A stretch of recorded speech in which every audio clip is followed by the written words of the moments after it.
just can't get piles of money. But they cannot help their neighbors. When we have enough free software and what I call, we'll throw out this dirty lesson sounds ever more. When we have enough free software and what I call, we'll throw out this dirty lesson sounds ever more. Hello, hello, hello. How is everybody doing today? I still have the tiniest little bit of cough. I don't know what the fuck this past month and a half has been. I have been dying. It's been great. Yeah, so how is everybody doing today? Did you see Yakuza 0 is getting delisted? I did see that, because they really want you to buy the director's cut. Yup. This is not the first time that a big publisher has done this. I think it's not even the first time Sega... Hold on, I'm pretty sure Sega has done this in the past. Sega delists game after remaster. I feel like this is not the first time they've done so. The classic Sonic ROMs, yes, okay. Yeah, I thought I remember it happening. Because I'm pretty sure... I don't know if it was that. Maybe it was Capcom I'm thinking of. I don't know. Because I know Ren was ranting about it a while back, but I don't remember what exactly he was ranting about. I don't know if it was Sonic or another case of them delisting games that don't need to be delisted. Yeah. Anyway. Yeah, let's go finish off Yakuza. And then I have got DMC Devil May Cry already downloaded. So we'll go jump into that shortly afterwards. Classic Sonic ROMs with Critical of Illegal S3 Air? I'm not sure what S3 Air is. As it was built-in automatic ROM source. I see. That one. Go to the right overlay. Sonic 3 ain't... Again, what is... Okay, can someone explain to me why Sonic fans are fucking obsessed with acronyms and then using acronyms for people that have no fucking idea, what these games are? Because, you are not the first person who's done that. I have seen... every time Sonic comes up, somebody's like, hey, have you heard about S5BTS? No! What the fuck is that? Did I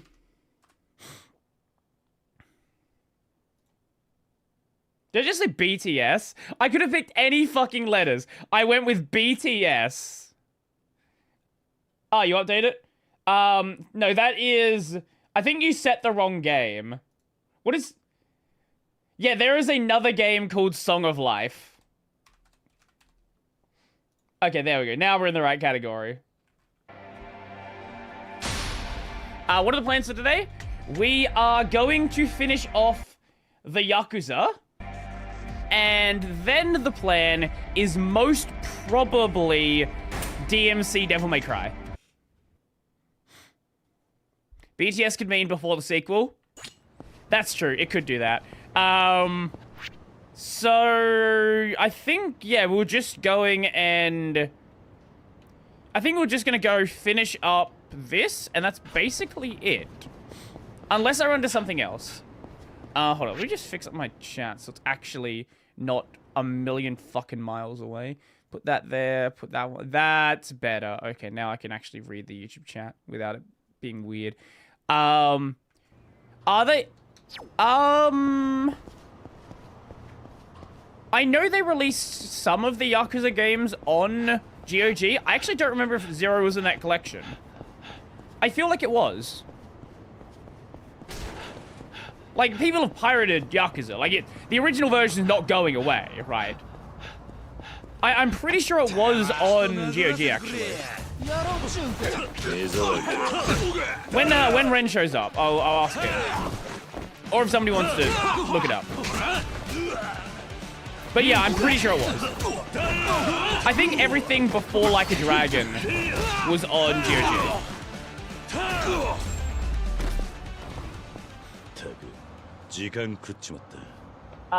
Do not look up red porridge with cream in Danish. What does that mean? Because I actually don't know if... You know what? I'm going to do it off screen just in case you're fucking with me. Red porridge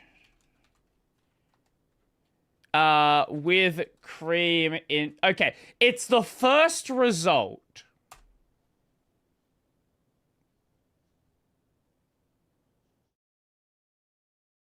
I don't know what the funny is because it's literally just pictures of the dessert. I'm actually not sure why that's supposed why that's supposed to be a funny.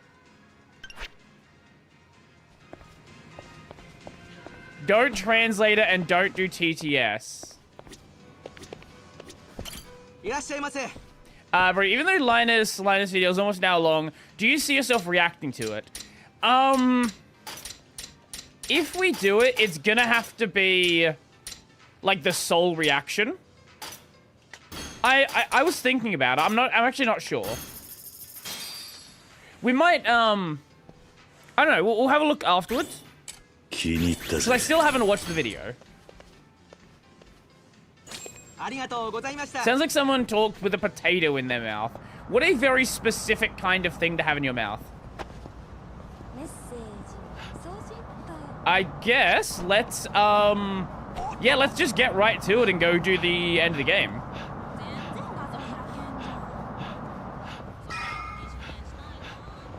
Why am I playing with the Xbox controller? I actually don't know. Whatever, we're playing with the Xbox controller today, I guess. The funny is in the okay. Okay. Google Translate Danish to English. Sorry, English to Danish. Okay. Red porridge with cream. Rødgrød med fløde. Rødgrød med fløde. Very funny. Haha. I am laugh.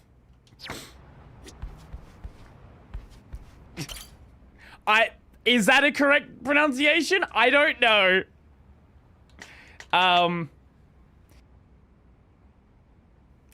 Go to Kamurocho. Yes, it is. I don't know Danish, so I'll take your word for it. We are the Yakuza 4, I guess. Aww.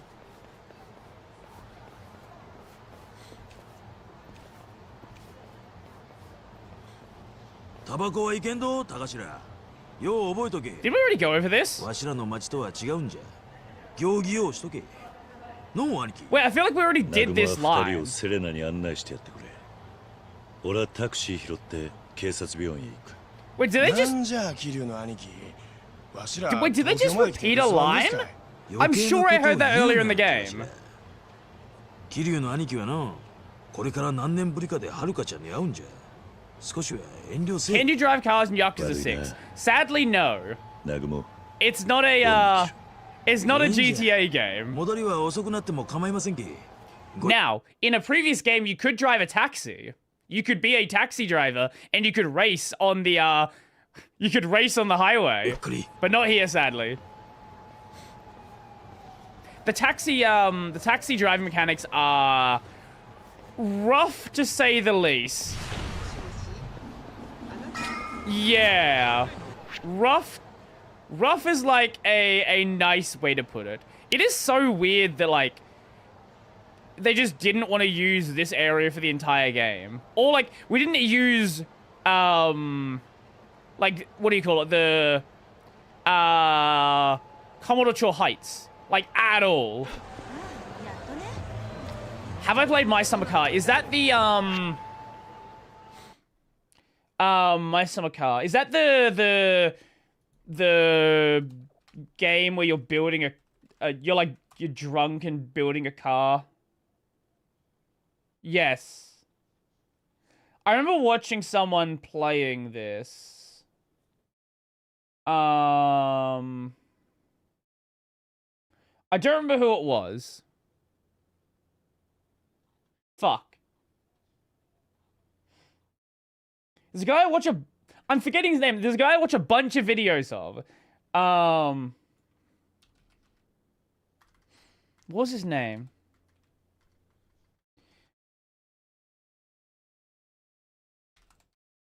Give me a second.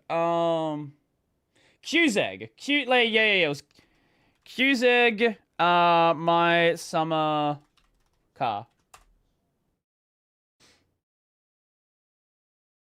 Yes. Guys, Yes. welcome. Today is the Finnish Independence Day. 107 Yes, I was watching Qzeg play it. I watched playthrough streams also. It looks like a really cool game. It does look really fun. Assuming you want to like get hyper in depth into putting a car together, or just never do it. Or just never put it together and just fuck off and do something else. I think games like that, it's like very... Why? Okay. Why did that stop playing immediately? I think it's like, games like that, it's very clear the devs have passion. Even if the game is like a very, like, it's a very specific, very like niche kind of game, but you know the devs are doing it with passion. Nobody puts that much effort into a game without doing so. Have I played Cyberpunk 2077? No, I haven't. Not yet.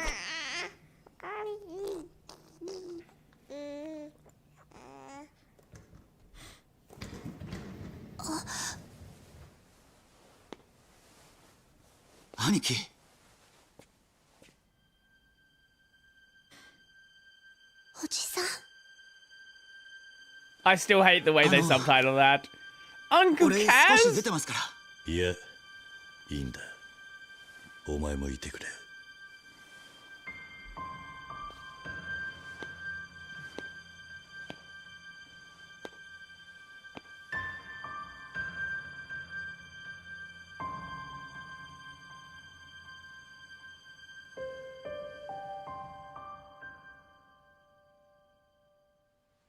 お前が目覚ましたら説教してやろうと思ってた。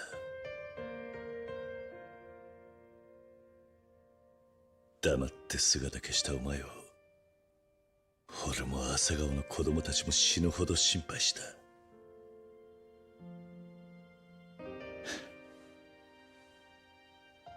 他にも話したいことは山ほどあったはずなんだ。なのによ、こうして生きているお前の顔を見たら、もう何から話していいのか分かりゃしねえ。おじさん、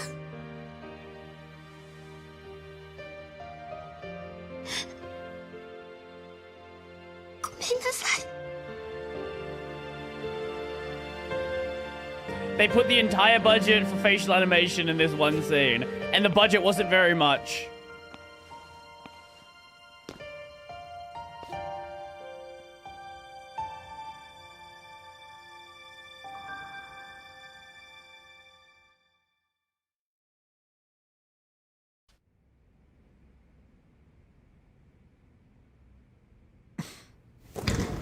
Oh!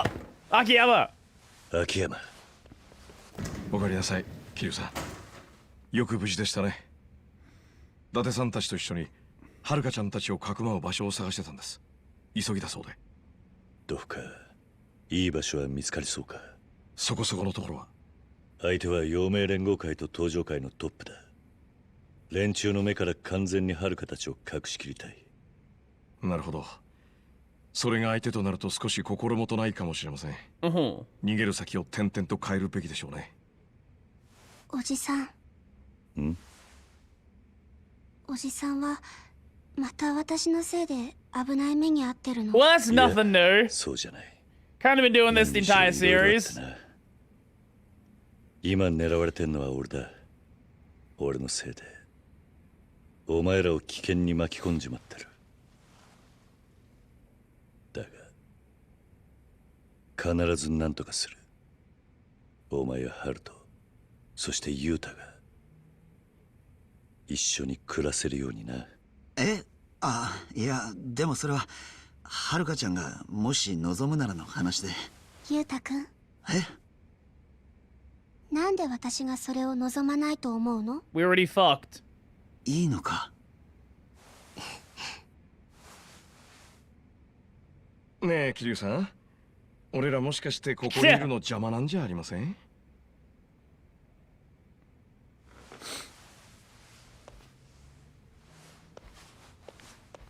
あ、本当に出るんですか？冗談ですって。ちょっと兄貴。一本電話をかけてくる。電話ってどちらに？ソミヤだ。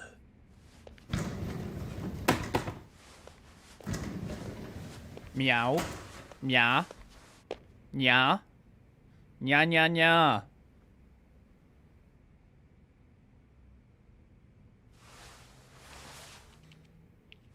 That phone's just the phone just phased in from like out of nowhere. 桐生だ。ソメヤ、今話せるか？4代目は今どっち？ Do you know what I've never understood about suits? Sorry, I'm getting sidetracked here. I've never understood why suits have like the buttons on the cuffs. I'm not a suit guy. I don't really think about this very often, but anytime it comes up, I get always it's always something where I'm like, why are they made like that? Why are every suit jacket like have the cuff buttons? I don't know what their function is. のんびり話してる暇はねえ。岩見恒夫と菅井の居所を教えろ。あいにく岩見の居所は分かりません。ただ菅井ならミレニアムタワーです。最上階を事務所にしてますんで。It's always the Millennium Tower. 待ってください。どういうことです？菅井と青木ですか？ Some fucking design style, probably. Yeah, probably. 岩見恒夫は4代目の首を手土産に大道寺を後ろ盾につける気だ。連中にしてみりゃ取引の余地はありません。あんたはせめて大道寺がくたばるまでは逃げの一手です。どうせもう何日も持ちません。俺一人だけなら身を隠すこともできる。だが俺の身内を一人残らず連れて連中から逃げ切ることはできない。 I just wear shirts from Uniqlo. Or just a plain white shirt. 4代目。あんたまさか菅井と岩見恒夫を殺す気なんじゃ。驚いたな。堂島の竜は敵が誰だろうが殺しを I thought you never killed anyone! We're doing the bit again! Oh my god, we're actually doing the bit again! I thought you never killed anyone! 一つだけ言っておきます。 This man has killed hundreds of people! 菅井の城だ。もし奴のところにたどり着けたとしても、あんた一人だけじゃ全部の逃げ道を防ぎはしない。逃げられるのがオチです。そうか。わかった。兄貴。ユウタ、お前らの助けがいる。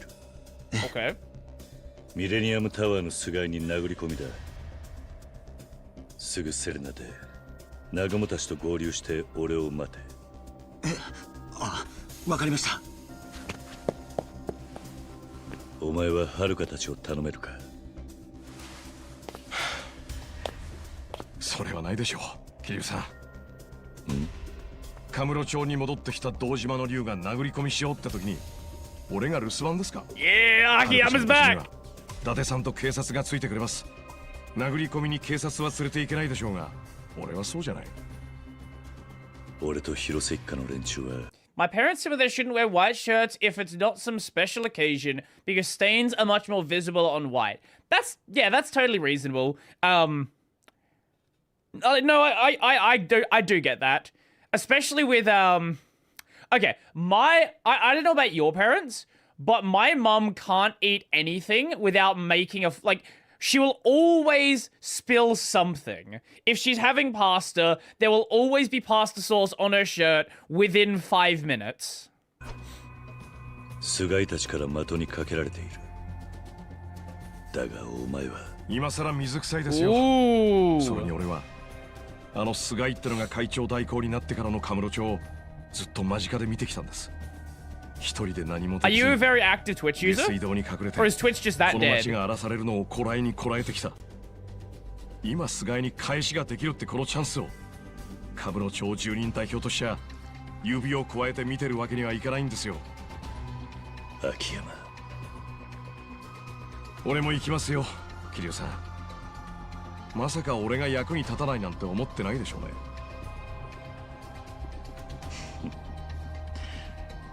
100人の味方をつけた気分だ。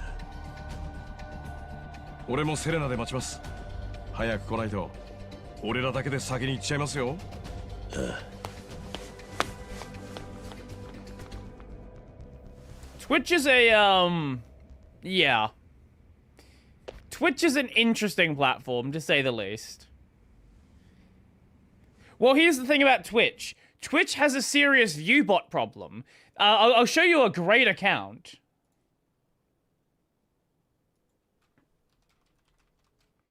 So, yeah, viewer metrics. Here we go.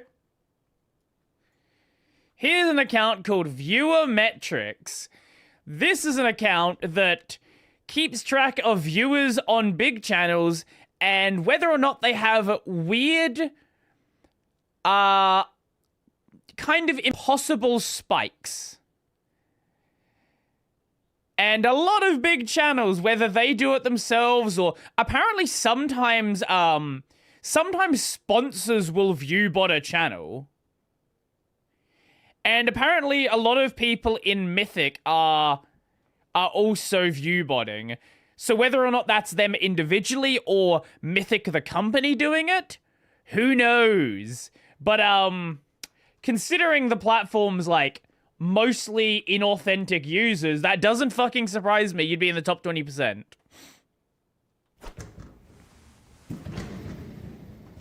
My sister drops food often. I probably should not have shamed her for that. ユータを借りていく。あいつの手が必要なんだ。必ず無事に返す。俺を信じてくれ。でもそれじゃあおじさんは？俺ももちろん帰ってくる。はるか、いい子を産んだな。母親にだ。Aww. お前にこんな日が来るのを待ってた。思ったよりだいぶ早かったけどな。私のはるかっていう字とゆうたくんのゆうっていう字。それではるとって読むの。そうか。ゆうたのゆうか。ゆうたくんはいい人だよ。ああ、分かってる。分かってる。本当に？おじさんに殴られたって聞いたけど。ああ、いや、あれはそういうんじゃないんだ。なんていうか。おじさん。無事に帰ってきてね。Kill you! お前はもう立派な母親だ。こうやって頭撫でるのもこれで最後にするべきだな。今のゴタゴタにお前たちを巻き込みたくない。俺が絶対にそんなことにはさせない。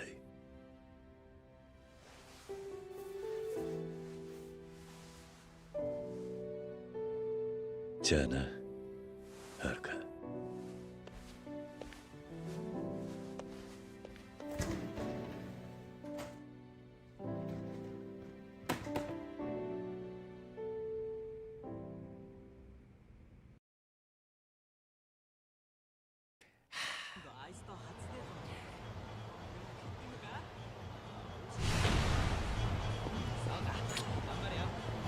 We are very close to the end of this now. Very, very close. I don't know if there's any prep we can really do here because the drugstore doesn't exist in this town right now for some reason. I don't really know why. We can get up to... I guess we can make sure we have what we can get from Don Quixote. How's everyone's week been going? What are you guys been getting up to? You gonna aggro? No? Yes? No? Did you...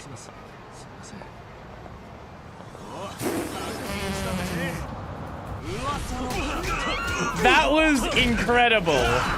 Amazing.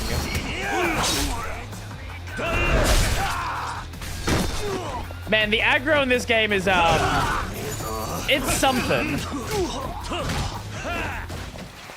Just peak Dragon Engine right there.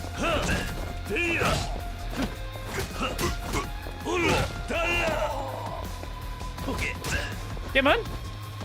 Come on. Come on.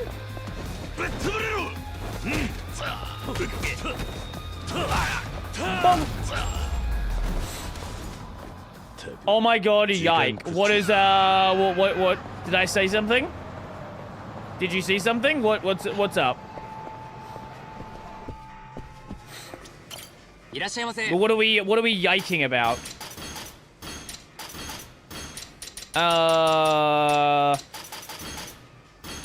Oh, your recap? Yeah, I think when I checked my recap, I didn't even have, like, it didn't even have channels that you most watched. Because I legitimately think the channel I most watched is probably my own. I use Twitch so fucking little that it's probably just me checking if my stream is live that is my most watched stream. Oh, speaking of recap, did you hear that Spotify recap this year is just not a recap?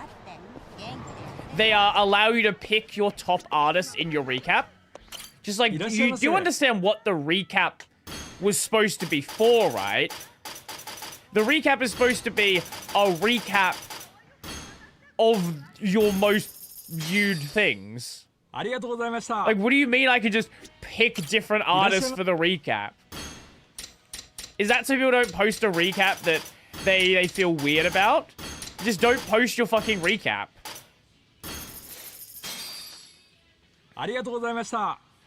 My recap this year is probably going to be a fucking mess.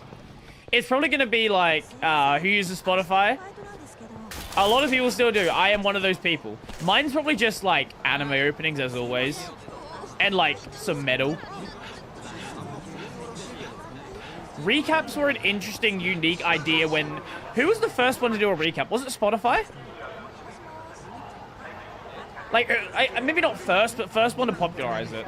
I feel like it was Spotify.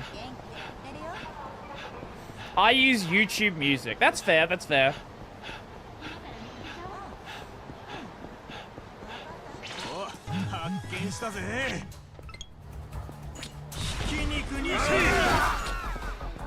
I mean, you watch and listen to stuff. Why the fuck does a recap matter? People like to post what they're doing. That's why. They like to feel like they're part of a thing. They like, you know, it's I guess YouTube recap, now that I think about it. But like, I mean like individual recap. Like YouTube recap was, like the YouTube rewind, like that was like probably the first one. But I don't know who did it first individually. Because like YouTube rewind was like a platform thing.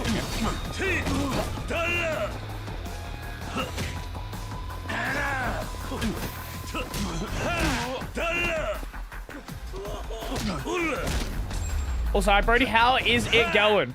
しばらく寝てろ。 My YouTube music recap mostly showed I don't listen to any more. What I don't listen to anymore, or listen to rarely.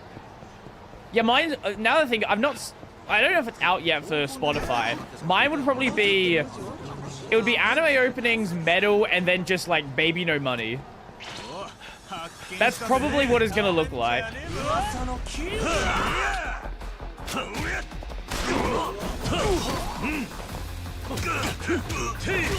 What my YouTube rewind would look like? Oh, fucking... Probably a bunch of React videos.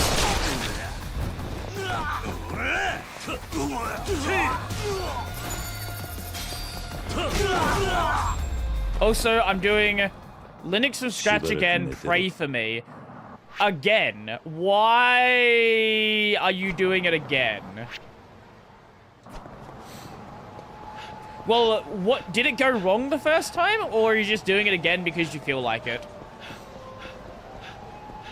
Hope I'm doing well. I'm doing pretty good, actually. I have this cough that has been plaguing me for like fucking 6 weeks now, but it is mostly gone. It's still there a little bit, but this has probably been, I reckon this has been the longest I've been sick in a long fucking time. Okay, let's grab this.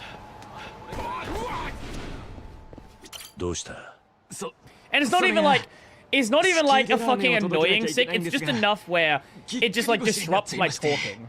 Isn't it summer in Australia? It is, yes, it is. Let me find out what it is today. I don't want to dock myself. Weather. It is currently okay, no, that's in the capital.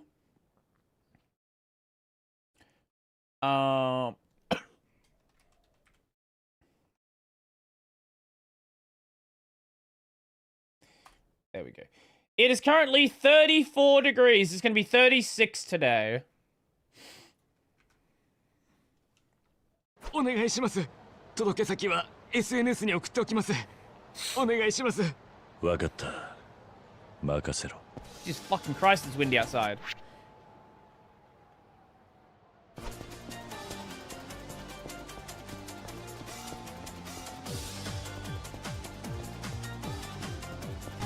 Okay, where are we going?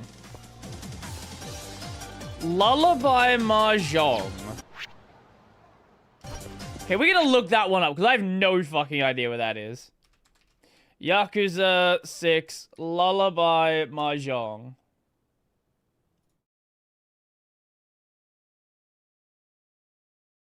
Oh, okay, that one's actually on the map.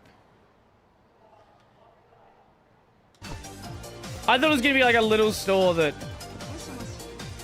like no one would be able to find. Oh, okay, we can bump people, that's cool.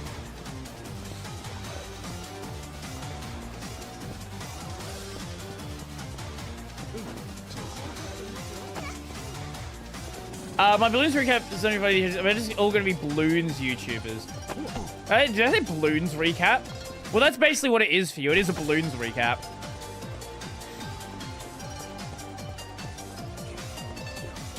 This is actually a banger song.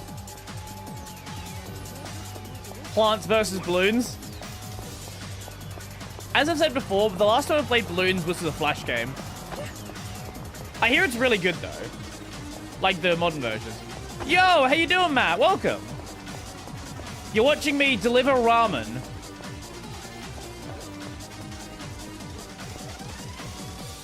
Already missed a message? I do that sometimes.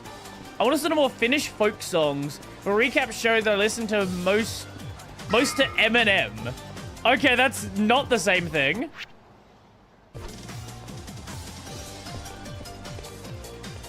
Is it upstairs then?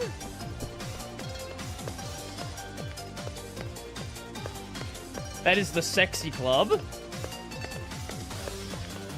That is nothing.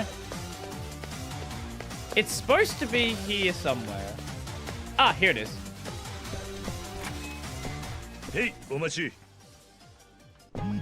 Utterly fascinating. Well, we're gonna go finish the game at some point. We're like one mission away from the end of the game.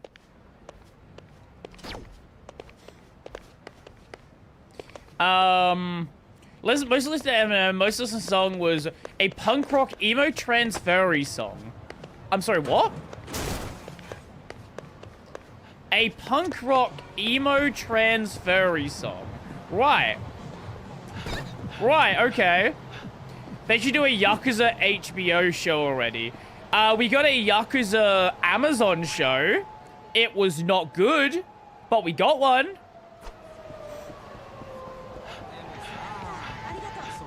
It was really not good, in fact.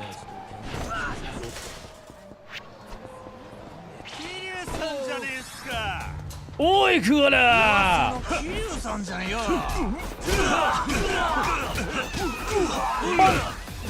Oh. Oi, get back here.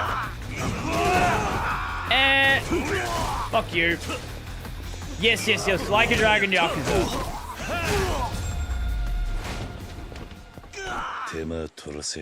I don't know the meaning of the lyrics of the song yet. You don't know how many songs. There's a lot of what was the fuck? What was the song called? I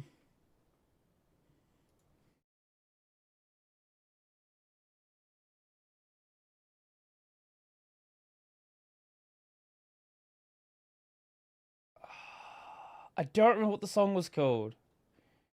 Fuck, there was this this Japanese banger that people were vibing to years ago, which was just about how much. No, not Loli Kami Requiem. No, there was a Japanese song that was just like vibing about masturbation. I don't remember what the fuck it was called, but it was like really popular. Yeah, I like the XP wallpaper. I've been running it for a while now. At some point, I'll change it.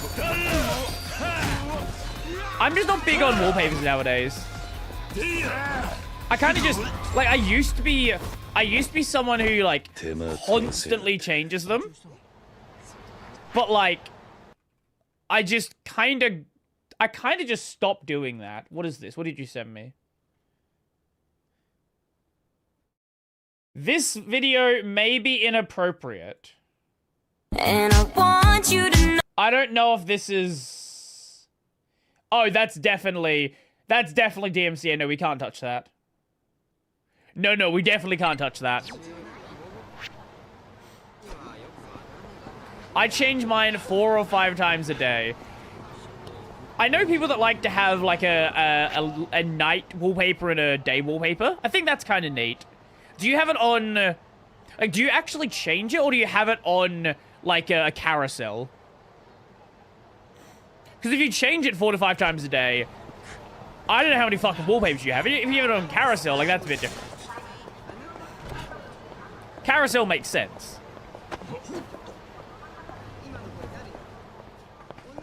I have 50 gigabytes of wallpapers. Sounds like you're the target audience for JPEG XL.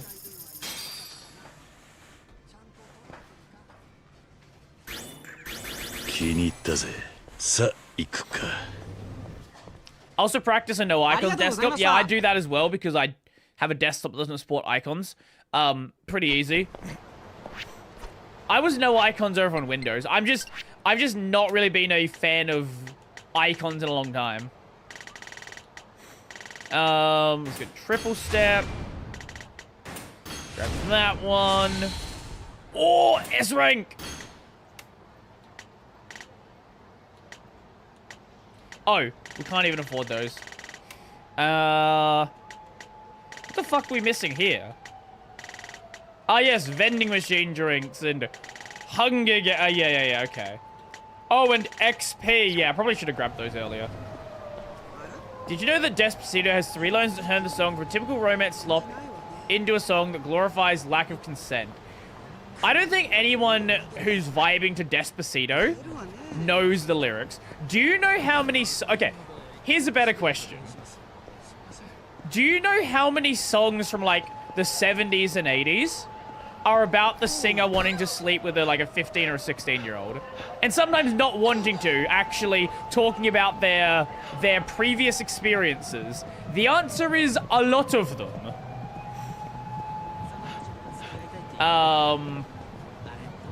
I guess let's just go into the, I think someone's actually put together a list of them.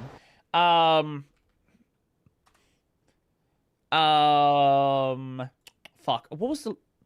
Fuck, I don't remember what it was called. There's definitely a list of song lyrics where it's like... The 70s were a different time. Yeah, I understand. I don't judge people who don't know Spanish for vibing to that song. Yeah, there's, Actually, wait. Do you know that one Kesha song? You know, the, wake up in the morning, so on and so forth? I don't know if they still play it where you are, but in Australia, they've cut, like, the first 30 seconds of that song. Yes. Yeah, yes, that one. They still play it on the radio because people like the song, but they've cut the entire introduction out.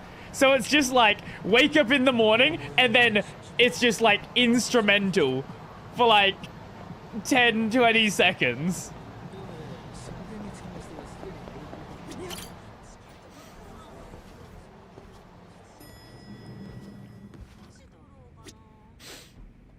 That song from a YouTube short and from the Wan show. The song aged badly with the Diddy reference. Yeah. Yeah. Really badly. Yeah, no, they literally just don't play the lyrics. Basically, up until the end of the first verse, it's instrumental. It's fucking funny every time it happens. Because people love the song, so they're not gonna stop playing the song. But, like, they can't play it in, like, its entire form now.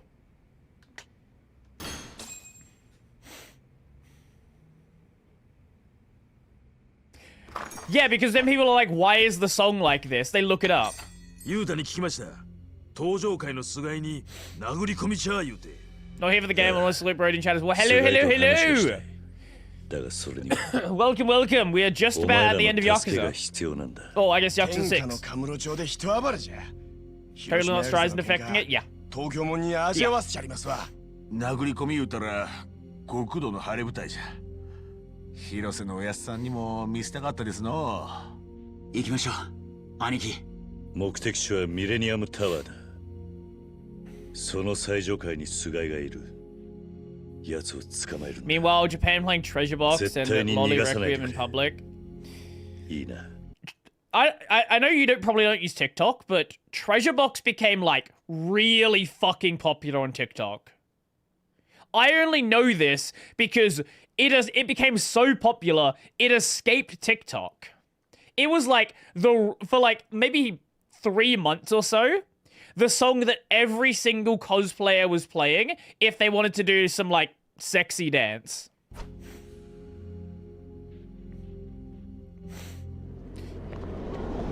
We are the Yakuza 6.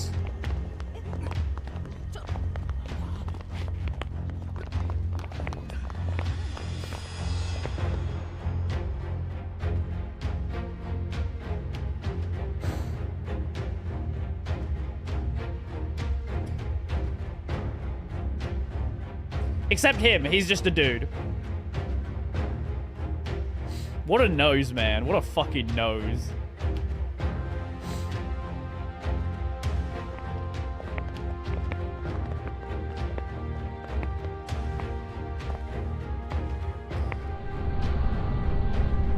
W nose. Yeah, it's shaped like a fucking W.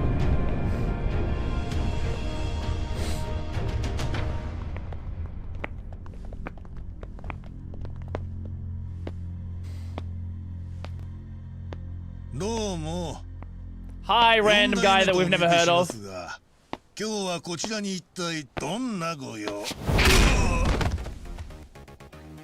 That's about right. 菅井と話がしたい。だ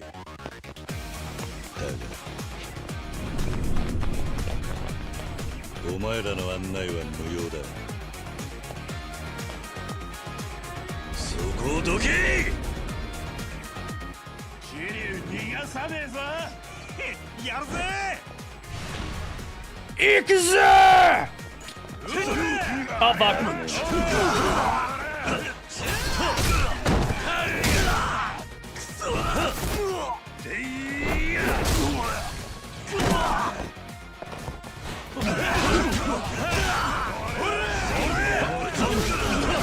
Bum, bum, bum, bum, bum, bum, bum, bum, bum. I feel like he's dead. I don't know.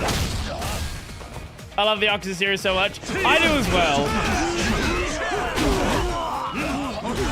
Like, 6 has not been my favorite, but I still like it. Like, even my less favorite, like, Yakuza games, I still think they're all fun. I am very excited to go try out Like a Dragon.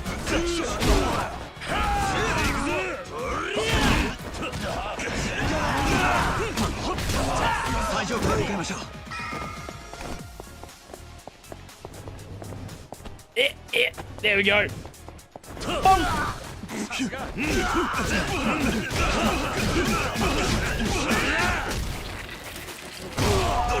Get fucked! Get fucked, loser! Mate, what do you think you're doing? Do we just go up? What do we actually do? Do we go down? Maybe go down. Oh, speaking of RAM prices, did you hear that Crucial's getting shut down? Micron is shutting down Crucial. They were basically the only one providing, like, relatively cheap RAM. And Micron's shutting them down because they want to redistribute all of their production to AI companies.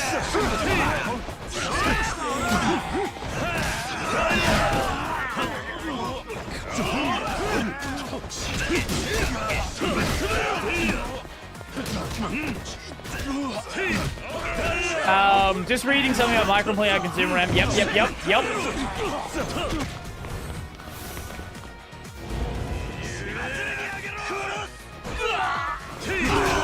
Very exciting. RAM prices are going to be cooked for a long, long time. And honestly, very possibly may not come back down.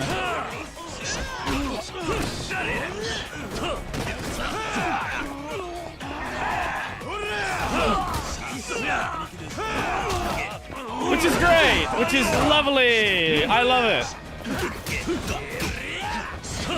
Is Valve forced to use Wayland on Plasma 6.0? Unless they want to patch it back in, they will be, yeah. But, like, they already... Valve's been putting a lot of work into KDE. I don't see any reason why they would want to hold back on it.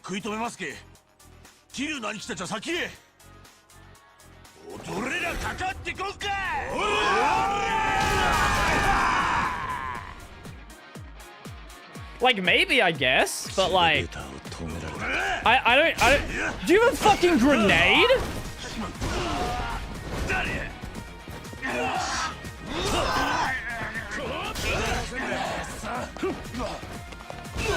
Oh, yeah? Right.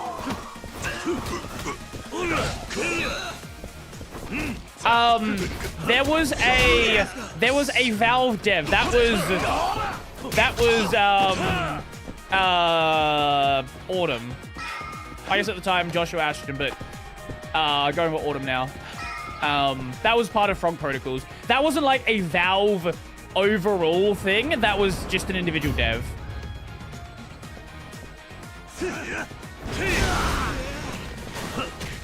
Now, was it like a endorsed by Valve people? I don't know, maybe. I don't know what was happening like Valve internal. But yeah, that was what happened there.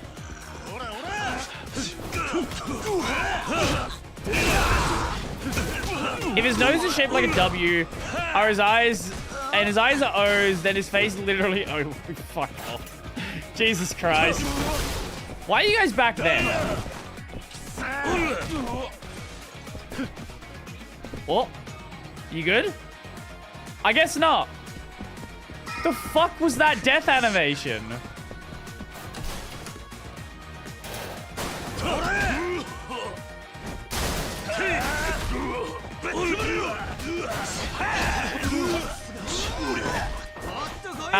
What happened? I was hoping that Sebastian Wick would show up. And they would show Sebastian Wick how to do his job. Well, he got temp banned a while back, like a year or two back.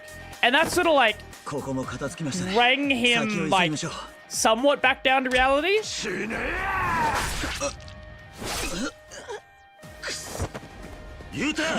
But like since then, things have spiraled out of control with Wayland.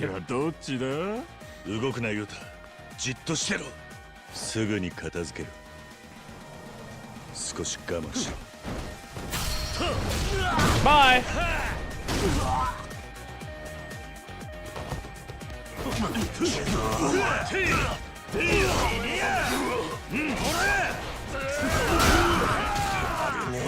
Honestly, I've like kind of stopped caring.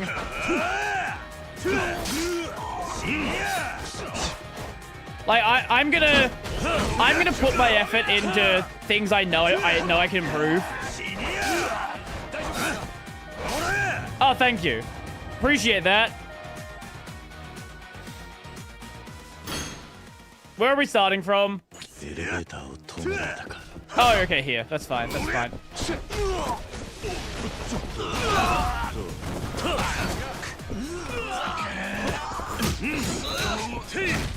Oh, okay.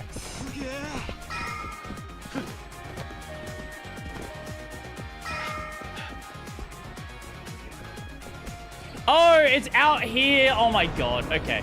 Maybe I should be careful about dying.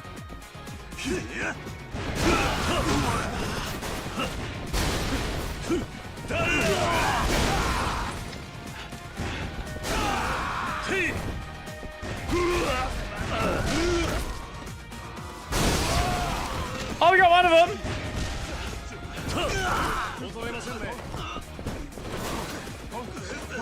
Oh! Oh no, I thought, okay. Fuck you! Just kill all my friends as well while we're at it.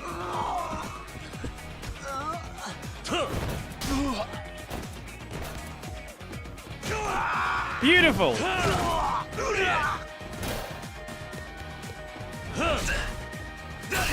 Bye.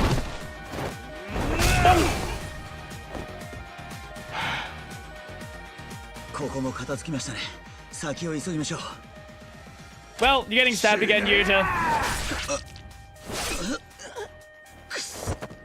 Yuta!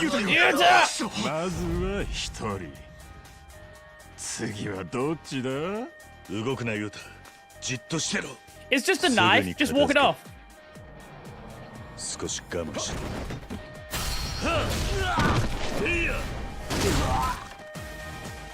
See, you would just walk that off. Like, you'll be fine. And you are dead.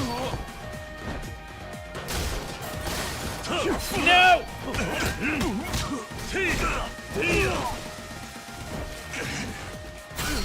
Bonk! And a bonk! Bro thought it was nice to see him.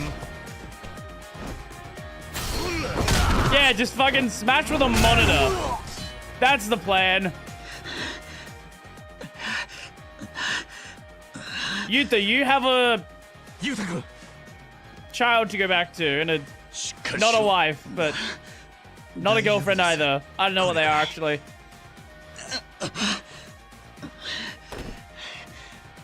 It's nothing. Bleeding to death. Stabbed in the lung. No, not the lung. No, lungs are up here. Stabbed in the liver. Kiss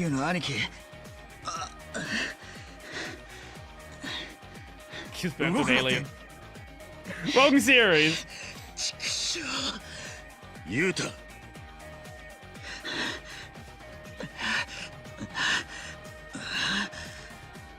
お前に死なれちゃはるかとハルトに How are we giving me a healing 合わせ item? る顔がねお前は生きろ生きて二人のこと守ってやってくれ兄貴 秋山 It always baffles me how something as obviously necessary as window positioning is being held back. I agree. Frankly, there should be an extra mission that depends on screen size per mission. Well, there actually is window positioning, but it's on a per desktop basis. Like KDE has a way to position windows. Like that's a thing you can do on KDE with KDE scripts and things like that. The issue is there isn't something that is like widely generic. That's the core issue. And the reason it's not something widely generic is, well, oh, I don't know. There's an environment that doesn't want it to happen. あとは任せたぞ Why did you point up to a message you retracted?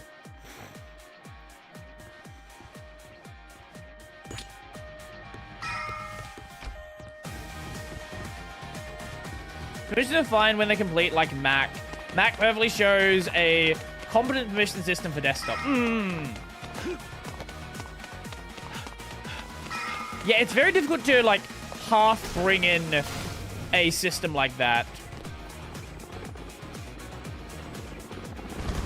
Unless you have some way to lock down the alternative. Like after the fact.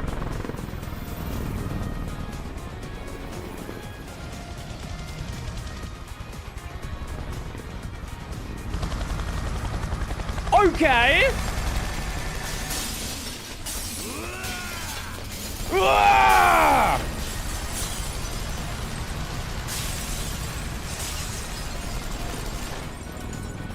Just gives up. ヘリコプターからの銃撃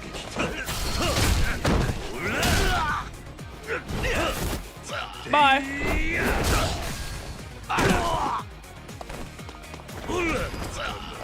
Well, okay. Oh my god!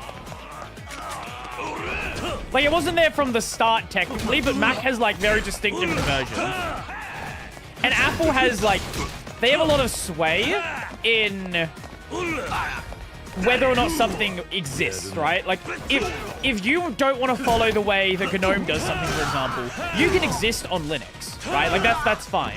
If you don't want to follow the way that Apple does something, you don't exist on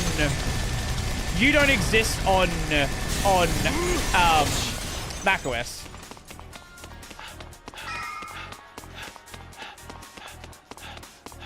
So it's a bit of a different,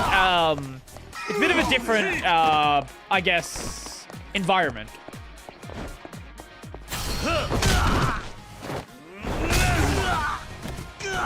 Like, I can say that GNOME is wrong for wanting to enforce CSD. And I'm not wrong here, because every other environment says that SSD is the way to do things. But at the same time, GNOME is not wrong to, like, try to enforce CSD. It's just, unlike in the Apple ecosystem, you know, anyone can add their own add-ons to the system, right? Same with Android. Thank you for the follow, appreciate it. Like, when you're in a lockdown system, you have a lot more sway. You have a lot more sway in what exactly you want to be possible. Especially when you're, like, the second major competitor. And, like, there's, like, this very dedicated Apple audience. Right? Like, they're always going to have a user base. Same as Windows, right? If Microsoft says you're going to make an app in a certain way, you kind of just have to do it because they're the biggest market share.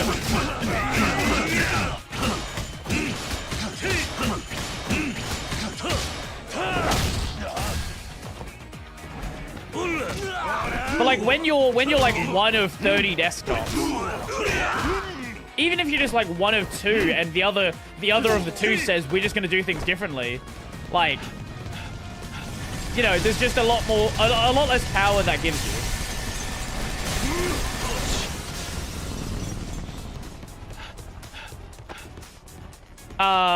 Dude. Oh.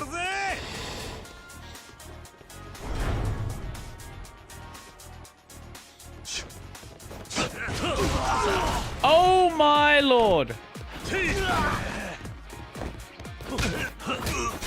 Oh, your name? Oh, I think your name was Sander. Oh, how many of you guys are actually watching Sander? I've been really enjoying it.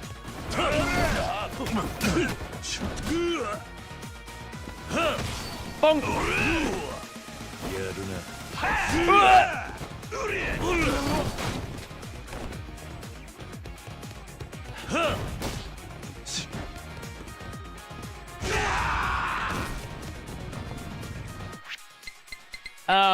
Okay, I'm gonna heal because we're gonna have to survive that one time.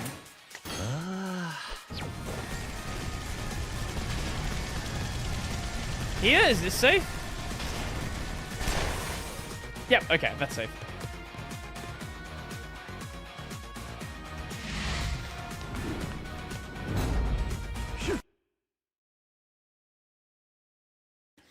macOS, in my opinion, straight up stopped developing long ago. They're not a company that you now... Oh my god! Oh! That you nowadays see like big changes on the user side. Like obviously, yeah, sure, we can. Did he just kill himself? We can point to things like, you know, liquid glass. It doesn't really change functionality-wise.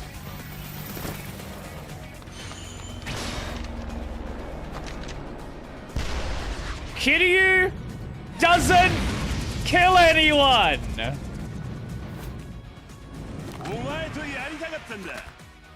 Man, that was just a rubber rocket. Like, just a rubber rocket. I mean, Mac is immutable. Gotta give Apple credit for their silicon. Oh yeah, no, Apple silicon's really cool.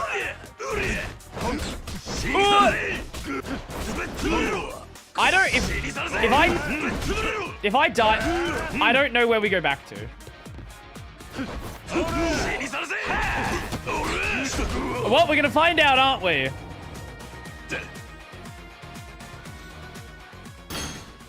Please don't be too far.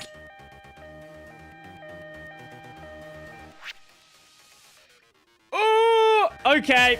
I'm gonna have to make sure I heal in there. Are you fucking kidding me? It's gonna send me back all the way before that segment. What?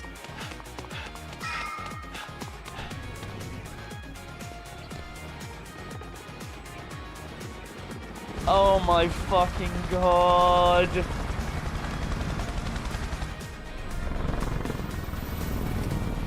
Okay then. Right.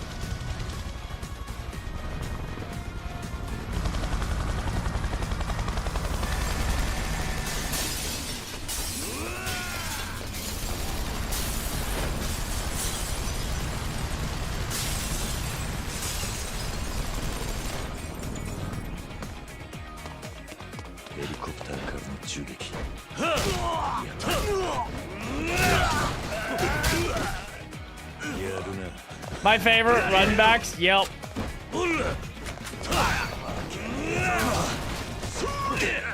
Usually Yakuza is pretty good for it.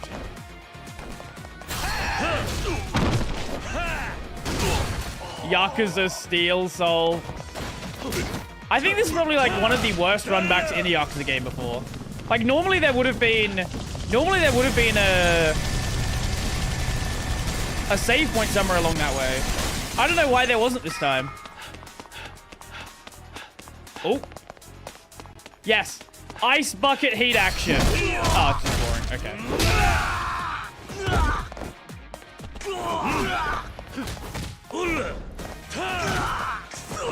I mean, there was an autosave when stabbed. Hey, at least there was that. I will give it that. Could be worse.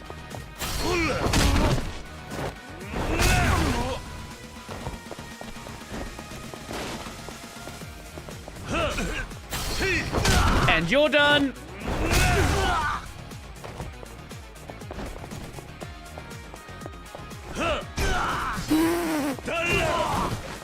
Amazing. Incredible.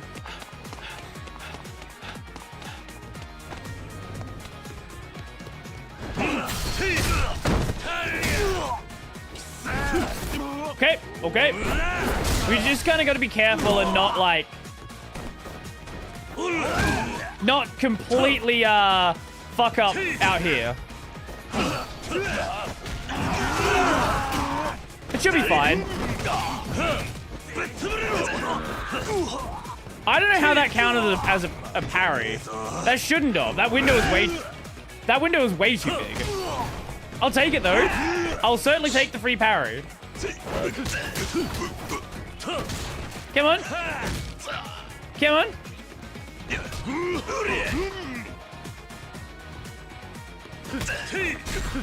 Bonk. And nope. There we go. Okay, that should be first one. And we wait here, and we hopefully don't get shot. It worked. Oh my god. Do.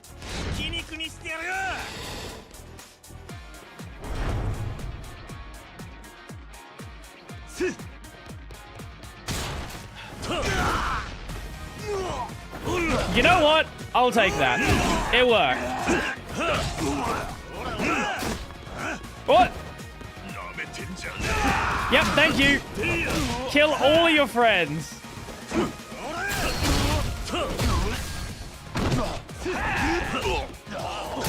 Did you just knock me out of the way?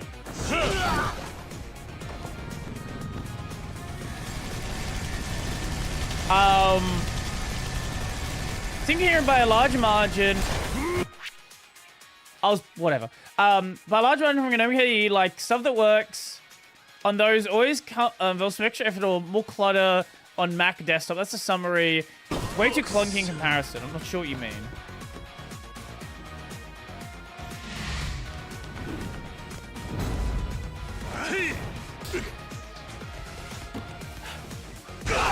Okay, they're all done.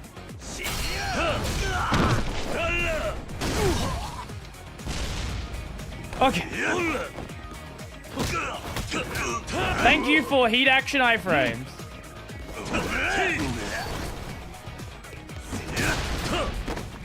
How did that miss? Oh my fucking god. Okay, there we go.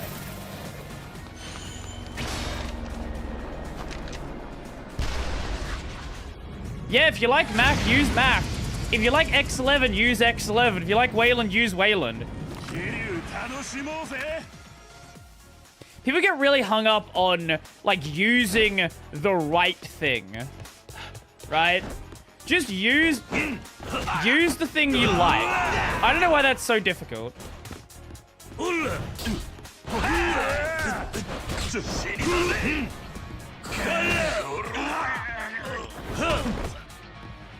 Okay, yeah, this is going much smoother this time.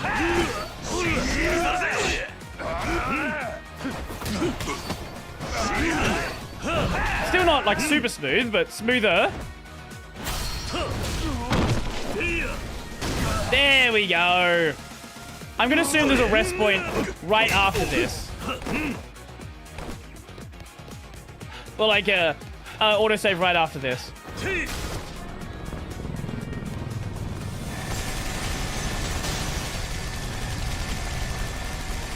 He doesn't fly over here? Or he does? No? Okay, sure. I'll take that. Why not? Kiryu! Again! Doesn't kill anyone.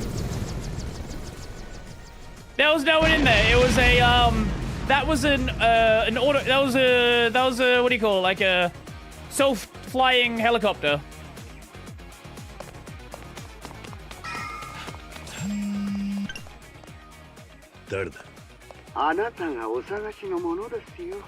Yondai me. すごい。こちらいらっしゃることは分かっていました。ですが、私はあなたの相手をするほど暇じゃありません。代わりの者に対応させます。What's the angriest looking angle? I think this one. We can't look any angrier than this. 関係ねえだろうが。キリュウ、てめえはここで死ぬんだ。ゆっくり見物させてもらうぜ。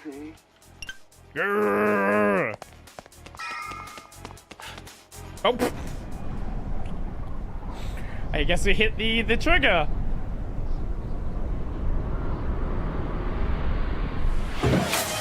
Have you encountered a Yakuza boss that's actually difficult? This game series really loves making you feel op, and healing is basically free. I can't think of one. The very first boss in Yakuza 0.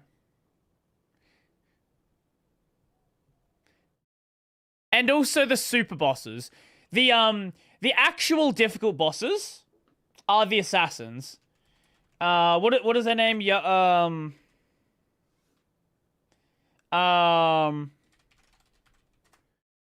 fuck's his name? Joe.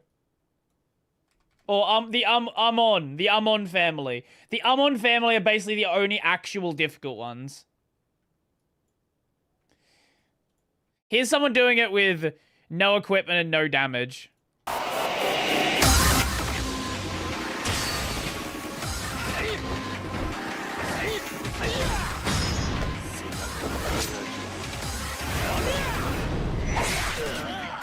Just to show how difficult it is. Oh, and they're on keyboard.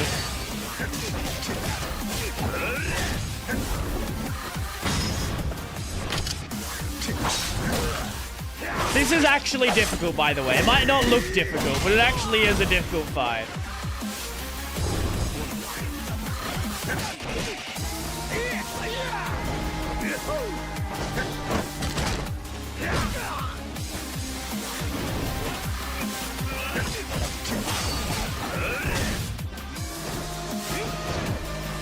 But besides fights like this, not really.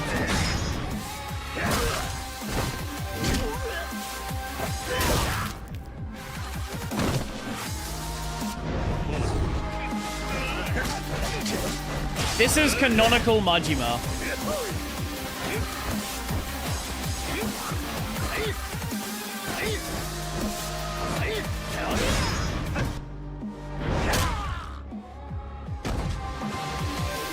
Label Majima, my beloved. Yeah, it is nice.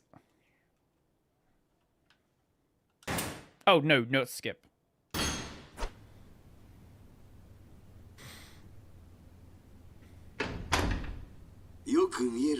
Why do you look blue?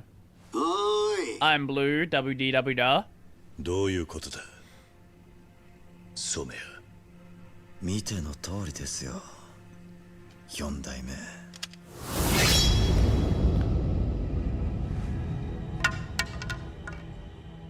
てめえの相手はそこの染谷だ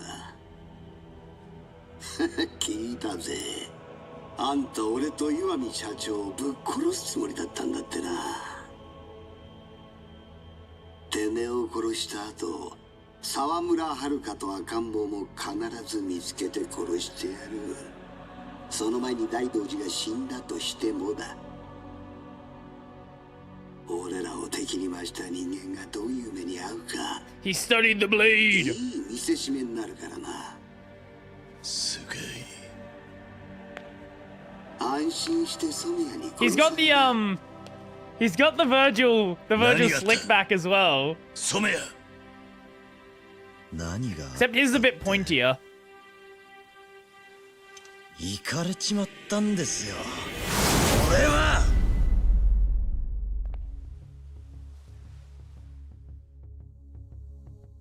Imagine his judgment cut end. Well,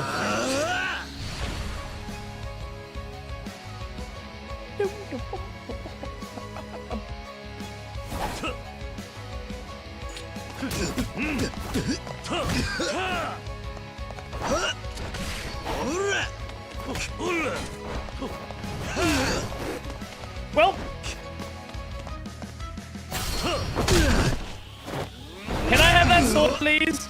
It's dangerous in your hands. Please? Fuck, can't grab those.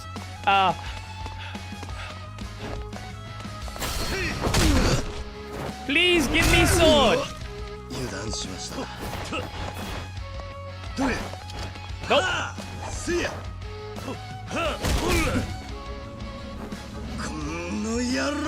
Imagine the finisher is breaking the katana. That would be cool. That would be so fucking cool. Come on.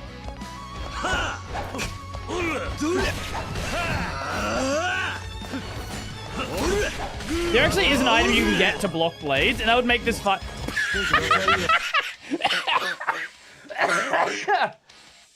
Where did our spine go there? Alright.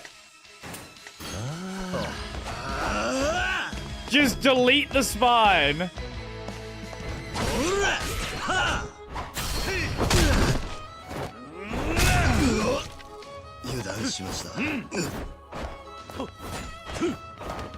Oh my god, that was incredible.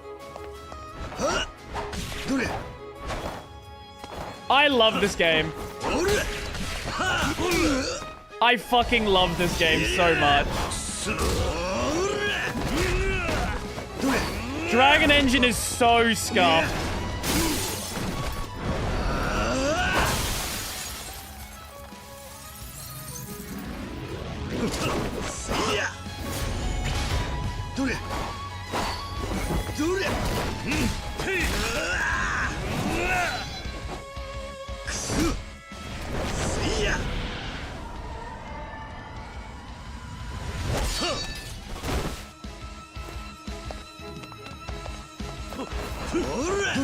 Oh god. You know your judo well.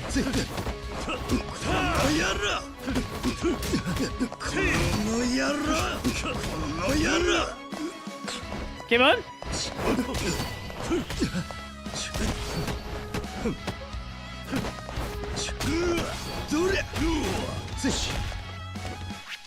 Okay, I'm gonna heal.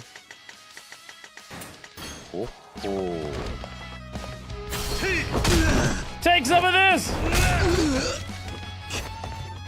See ya! See ya!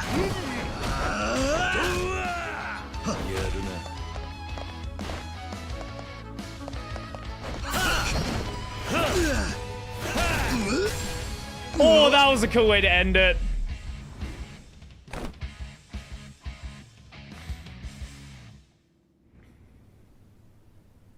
Oh, is that the clip? Let's have a look. Yeah. Just fine. There actually is an item you can get to block blades, and that would make this fight.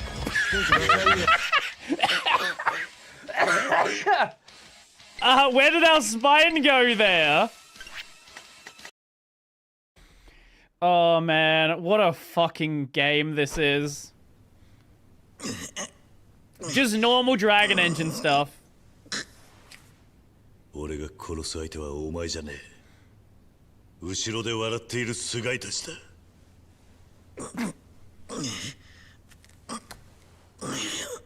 それ以上やれば死ぬぞ。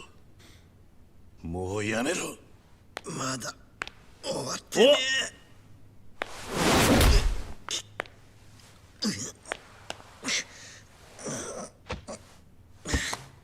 He's gonna die like Evil Knievel. 桐生、あんたやっちまったな。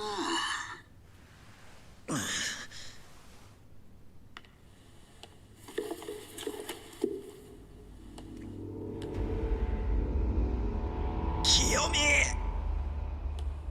じり者の染谷君には鞭をくれてやる必要があってな。お前ら清見ママを。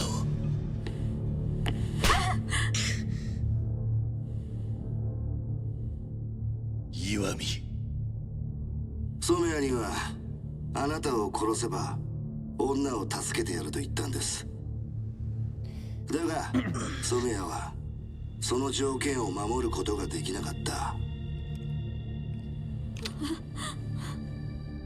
やめろ。やめてくれ。やめてください。桐生さん、あなたが染谷に殺されてやらなかったせいです。やめろ岩見。彼女は関係ねえ。ではこうしましょう。3つ数えます。それまでに染谷にとどめを刺してください。何？そうすれば彼女は見逃します。 Oh God。 言っときますが、私は気が長い方じゃない。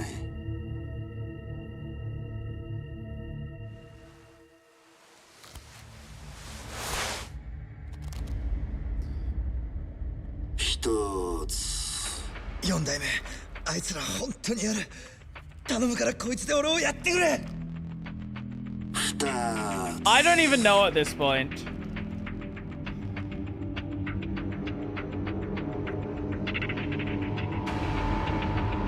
兄貴。時間切れだ。待て。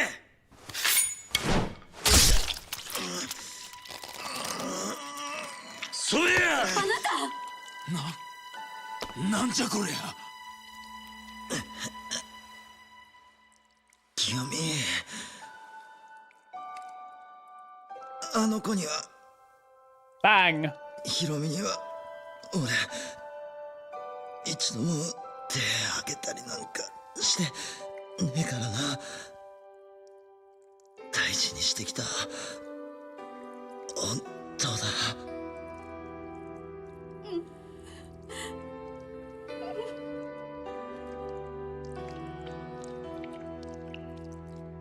美しき夫婦愛を、いや家族愛を見せていただきましたよ、染谷さん。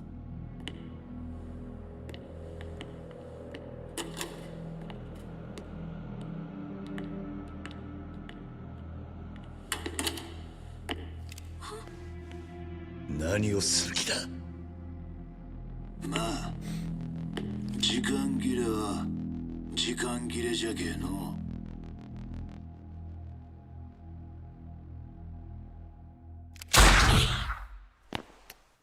That's bait. That's 100% bait. No, we didn't see her die. Nope, that's bait. That's bait. なんならこりゃ。 Until we see a corpse, that's bait. 桐生さん。 Nope. Nope. You do not kill a character off screen. Nope. Nope. Never believe it. 俺とあいつの娘を頼んます。何を言いよるんじゃ。しっかりせ。 I think it's the opposite of fine. 娘を頼まれたと言ってくれ。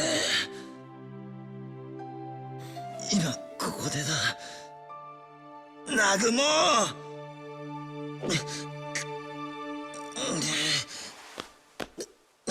わかった。必ずわしが守りきる。安心せえ。 How did he hear the gunshot? Exactly.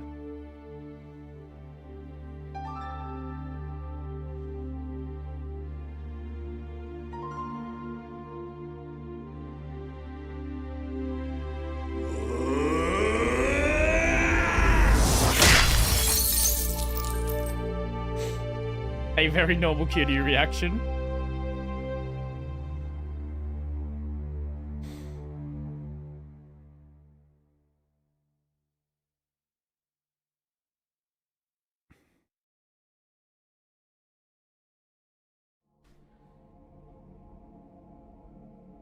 つまり染谷はその清美さんって人を菅井たちに人質に取られてたわけですか。まさかあの清美さんが。許せん。小川なことがあってええんか。分かってる。だが話は後だ。今いるこの場所も危ねえ。連中の狙いは俺たちだ。尾道の秘密を暴いた俺らをどこまでも追ってくる。こうやって一塊になってるのは。 I love the secret is just the fact that there's like a boat from 60 years ago or 80 years ago. 確かにせめて岩見と菅井が今どこにいるか分かれば他に手の内を回るんでしょうけどね。頭、屋上で外の空気吸ってくる。桐生の兄貴の言う通りじゃ。踊れら。わしが戻ってくる前にここを出とけや。落ち着いたら居所をわしに知らせ。わからんのか。のんびりしとる暇なんぞなど。今は一度散るんじゃ。これ以上はもう誰も殺させんとわしゃ。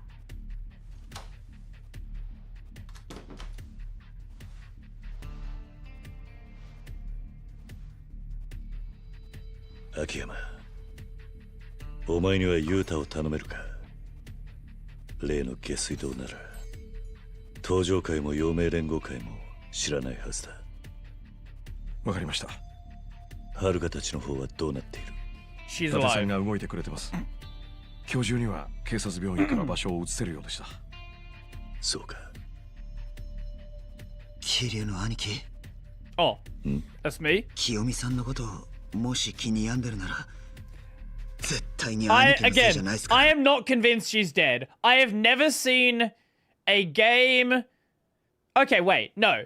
Sorry, I have. It's just you find out they're dead afterwards. I have never seen a game or a series where you see a character's so-called death scene without seeing the body that they actually remain dead. There's usually some bullshit after the fact. 動くときは声かけてくださいよ。See, there are cases where characters will die off screen. In the Deathly Hallows, for example, some random named characters were killed in a fight that happened off screen. That will happen, but you never see the actual death scene without seeing a character die without them actually coming back. Like, that's such a common writing trope. 一つ聞いていいですか、桐生さん。なんだ。ミレニアムタワーでもし菅井に会えてたら。To be fair, sometimes you see a character die on screen and then they don't die. You know. 桐生さんはあいつをどうする気だったんです。よくよく考えたら不思議だったんです。相手は桐生さんたちを殺そうと動いている。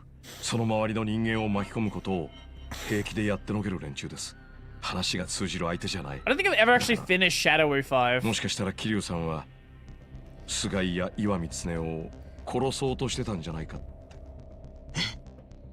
違いますか。 Like, I've played it a bunch of times. I don't think I've ever actually finished it. Because I never owned it. A friend of mine did. カムロ町はもうあな Might た have のボス rented と it は from 認めなくなります。 Blockbuster once. 俺を持ち上げんのはもうやめてくれ。俺はカムロ町どころか身の回りの人間を守ることさえできねえ。ただのヤクザ崩れだ。なんて言われてもあなたを諦める気はありませんよ。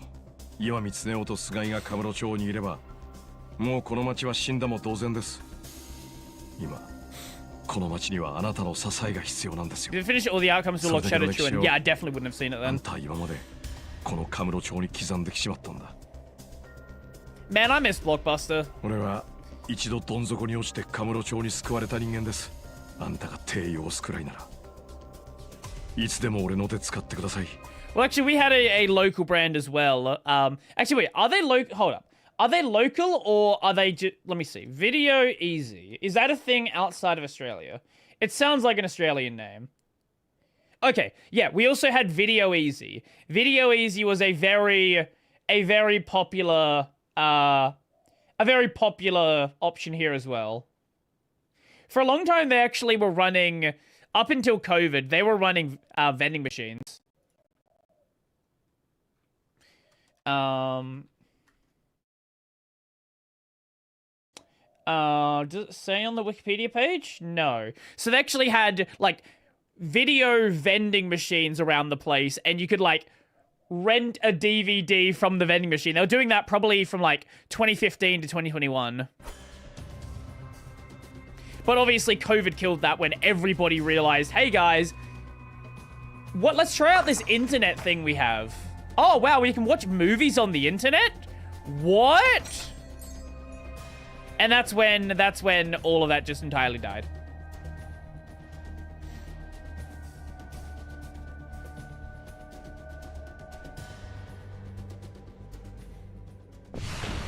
Go to the roof. Can I not? Can I go heal? That'll be nice. Oh, I guess I can. Okay. I thought that was like... I thought we were actually at the point of no return. I guess we're not. Okay, maybe there's a little bit more of the game than I thought there was. I hope we finish it today, then.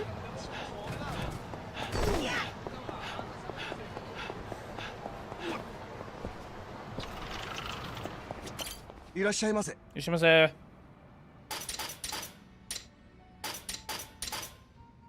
Oh my god! It actually fills our health bar. What the fuck?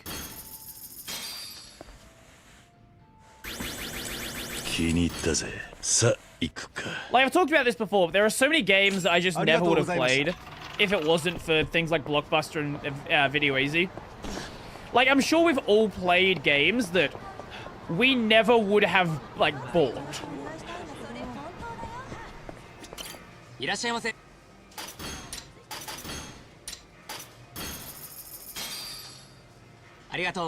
And I'm sure there's games you played that you bought later on. Like, I think No, Kingdom Hearts 2 I originally bought. I know my first experience with Jak and Daxter. Jak 2. My first experience with Jak 2 was rented. Yeah. Grab some of those. Blockbuster could theoretically come back as a game streaming service. I don't know who holds the IP anymore. Who owns Blockbuster? Viacom. Apparently Viacom owns them. Does anyone own Viacom? Who owns Viacom? National Amusements.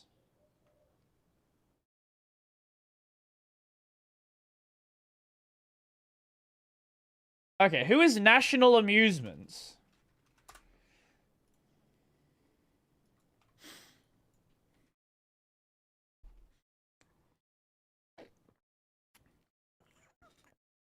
Wait. Okay, they went out of business. Okay, now they're owned by... Okay, now they're owned by Paramount. Okay, so now Blockbuster is owned by Paramount. Somewhere down the line of acquisitions. So it was Blockbuster was bought by Viacom. Viacom was bought by National Amusements. National Amusements was bought by Paramount. I guess Paramount Skydance. Because other mergers. Yeah. Right. Okay. So Paramount owns them. I guess theoretically it could be, like, if they really wanted to use the IP, they could use it.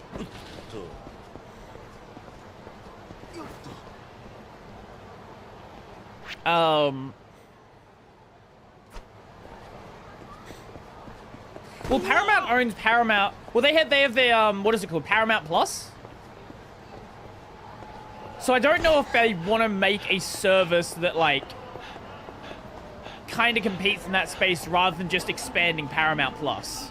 I guess they could be like, yeah, you know what? we're gonna change the name of Paramount Plus to Blockbuster and like get on that nostalgia. They like could do that. Like that's definitely doable.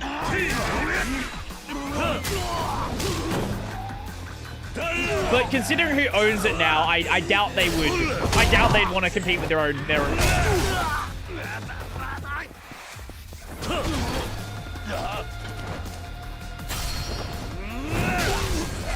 I use a custom Minecraft launcher designed for modding, and there's a button to go to the website of the mod, and you can select multiple mods, as many mods you want. So you can basically DDoS a mod hosting website if you select a shit ton of mods from that website and hit that button. You'd have to like, unless you were doing that over and over again, it would be difficult to do a DDoS. Like you'd have to be sending like hundreds of thousands of requests.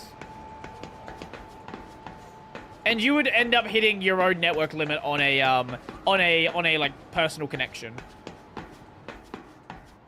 However, if you were to use a botnet and do that, yes, you could.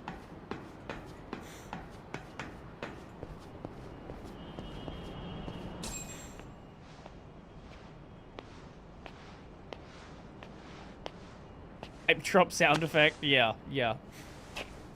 桐生の兄貴、他のもんはもう出て行った。俺に何か話があるんだろう、南雲。岩見恒夫は明日クルスタケルの葬儀の後、造船所に行くはずです。Alternatively, just drop X11 Sport. 陽明連合会の2 The fucking KDE... Again, I don't know if that's actually because of the X11 stuff, but if dropping X11 actually was the reason for the DDoS, that's so fucking dumb. Actually, speaking of KDE, let's have a little look-see. Let's see where we are at. Previous donations. Where are we at for December of 2025? Because last I checked, it was like 80,000. Holy fuck.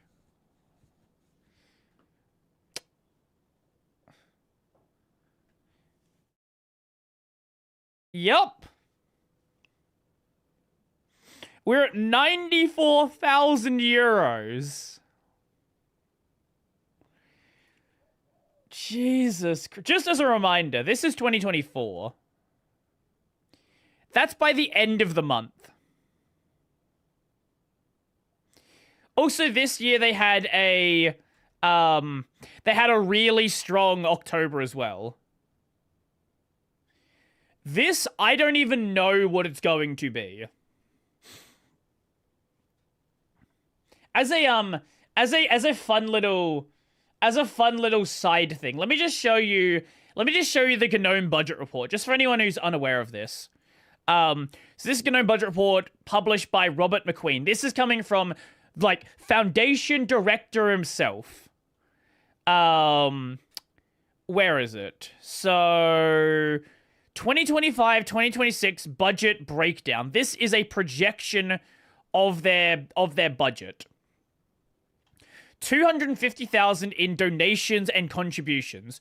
130,000 from individual contributions, and that's in USD. This is KDE in December. Like, we're at the point now where KDE legitimately has more funding than GNOME has. Like, considerably more funding than GNOME has.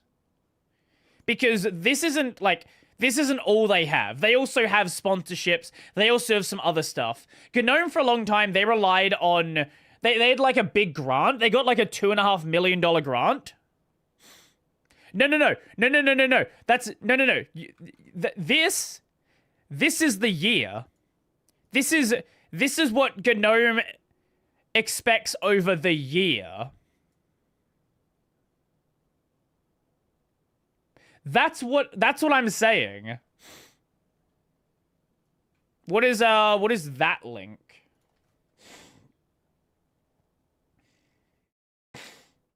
Oh yeah, also yeah, they on their like main fundraiser page, they also passed 100,000 euros. I heard that Google finances KDE. Is it true? I'm not aware of that. So yeah, as for Gnome's funding, they also get a lot of funding. So advisory board fees, this is their like corporate donations.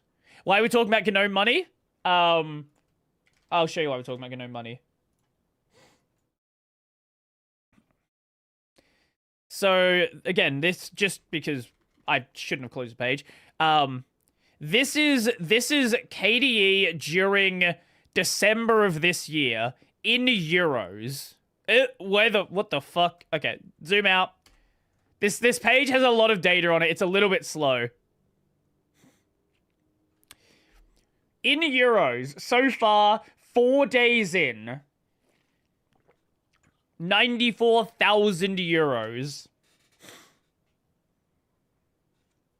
Last year, they got 105 over the entire month of December.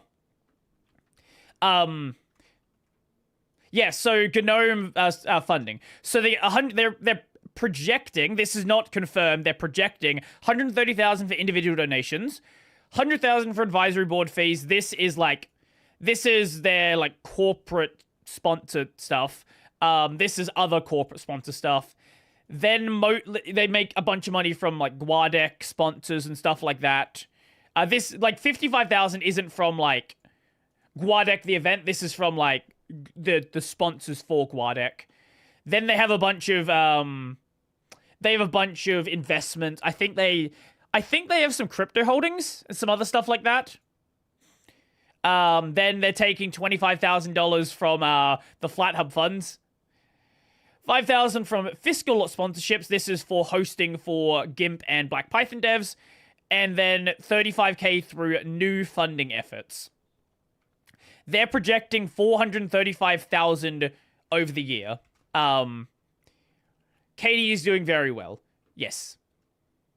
Oh, does, let me see. Let's actually have a look. I'm not aware of this. Yeah, nice job, KDE. Yeah, very much so. Absolutely. Where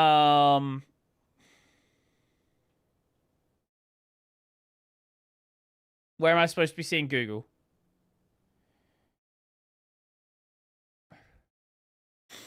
Is the image not loading, or is there... I'm confused.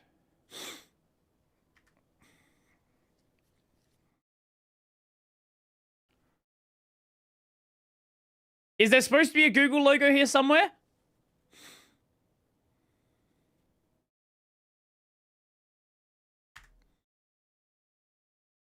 Is it going to load the page? KDE, wait, are you getting DDoSed again? Am I getting DDoSed? Is somebody getting DDoSed?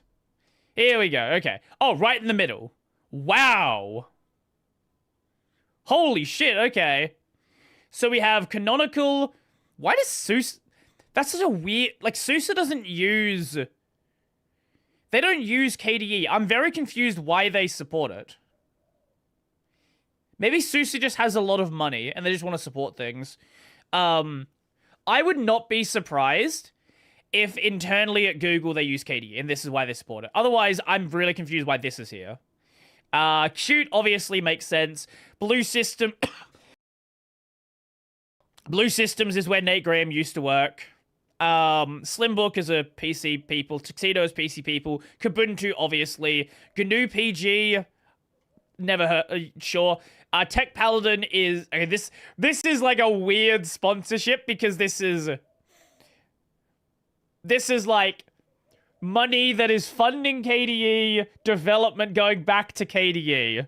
KDAB, more KDE stuff. They're another KDE contractor. Or, Qt contractor. This is a big list. Maybe they want to switch to Plasma. Canonical doesn't use KDE. That's also true. Canonical just has a lot of money. Like SUSE, they probably just want to throw money at things. It would be very... Imagine how funny it would be. Imagine how fucking hilarious it would be if Ubuntu went KDE. Or went plasma. 宿がかかってる。いいのに探りを入れさせたんじゃ。 I would laugh my ass off. 登場界の菅井も来るらしいで。 Because there was a point where Red Hat was KDE. Like, very early on. わしは奴らを差し違えてでも殺す。兄貴もそのつもりなんじゃろ。 But we're talking like 90s. ほいじゃが、わしと兄貴 And they had KDE up until Rel 一家の連中も 7? 秋山さん 6? も I want to こ say れ以 7. 上巻き込めん。俺もそのつもりだった。どうやら俺とお前で死ぬ時は一緒になりそうだな、兄弟。そいつは今日初めて聞くニュースじゃ。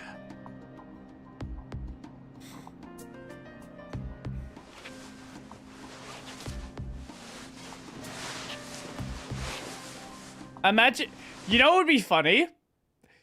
It would be funny if they went KDE and then customized it to look like their version of Ubuntu. Like, you know, how Mia looked like. Everything Canonical's always done has been that same sort of bar on the side. Like, they have a look, and no matter what desktop they're using, they're gonna have that look.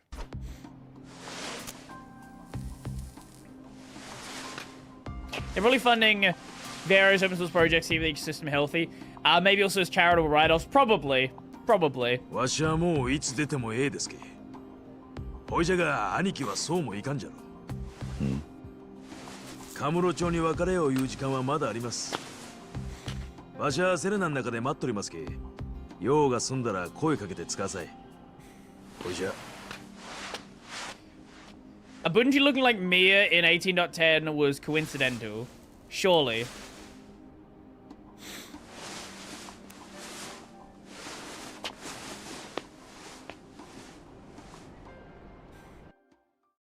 Even if the community decides it, like, it's still, they've kind of kept that look over the years.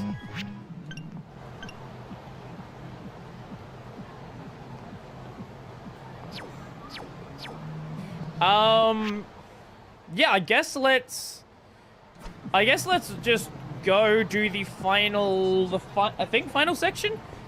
It appears to be final section? I don't know. I associate GNOME with the Ubuntu layout. See, that's the thing a lot of people do. And that's why a lot of people, when they go from Ubuntu to GNOME, I'm just not even going to call it GNOME, because Ubuntu GNOME is not the same thing. Like, they go try it out on Fedora, they're like, why is a bunch of stuff missing? Like, why don't I have a system tray, for example, and various other things that Ubuntu adds in through plugins? Like, the Ubuntu GNOME experience is the experience that the majority of GNOME people have. Like, this is actually the funniest part, right? Oh god, it's Amon. You know what? Let's fight him for the memes.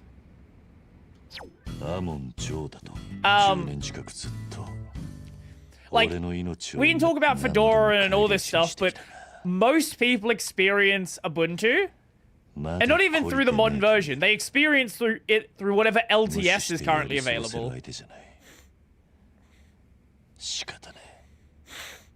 タクシーで浮島へ向かうか。今日できた。念入りに準備していかねえとな。When I do my videos on GNOME, on Wayland, sorry, you don't know how many problems I see people bring up that are like, hey, this thing doesn't work. That thing doesn't work. I'm like, hey, okay, well, what are you using? Oh, I'm on Ubuntu 2404 LTS. Yeah, no shit, your NVIDIA drivers don't work. Yeah, no shit, you have, like, none of these features. Yeah, no shit, it's a terrible experience. You're on a fucking 2-year out-of-date version.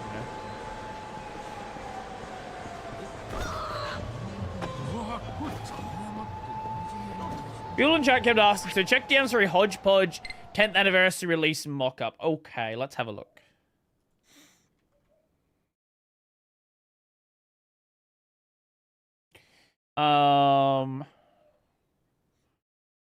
Ah, okay, that's fine. I can leak this DM as well.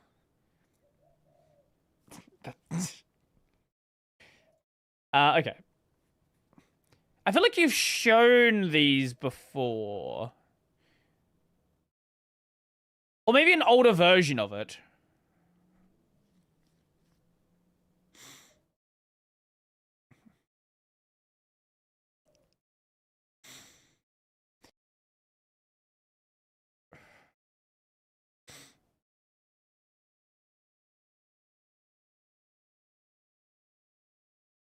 I saw it in TLE.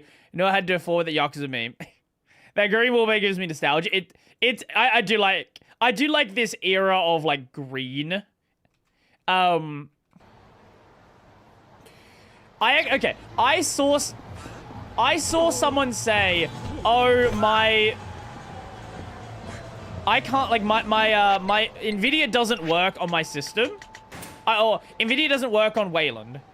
I was like, "Okay, well, what are you using?" And I shit you not. They said a GT 710.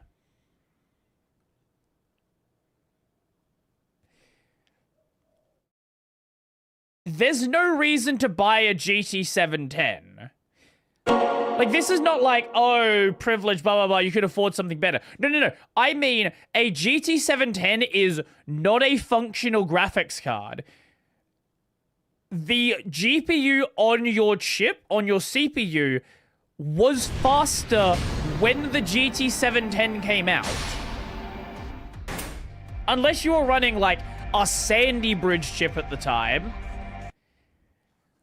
There's no reason to buy cards like the GT 710. They are a scam. They exist as a way to get more ports. They exist for offices and nothing else. They are not a real GPU.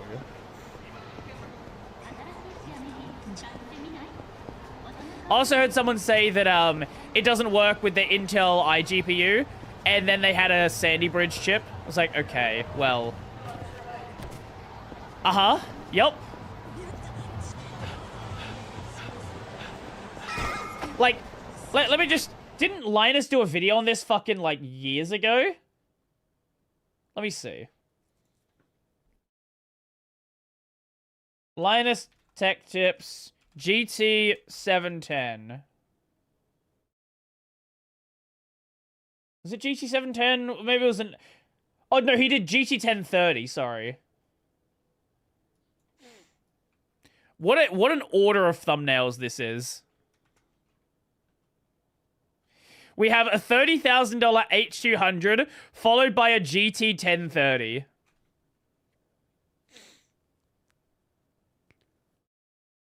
We go from being mega rich to being stupid with your money. Do I think now is the best time to build a PC before it gets too expensive? It's so hard to say because RAM is in a cooked state. But I don't see it getting better anytime soon.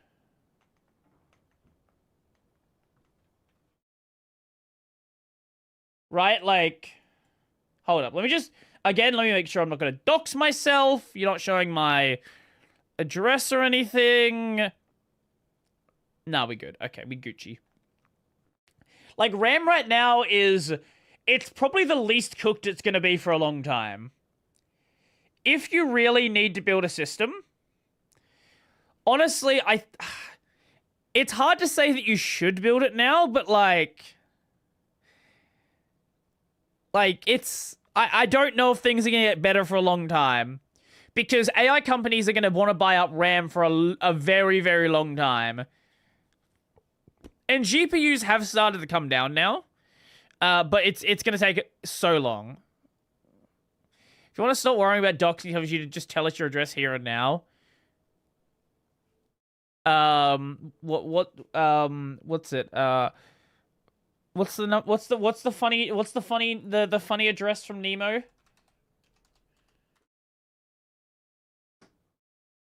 Yeah. P. Sherman, 42 Wallaby Way, Sydney. That's where I live.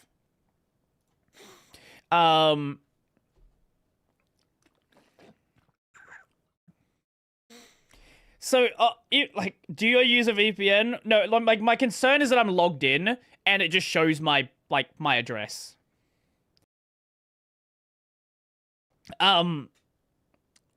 Crucial? Yeah, they're not going to be there much longer. At supplier. Yeah, that's probably the last supply they have. Because, like, you can buy RAM. Oh, Crucial here as well, yeah. The ad above. Oh my god. Valid until the end of the year? Yeah, because they go out of business in January.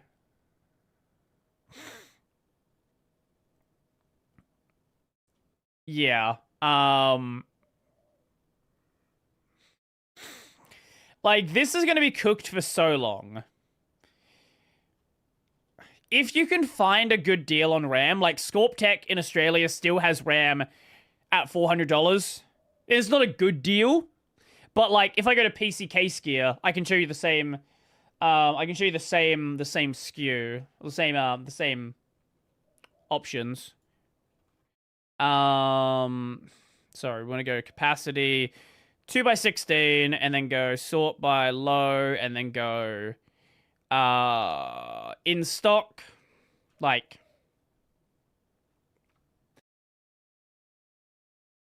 it's fucking $300 more expensive here.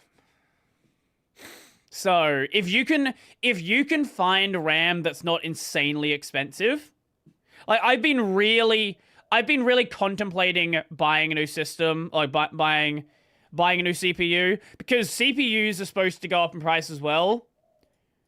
Like, with the next gen, I don't know what they're going to be priced at, and I can get this has come down in price.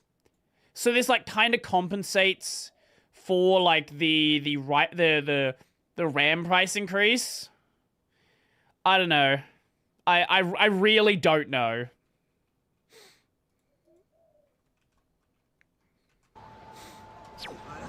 Right, we're gonna go fight Joe, weren't we? Or we're gonna go die to Joe, better yet.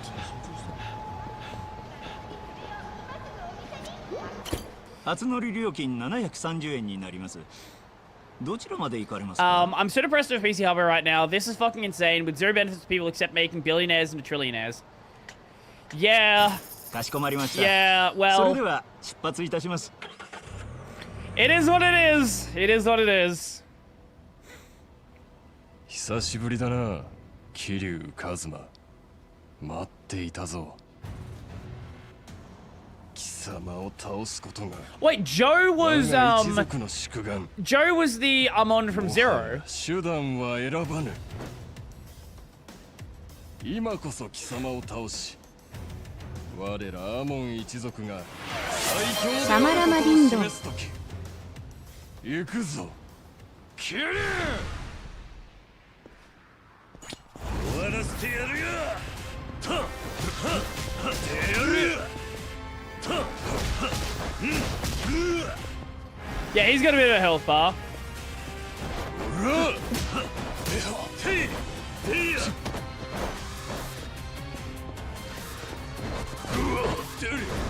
I'm not gonna beat Joe.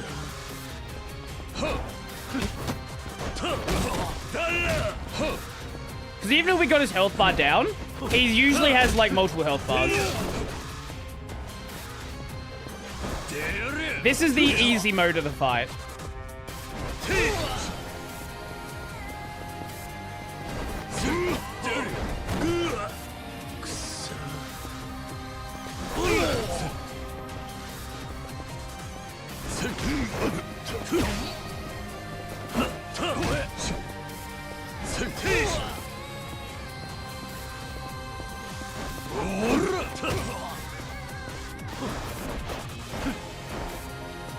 Come on.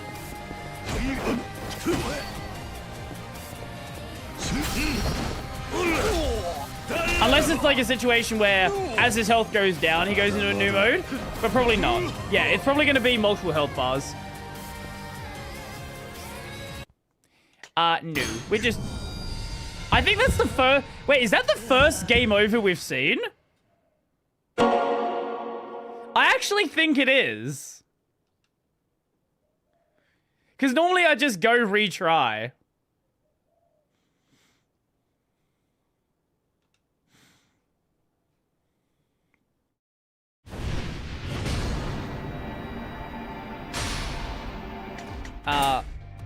Yeah, let's not fight Joe. I do not... I have the skill issue. I will not beat Joe. At least not without preparing.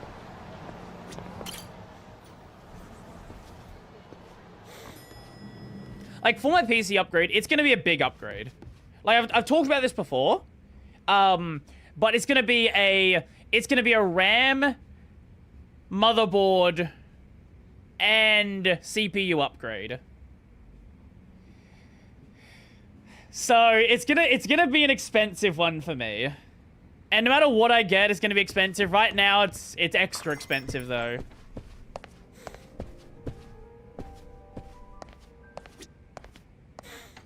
Aniki, もうカムロ町に思い残したことはありませんの。ほいじゃったら。To be fair, though, 最後の蹴りつけに行けますんで。I built my system. ええですかいの。Like, I bought my CPU. I think I bought it just pre-COVID. So I've gotten about 6 years out of this machine. So, like, yeah, it's expensive, but also, it was a long time I've had it. 行こう。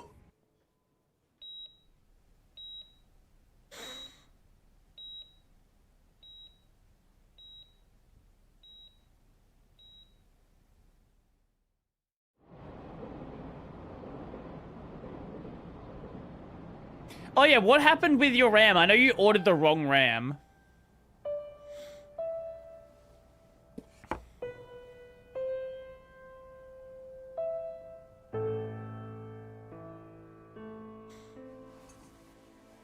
See, it's not even a matter of me not being able to afford it. I can afford it.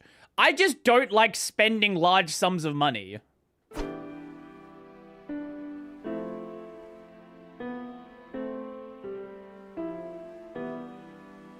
My financial know-how came from fucking RuneScape and wanting my gold count to go up as high as possible.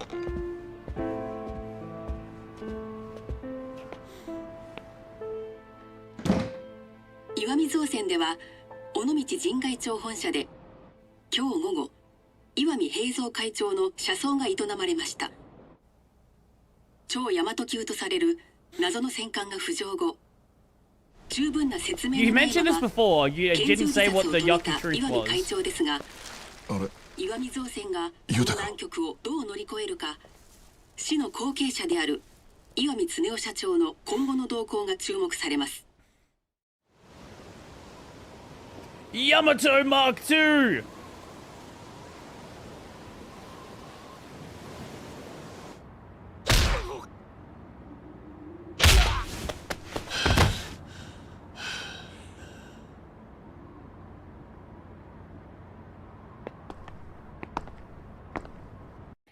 Try to connect the diagonal lines on the flag.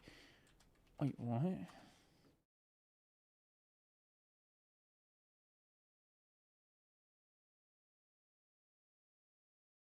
I have no idea what you even mean.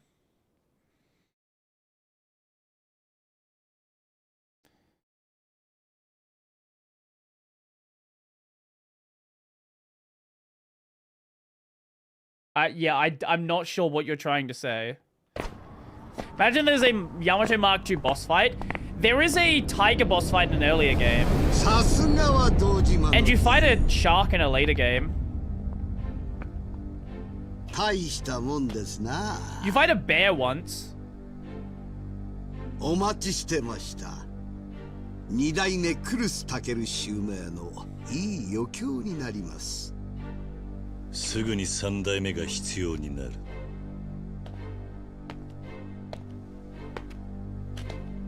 わしは染谷優が嫌いじゃなかったんですがの。あの美人ママもかわいそうなことしたと思うとる。腰ミス。広島のこの土地であんたに勝ち目はありませんよ、桐生さん。勝ち負けに来てるんじゃねえ。お前らさえこの世から消 You えて wrestled な a くな bear りゃ once, good bad. Wait, is that actually a band name? 全部蹴りがつく。わしら死にに来とるんじゃ。踊れるらかかってくんならそん格好で来いや。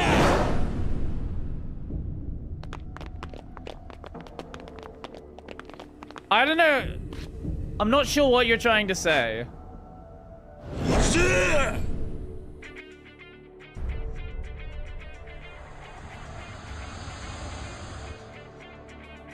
I wrestled a bear once.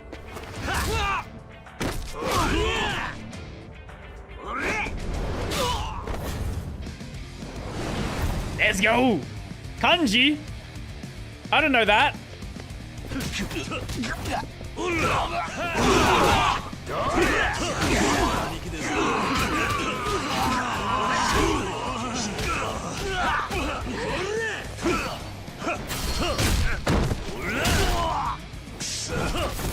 Bye.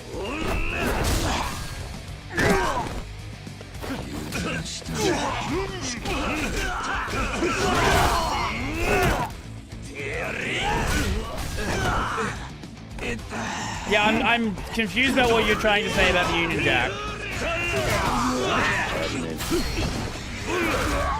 Bye.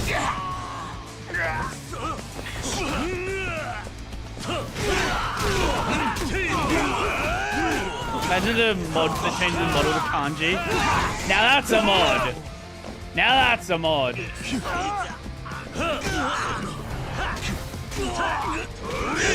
Wait. Let me do the thing. This is very annoying to do. The timing is real awkward on that move. I understand what lines mean. I'm confused about what you're trying to say.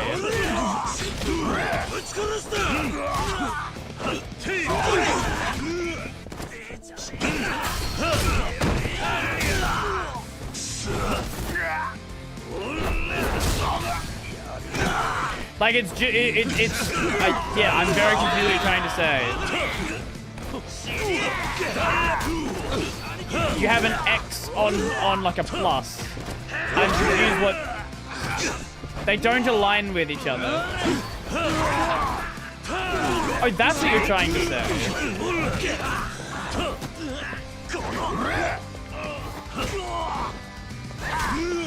Do you know that do you know that your mouse cursor also doesn't angle properly? Bye. Who's gonna get stabbed now? Nagamo! Oh god. Oh god, yeah, okay, maybe that's a bit worse than the stab.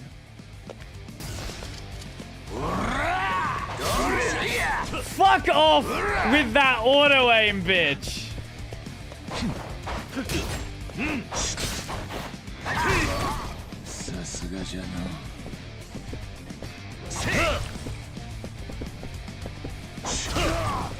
Can we just sit here and Tiger drop him?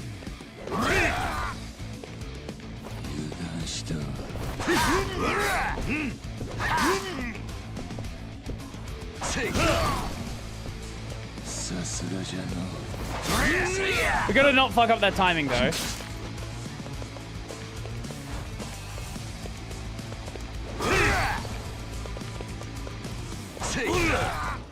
We're gonna fight like men!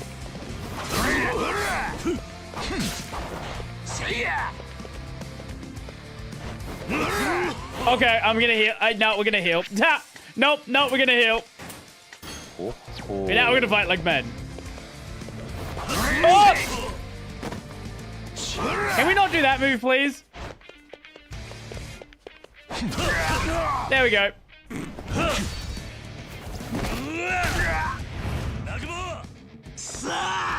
I was not aware of this this diagonal red line thing. No. This is news to me.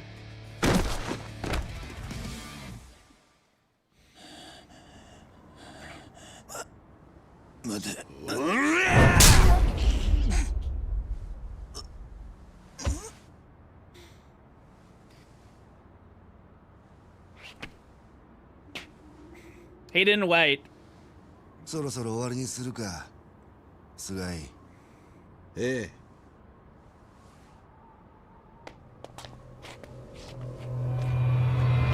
はるか。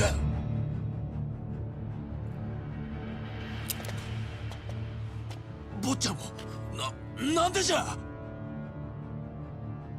本庄という東京の刑事を知っているか。何？今日の昼、その本庄に警察上層部からある匿名が下されたんだよ。伊達という刑事を見張り、そいつが違法に監禁している赤ん坊とその母親を救出するようにと。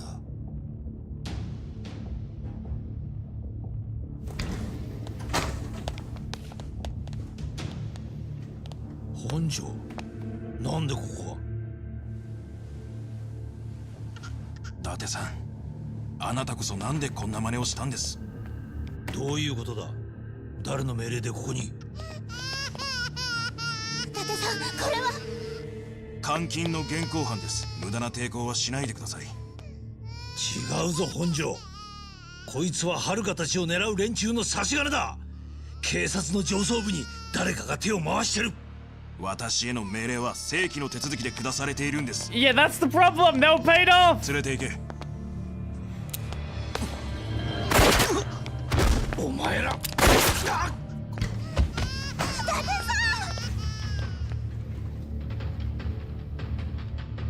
Well,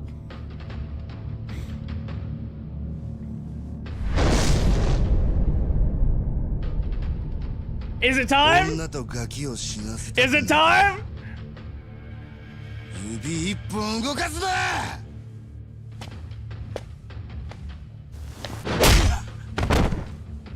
貴様。おっと。Just finished giving a presentation remotely for a small log on Butter Festival. Ooh. 4代目。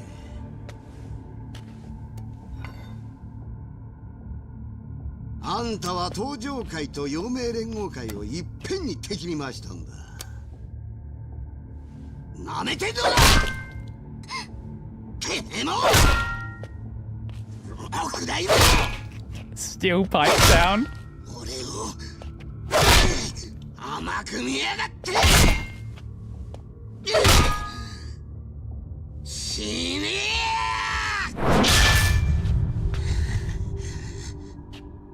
Let me play the funny. Let me play the funny. I should have this queued up. Steel pipe. Here we go.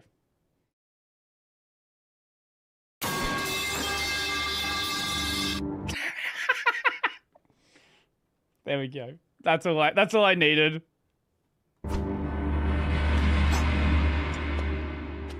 どけ、菅井。あんたじゃ殴り殺すのに時間がかかる。Surely there's an edit with the sound effect. That if there's not, someone make that. Wait,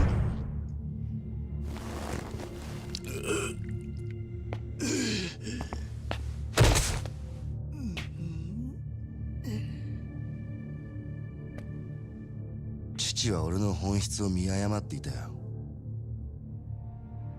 俺にはあの人を Wait, is this entire game this guy having daddy issues? 日の当たる道を歩かせようって親心がかえってあだになった。 Man nipples. 押さえつけられりゃ反発するのが子供ってやつじゃねえか。裏社会でこそ生きるこの俺の才能に親父 And は weirded up 気 by づ the いていたはずなのにな。 SpongeBob Whopper from Burger King. Wait, let me show you something. I don't know if this is a thing in America or if this is just like an Australia KFC thing. Australia Stranger Things burger.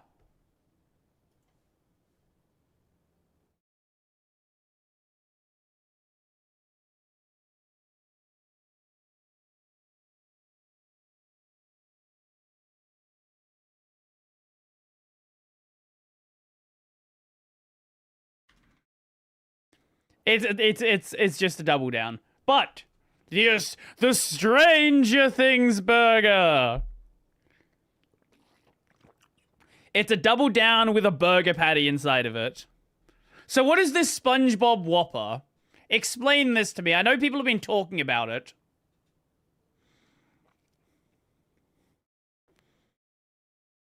Right, you call chicken sandwiches burgers. We do that, yes. Looks delicious and filling. This does. Double downs are already pretty good. It's just chicken and bacon, and that makes it great. So let's see. McDonald's, SpongeBob. Oh, not McDonald's. I'm fucking Burger King. Burger King, SpongeBob meal. SpongeBob 2025. What is this?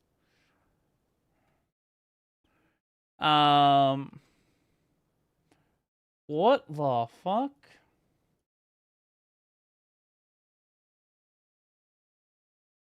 Burger King. I don't think we have it at Hungry Jack's. I think it's just a Burger King thing. Thank you for not loading your image, USA Today.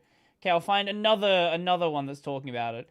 The Burger King newsroom. Okay, you will work. Burger King foot lettuce. The last thing you want in your Burger King burger is foot lettuce.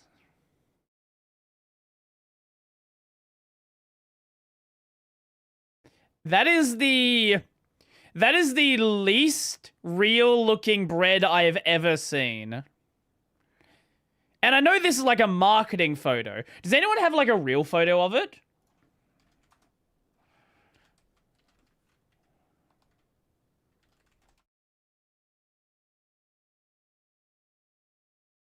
Like, I don't just want to see marketing shot. Oh my god. Oh my god, wait. It's more yellow in reality. What the fuck?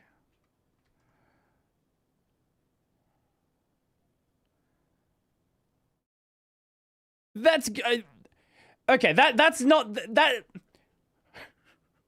That's got some yellow food dye in it. They added some turmeric to the bread.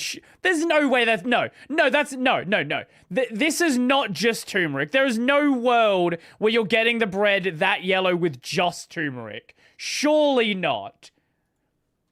There's got to be food dye in it. There's no way it's just turmeric. That's insane. I don't know what magic they've done if it's just turmeric.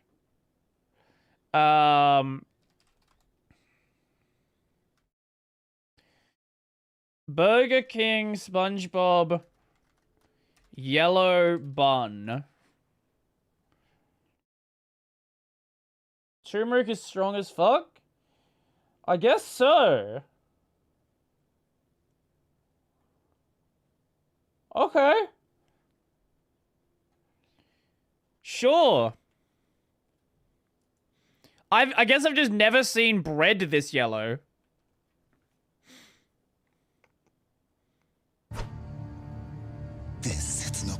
Also, it is American, and you guys do love things like Red 40 and, you know, other fun dyes like that, which other places rightfully ban.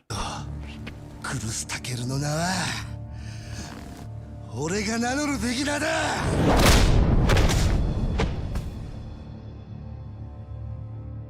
10数える前に立て。でなきゃ女を殺す。They're weird as fuck about food coloring. おじさん。おっと、無理かな。Oh, you might be banning Red 40. Wow.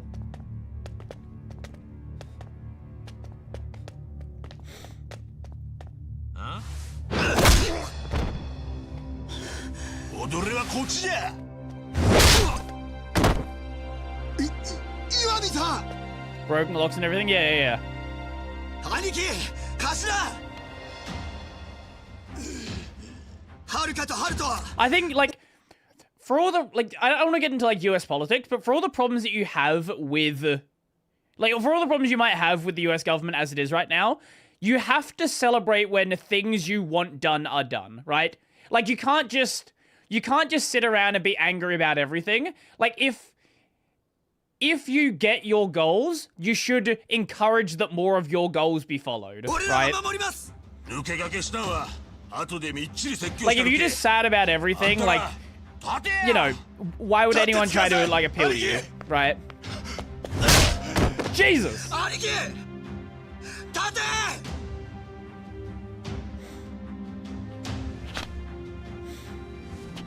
この死に損ないが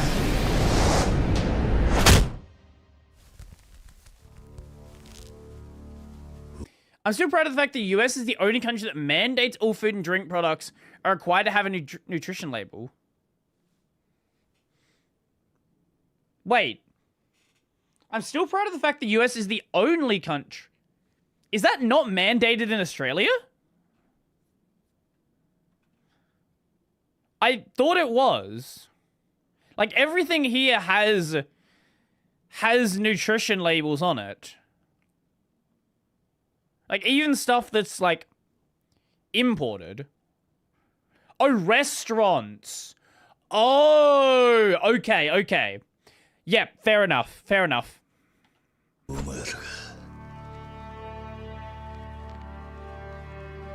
誰に喧嘩売ったかこれからたっぷり思い知らせてやるぜふざけるな今見た踊れの相手はこっちじゃおじさん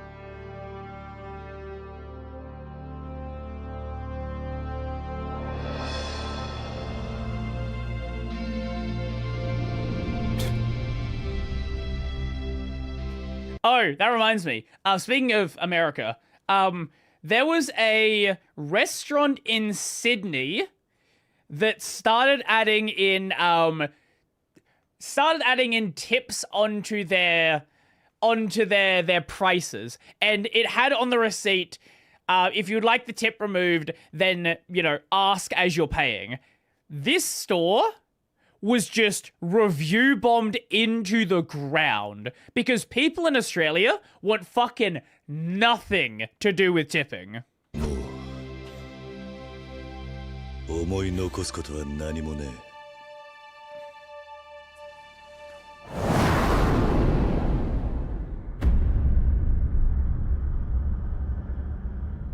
Yeah, brother. 俺と一緒に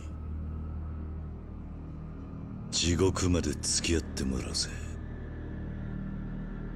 岩見の坊ちゃん貴様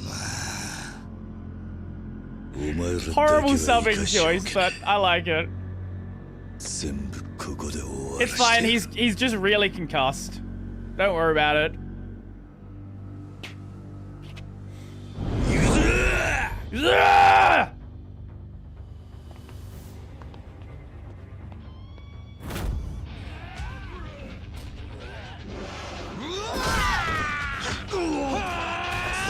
Imagine me getting a low HP. It'll be a safe win anyway.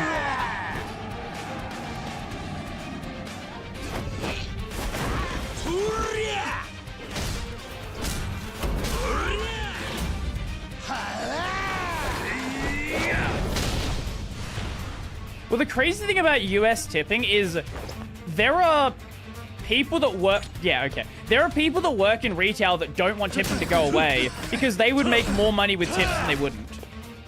Like, the people that make money with tips can make really good money with tips. The people that don't, like, you know, have fun.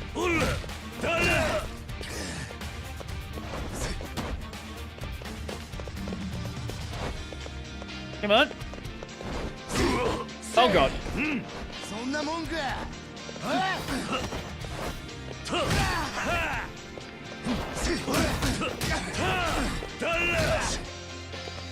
If everyone in the US decided to stop tipping tomorrow, the problem would be fixed very quickly. He is nothing to me.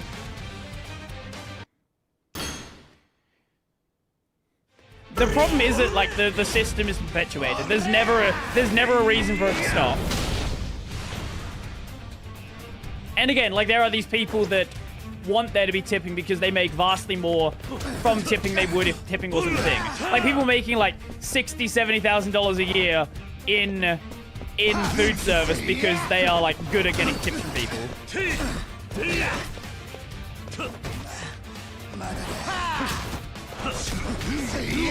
Or they work in an area where like, you know, people have more disposable income, things like that.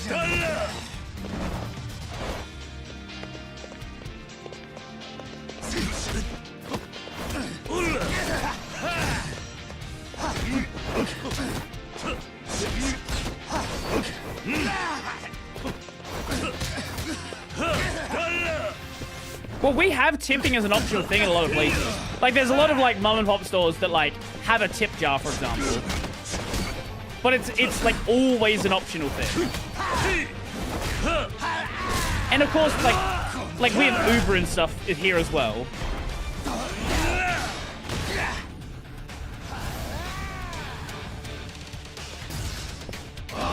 Any of those delivery apps, like, especially the ones from America, like, tipping is obviously like a core part of the function of the app. And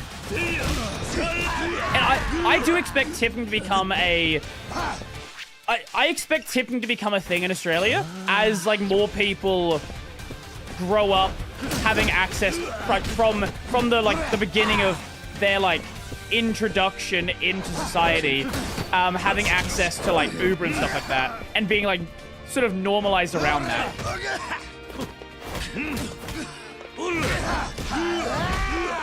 Kind of necessary to get economy set up. Yes and no. A big part of the reason why it's necessary is just because of how low the cost of using the service is, right? Like if it costs twice as much to use an Uber, tipping wouldn't be necessary, but also there'd be less people using the service, right? Also, it's a matter of, like, the amount of money that is taken by the service operator, right? Like, if more of the money went to the actual, the gig worker, it wouldn't be as necessary. It's just they run, like, paper-thin margins.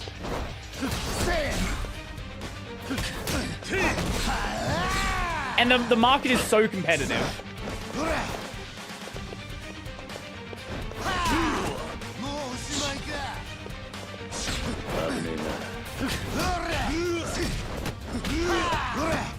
Oh, God!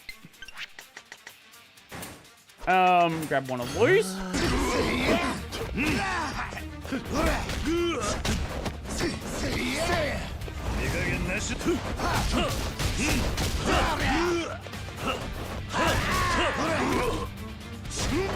Oh, that shouldn't kill me. We're in blue still. Yeah, okay, we're good. We're good.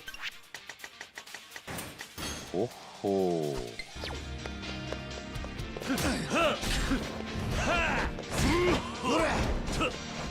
I always love the argument that, like, oh, companies would go out of business if they had to pay a reasonable minimum wage. Like, if you can't afford to do business and pay people, maybe you should go out of business. Maybe it's like a harsh thing to say, right? Like, yeah, that would cause lost jobs, but like, the rest of the world manages to deal with this problem. I don't think this is an impossible to deal with problem in the US.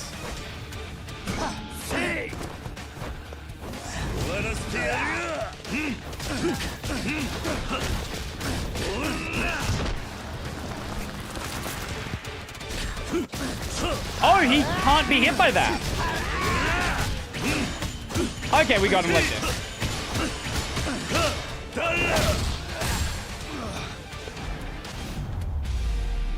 I think it's impossible but competing self-interest makes it hard. Do you mean you think it's possible?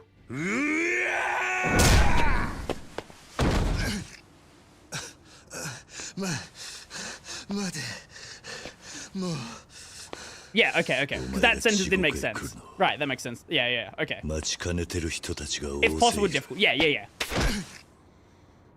お前は極道の世界に仇を巻き込む外道だ。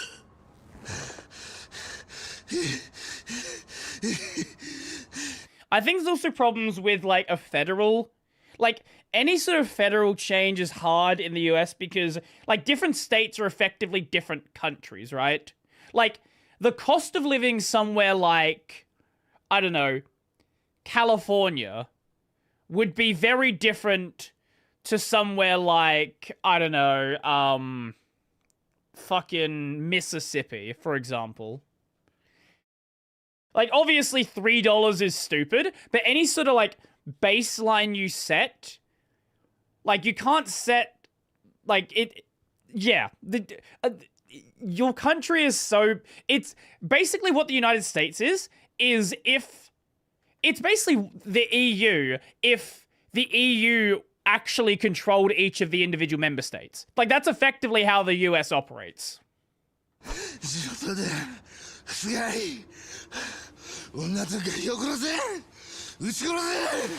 And the EU has problems, like the fact that Greece is a very different economic power to Germany, for example.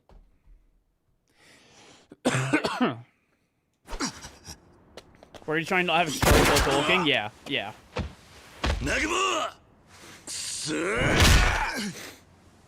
It do be like that. He missed! What a bitch!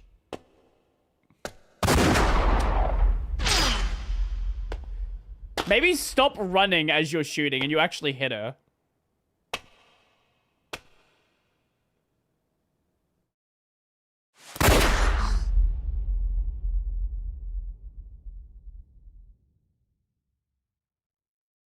Hit him in the nuts. He can't have any more kids. Oh! How many times has Kiryu died now? What are we at? Are we at 6? It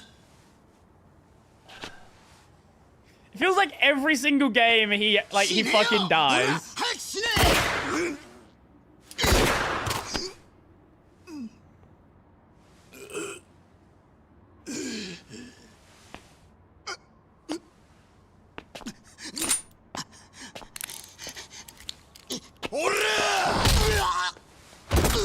Shut the fuck up, Ren. I'm not gonna say that.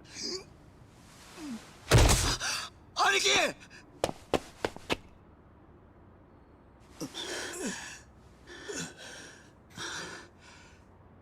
ハルカはハルトは無事だな。無事です。 No, he didn't die at the end of Zero, so... あいつらを頼むぞ、ユタ。しっかりしてくださいよ、兄貴。くそ。よくも桐生の兄貴を。 I think I understand why it was a big deal, why he came back in Like a Dragon now.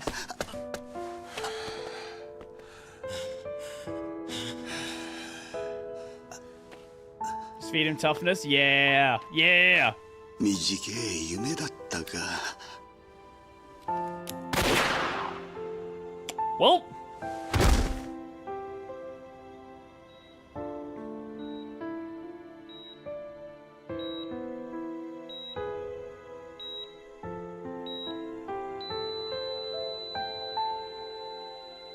The old man we don't actually care about, he's also dead. 救急車急いでくれ。頼むよ。おじさん。よかった、はるか。そんな満足そうな顔しないでよ。死なないでおじさん。諦めるの。ユタとハルトと。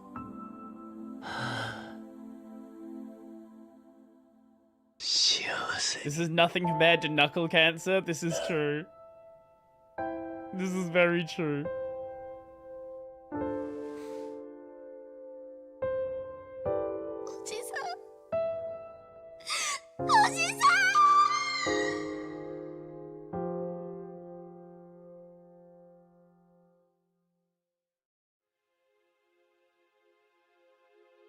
Roll credits? Wait, is that actually roll credits?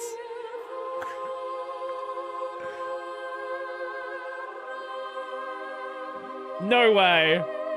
Oh my god, it's actually roll credits. Now, if only I wasn't aware of Kiryu coming back in Like a Dragon, that would be a lot more of a big deal to me. Or the fact that there are 3 other games after this with Kiryu in it.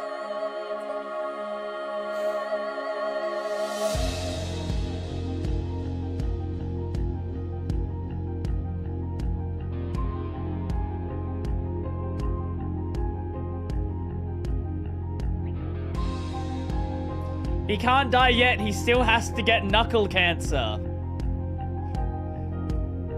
I'm gonna be so fucking annoying when we play Infinite Wealth. You don't know how many times I'm gonna say knuckle cancer.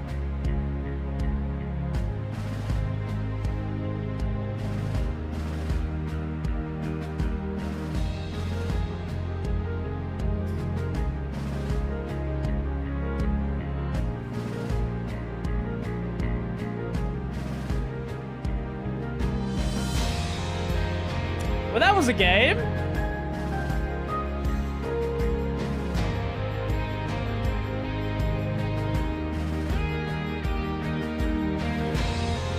Like a Dragon makes the most sense because that's the next in the release order. I typically play release order, that's my go-to.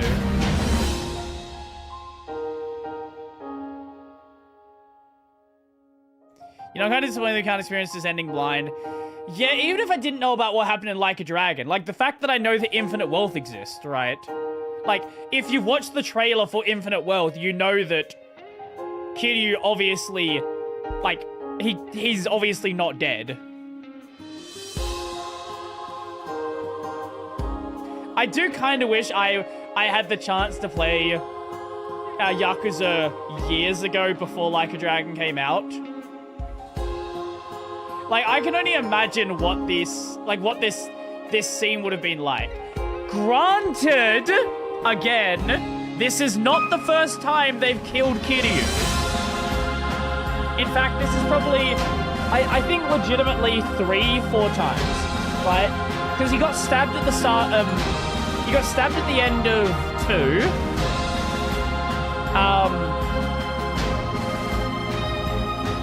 He got stabbed in 3, 4. He was definitely stabbed when Haruka was still a kid. He was stabbed at the end of 4 when Haruka was an idol.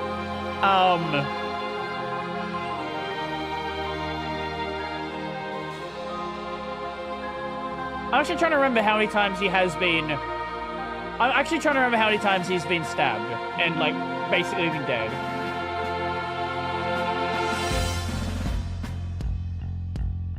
That's true. Yeah. Imagine. You know what? That's a really good point. Every other time he's like just come back for the next game, it like starts up with a scene like, oh, here's what actually happened. But yeah, this time it's like you go into Like a Dragon and then he's actually just dead.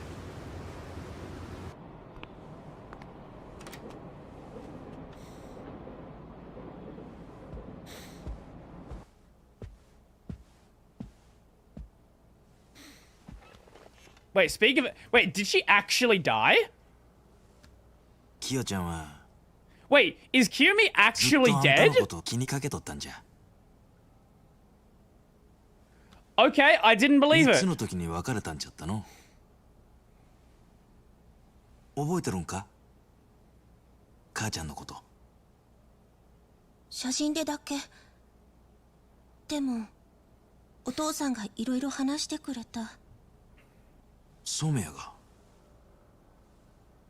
お父さんの仕事のせいでお母さんは出ていくしかなかったって。お父さんはいつも自分が悪いんだって言ってた。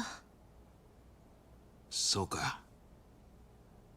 ほいじゃがあいつはあんたのことを大事に育てとったんじゃな。ののキヨちゃん。 Okay, she is alive. I was gonna say, she didn't die on screen.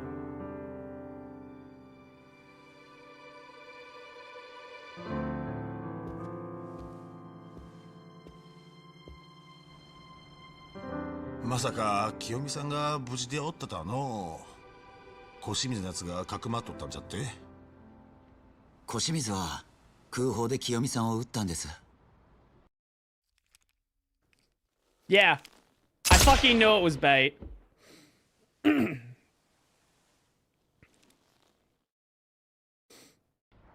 彼女を助けようと自分で腹刺した染谷に小清水もなんか感じるもんがあったそうで。あいつも世が世じゃったらあんなゲスどもに使われる男じゃなかったんじゃ。菅井と岩見の言いなりになっとる自分にええ加減嫌気がさしただけと違うんか。それでもいいだろ。 Oh, right, the bomb explosion. 清美さんは生きて Right, I forgot about that one. 南雲の頭も哀れじゃのう。恋敵は清美さんのために自決した染谷じゃ。どうあがいても勝ち目はないじゃろう。しばらくは広瀬一家の立て直しに専念してもらおう。後のことを頼むな、田頭。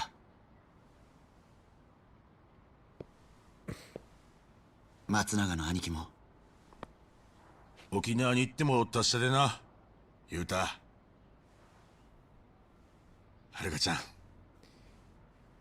Yeah, in two. Yeah. もちろんハルトもじゃ。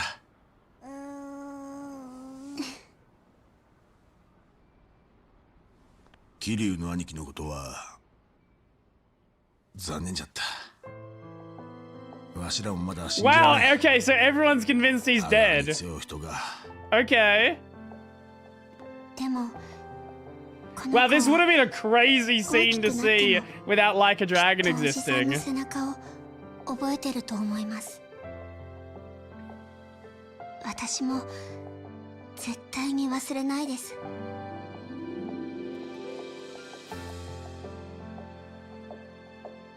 Imagine they just never made another これ game. まで一緒に歩いてきた道の続きを今度は Okay, I really want to こ know. の子と歩き I really want to know how Kiryu survived this. We need to play Like a Dragon sooner rather than later.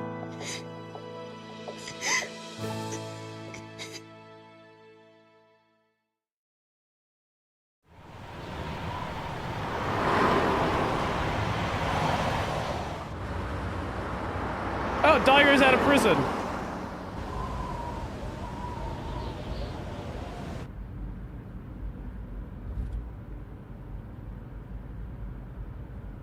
Oh, right, yeah, okay. Right, he's, doesn't he show up in Like a Dragon as, like, Daigo's assistant or driver or something?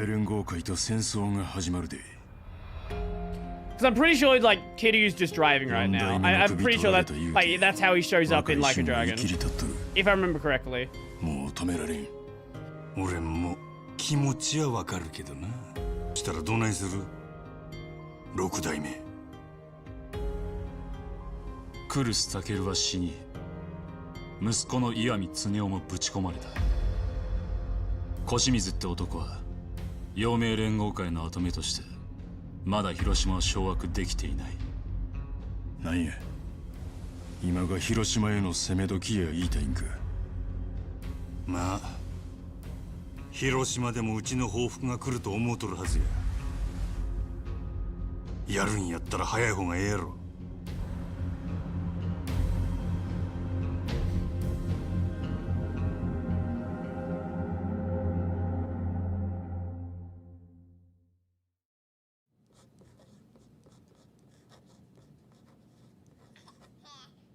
俺は後悔している。Okay, this is before everything happened. 言えた義理ではないが、俺はお I 前 think の I already 親 have の the つもり game. だった。ならば Oh, 俺は sorry, that's something, 親として that's something someone was asking earlier. So, you know how Zero's being delisted? Was Zero on GOG?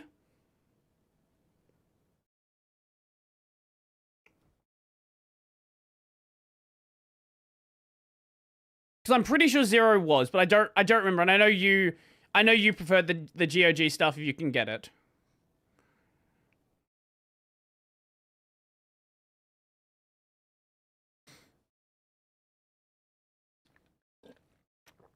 Zero was on GOG. Yeah, okay. So someone's gonna preserve the original version of Zero anyway, even though they are doing the delisting. 伝えなければならないことが山ほどあったはずだ。だが俺はそのことに正面から向き合おうとしてこなかった。そんな俺の前にさまざまな親子の形が次々に現れた。しがらみや掟に縛られ、First team as long as without you know. 子供を Fair 純 enough, 粋 fair に enough. 愛してやれなかったことにようやく気づいた親。親を超えることで認めてもらえる、愛してもらえると堅くなにまで信じた子供たち。そんな親と子の隔たりが多くの不幸を招くのを目の当たりにした。彼らは親子として向き合っていなかったのだろうか。そうじゃない。彼らは親子の絆を信じていた。それぞれが苦しい定めの中で The Steam games lacks the 親子の SD 絆 Zero, を by the 確 way. かめようと Isn't it mostly older stuff? 必死で思い悩み続けていたはずだ。ただ None of the spin-offs of Judgment. Ah, yes, yes, yes. 親子として Judgment's 共 another に thing 過 we ご need to す play 時 at some 間が point. 足りていなかった。それだけだ。でもそれはきっと大切なことなんだと思う。 Hades 1 doesn't have it. だが Okay, I 俺 didn't も know that. 彼らと同じ鉄を踏んでいた。俺は曲がりなりにも登場界の4代目だった。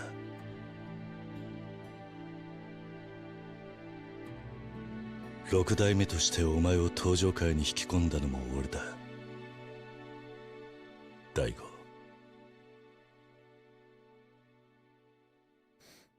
俺はお前の親としてそばにいてやる必要はないと思っていた。堂島大吾を男と見込んでお前に全てを託していたと言えば聞こえはいい。だが俺はお前と持つべきだった親と子の時間を捨てて運命と向き合わず消せない過去からも目を背け逃げていただけだ。あの親子たちのことを思うと今の俺には言葉もない。そんな Okay, that's cool. I didn't know that. お前や登場界の親だと名乗る資格はない。だからこの手紙を読んだ時、もし俺が死んでいたとしてもどうか親の仇を討とうなんて思わないでほしい。俺の命にそんな価値などない。それが俺の最後の頼みだ。大悟。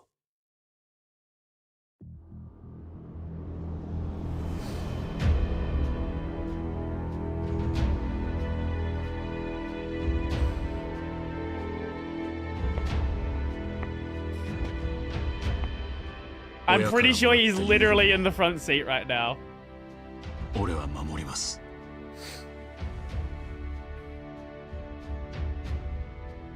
広島と戦争はしない。その上で陽明連合会にはこっちから申し出て五分の杯を交わします。キルーちゃんに先手を打たれとったわけか。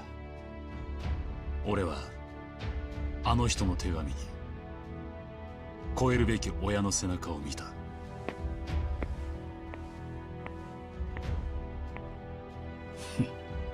Where the fuck did this facial animation come from?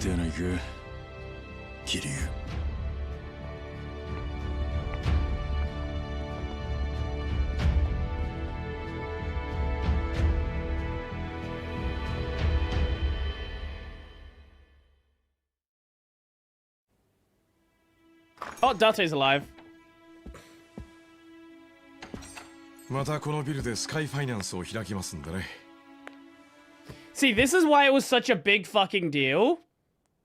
Wait. Let me just show you the scene. There's one that obviously I have to show. Like a Dragon, Kiryu returns Coco.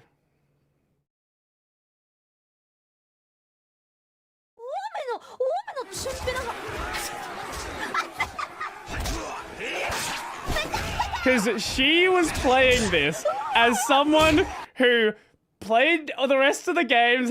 This was her first time playing through Like a Dragon. And she's a giant fan.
Man.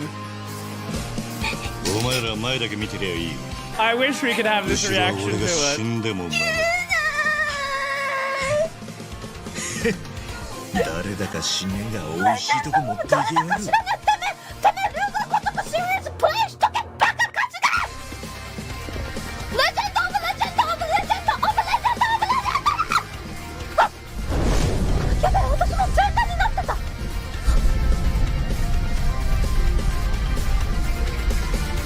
Yeah.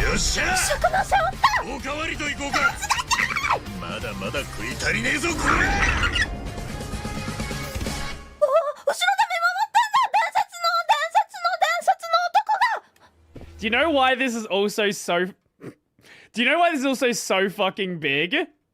It's also because Ichiban has the same voice actor as Nishiki. Like, that's what also makes it so fucking crazy. ご挨拶をと思いまして。ああ。聞いたよ。So basically you make Goofy Nishiki the main character, and then you kill off Kiryu in the previous game and just bring him back out of fucking nowhere.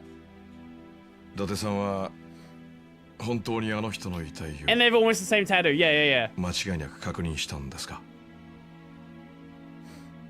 That was such a good choice, by the way. That was such a good choice to give him Nishiki's voice actor.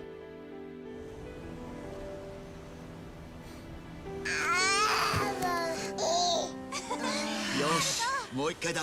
な、頑張れ。さあ来い、ハルト。頑張って、ハルト。Oh! He can walk! Yeah! Oh! Oh! もうちょい。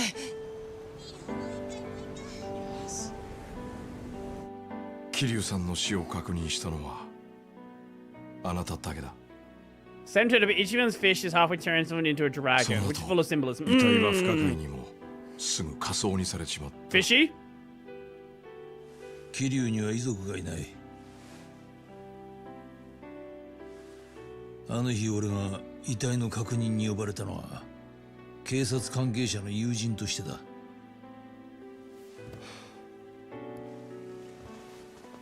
何度聞いても答えは同じってことですか。いつか本当のことを話せる日が来たら、その時は違う答えを聞かせてもらえますよね。Okay, Date knows. 伊達さん。Okay, Date knows. He's like, bitch, I can't fucking tell you. Wait till the next game.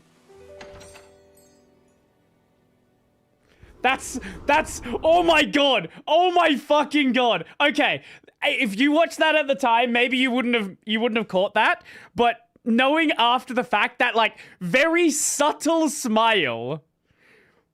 Oh my god, okay. That right there is probably the best bit of... It's such a tiny little thing. That right there is probably the best bit of facial animation in the entire game. That says so fucking much.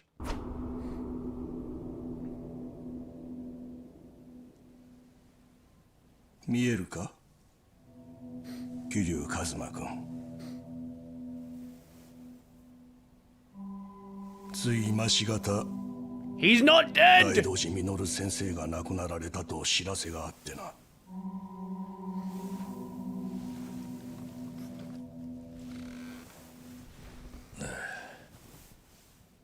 誰だあんたは。私は政治家としてのイロハをすべて大道寺先生に教えられたものだ。ああ。今回の尾道の一件、マスコミも世間も大騒ぎだ。選挙も近いというのに、全く困ったもんだ。火消しに追われて身が持たんよ。まあ時間が経てば火は消える。そんなものだ。だがつまらん火種が大ごとになることもある。超大和型戦艦クルスタケル、岩見恒夫、それらと大道寺先生とのつながりが万が一でも表に出るようなことがあってはならん。そうだろう。もしあんたからマスコミにでも知れれば。 Katie see so much money in the year-end fundraiser?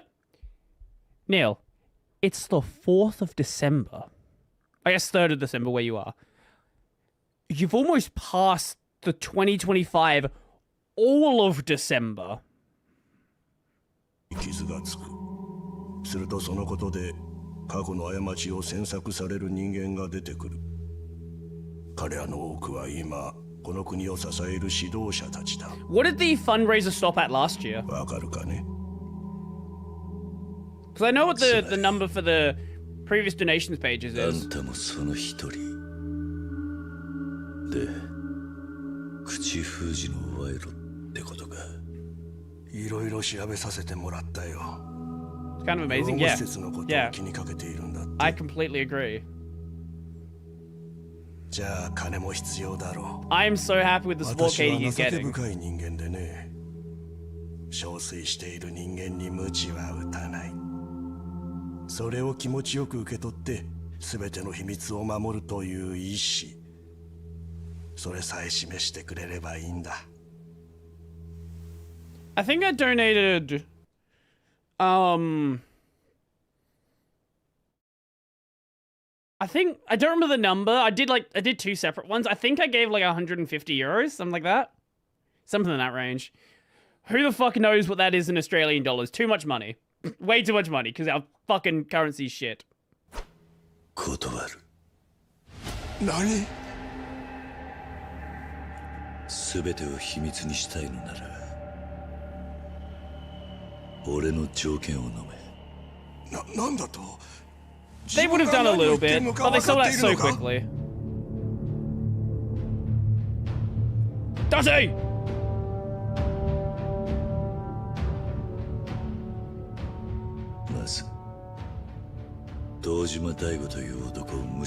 Wait, okay, so this is...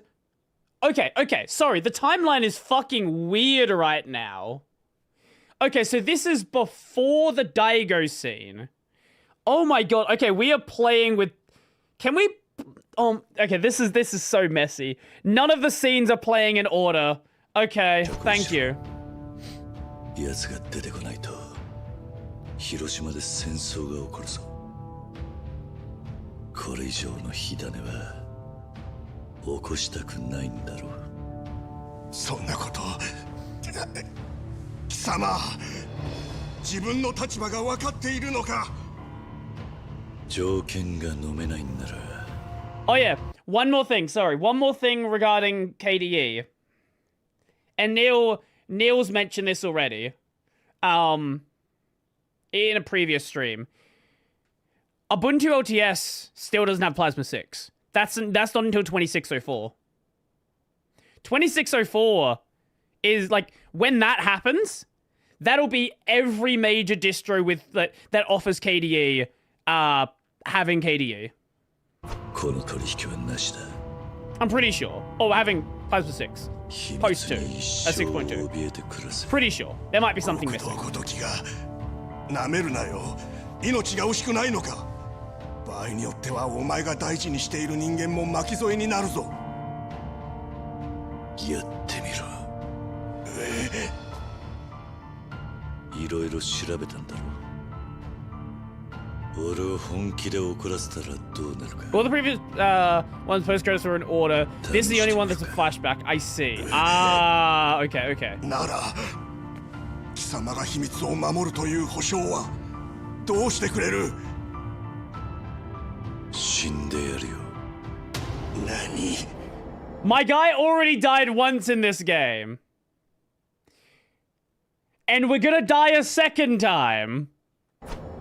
あんたの力でこの病院で発行した死亡届を作った。そうしたら俺は一生消え続ける。 Okay, we're gonna fake our death this time. 最後の条件はそれだ。何言ってんだ、桐生。聞いていたろ。俺は消える。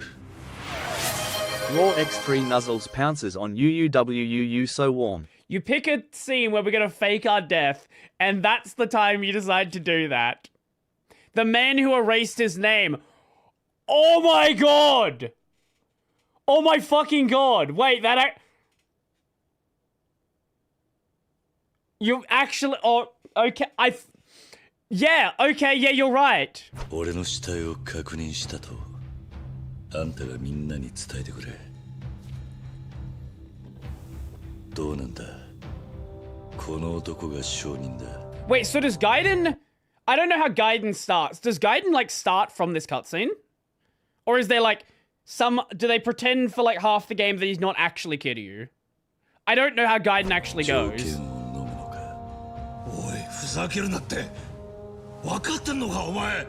そんな真似したら、もう二度とハルカやハルトに会えねえんだぞ。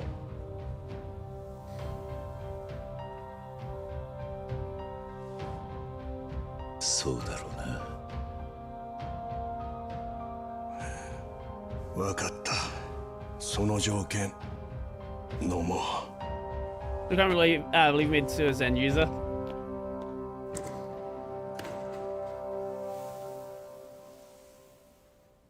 くそ。なんで。 Sue was playing near the other day. That was fun. ハルカやハルト。それに俺の周りにいてくれた多くの仲間たち。あいつらを守れるなら俺は喜んで死んでやるさ。VTuber that we Tsubin, we watched one of their... We watched the Hyperland racing video. たく重いもん背負わせやがって。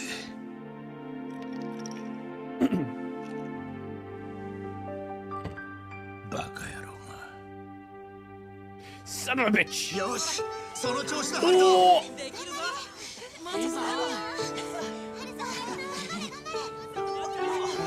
Let's go!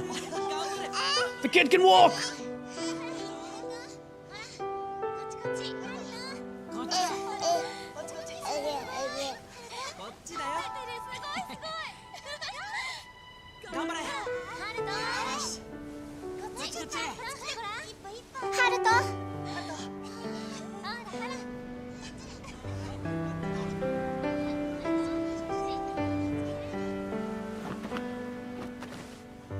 Wait, is this implying he's a ghost at the end of this?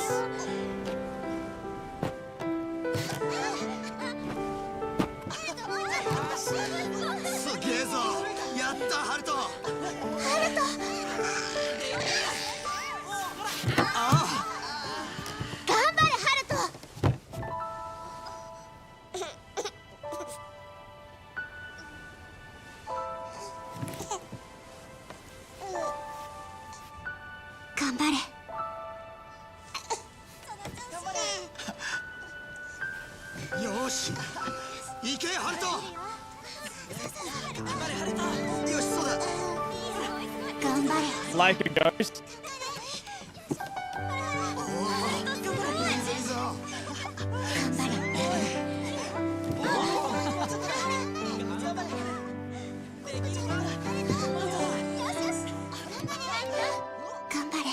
Yure no gotoku.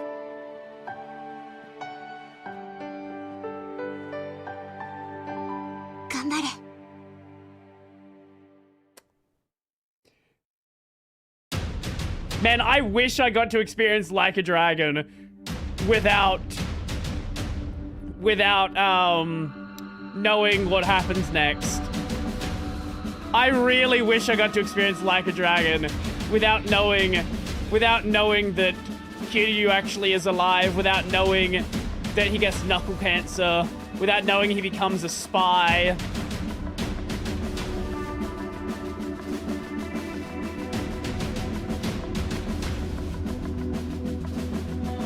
These are different credits. These are not the same people. Now we're crediting the team that, like, actually built the game. Before it was voice actors.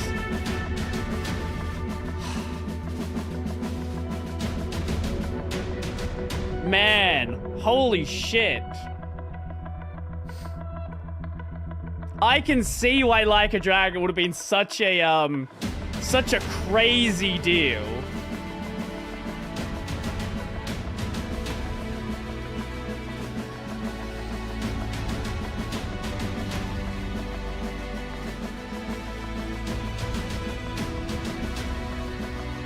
Okay, so as of the Kiryu saga, my favorite games, now that we're here,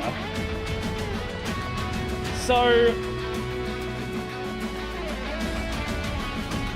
I don't want to say it because it's everyone's answer, but first place is Zero, right? I know everyone says Zero, but it's Zero.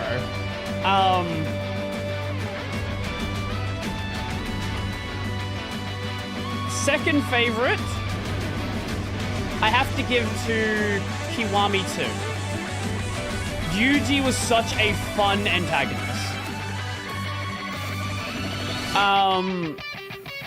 After that,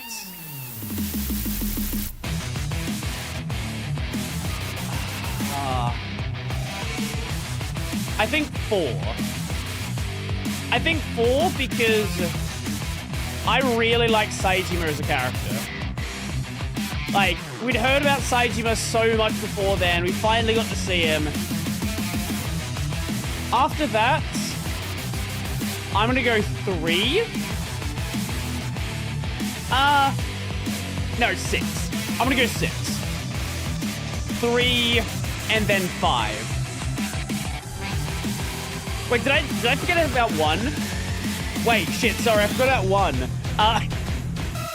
So 0, 0, 2, 0, 2, 0, 2, 0, 2, 1, 4, 6, 3, 5. Yeah, that's my order. That's my order.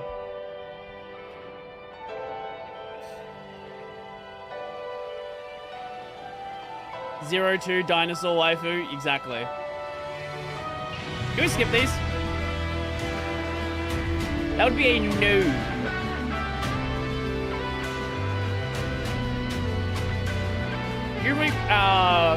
You should offline replay 0 to see that there's so many tiny nods the other game completely missed. Yeah, that's what I hear about 0.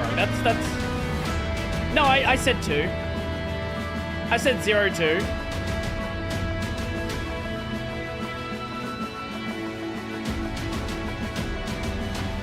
How was 6? I would say it's probably in the middle of the pack for Yakuza games. Like mid to low. Yeah, mid to low for me. I think it's slightly better than 3, but I am a 3 coper.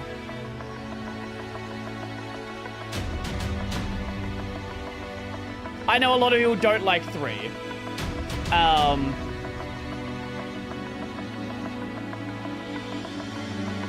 waiting for Kiwami 3. We'll probably play it on stream. I'm honestly thinking we'll play it on stream. I think doing early reacts is a good idea if you want to check the Linus stuff. Yeah, I wasn't sure. Do we do... Because there's like 40 minutes of gameplay left. Because otherwise we would have gone into DMC Devil May Cry. But considering how long the Linus video is, that's probably going to end up being like hour and a half minimum. And probably going to be longer.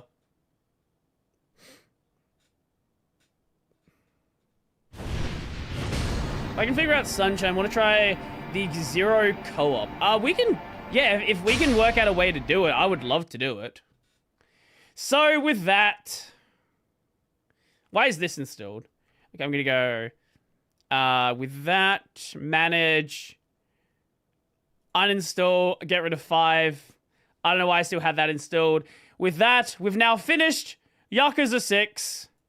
So, we do what we have to do. And uninstall the game. Yes, there's like little things here and there I could have done. There's like some sub-stories I missed. But, yeah. That was a good game. That was a really good game. I don't think it was like... I think it was like a higher tier than 5. 5 was just so messy. 5, like... I still don't know what happened in 5. There's just so many interweaving stories in 5. It just, I couldn't keep track of what was going on in that game. Anyway, I was back in, wow, 60% of people finished the game? What the fuck? Wait, what other game has a completion rate that high? Wait, that's actually fucking crazy. No one finishes games. E33? Let's find out, actually.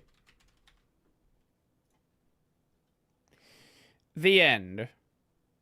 39?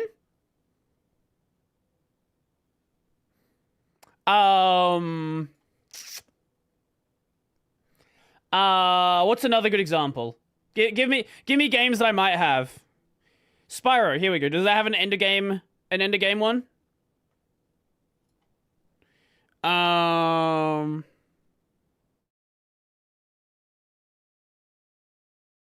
don't know if this has an explicit end of game.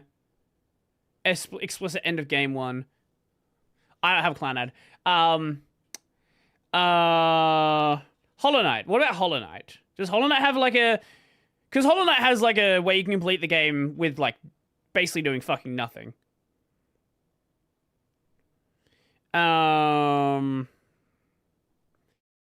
That's defeat Radiance. What is the easy ending for Hollow Knight 1? For the original Hollow Knight? Was it Radiance? No, I don't think it was Radiance, was it? 26%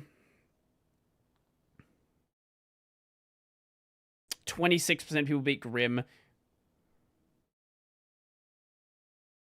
Radiance for no... Oh, it is that one, okay. Yeah, fucking no one beat. No, Radiance is true ending. Oh, is an actual achievement for beating Hollow Knight? Is it called Hollow Knight, or is it a different name?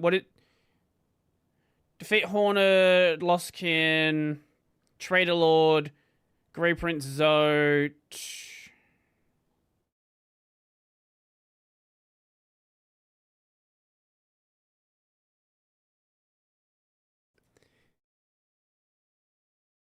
False Knight, yeah. Wait, okay. 70% of people quit before beating False Knight. I don't think we need to look any further. If you quit before beating False Knight, like, man, I don't know what to say. I do not know what to say. Yeah, Doki Doki, what about that? Oh, it doesn't have achievements. Okay. 23, yeah, okay, that's what I thought. Borderlands 1. Have I beat Borderlands 1 is the better question.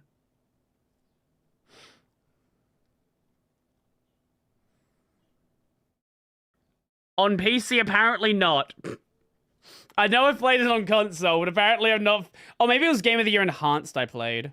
No, I haven't played that. Well, yep, definitely not then. Celeste? Probably not. I doubt Celeste.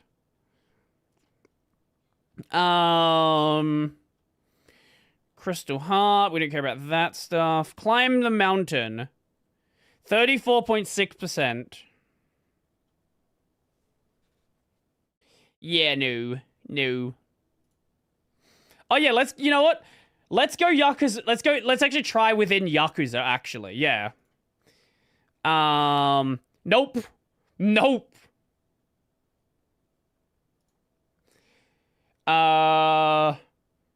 Kiwami. Oh, that's higher. Why is nobody fit? Wait, what? I'm assuming there's a bunch of people that started the game and then just never finished it. Considering, like, 0 is probably the longer... Is 0 the longest? I don't know about Like a Dragon, but of, like, 0 to 6.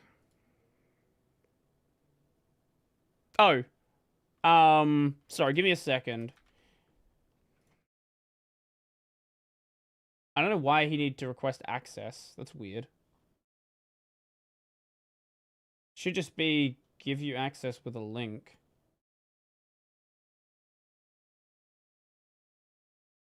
Where the fuck's the folder? Wait, what?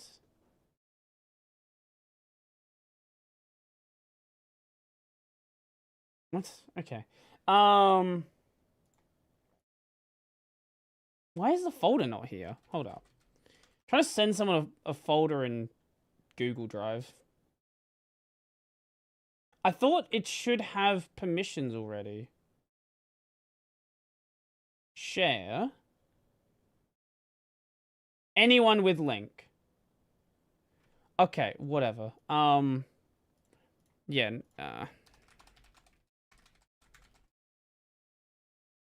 okay, there we go. I'm doing a collab thing with someone. Sending him some clips.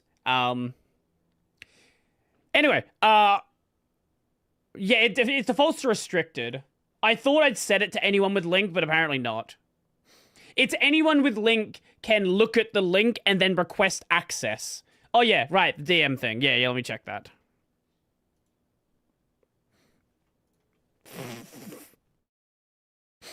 This, what the fuck?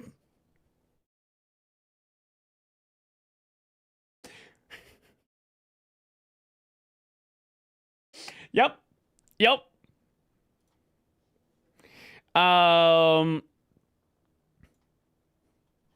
Holy shit, there's a lot in here. Look at this. It's everyone's favorite person who doesn't know how to read charts. No, I'm not watching that. I do have my own video on how many people use Wayland coming out, and it actually shows the chart he showed and actually shows the real numbers that he just refused to show because he wants to misrepresent the numbers. What is this slop? Is this actually a slop channel? Wait.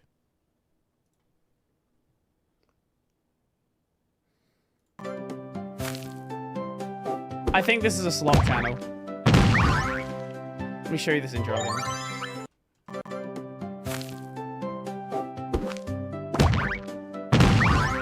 Holy slop. Welcome back to the... Oh, it's a real person. Okay. Okay, it's just a slop intro. Is this walls made of paper? What the fuck is wait. I'm sorry. Sorry. We'll get to the LTT video in a bit. What is going on with this building? I know I joke about American walls being made of paper, but like this is like actual paper.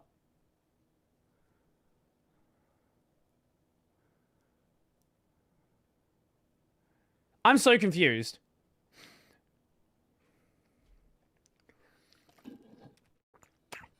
Anyway, sorry. Well, I'll be back in just a second. You can stare at the Burger King burger, and then we'll go watch the LTT Mr. Linus video where he makes a 6-7 joke because Linus put his hands in a funny way. Anyway, yeah, back in just a second. I guess I should probably play ads. Here you go. Here's your one ad, your 60 seconds of ads every 4 hours.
Burger King foot lettuce.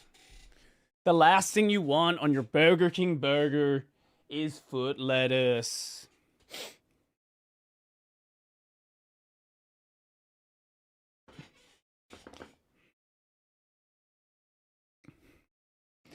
Okay. Okay.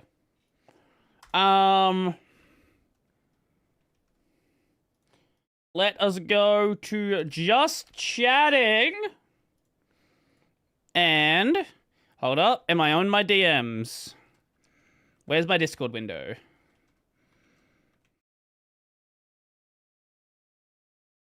Okay, no, we're good. Where the hell's this link? Ah, here it is. Okay, didn't have to scroll that long. Okay, let us go have a look. Brilliant. Possibly getting a Lucky Star poster. What the fuck is this ad thumbnail? Sorry, I'm gonna swap accounts so we can not see the ads. Are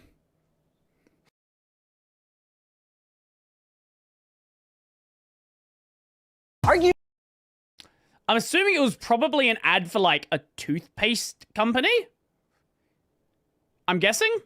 Anyway, Building the perfect Linux PC with Linux Torvalds.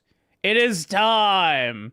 This is like 50 minutes long. I wouldn't normally watch a 50-minute long video, but this is a special case. So, let us go and check it out. Arguably, there can be no perfect Linux PC, but what we can... I didn't know Linus had braces. Oh, sorry, you're not seeing it. There we go. I missed literally no one told me we weren't showing the fucking screen. Thank you for that, appreciate that. Okay, so let's do that intro again. I wouldn't normally watch a 50-minute video, but this is a special one. The loading's making it even better. I love the way that Linus is showing. Linus is presenting himself right now. Well, I don't know what to do the intro now. We lost the intro, so let's just move on. Let's watch the video. Arguably, there can be no perfect Linux PC, but what we can build is the perfect Linux PC for... Wait, a ProArt monitor? Why the fuck are you giving him a ProArt monitor? Wait, what is Linus doing that he needs a Pro... He's not doing any graphic stuff. Is this just a flex? For the creator of Linux, who...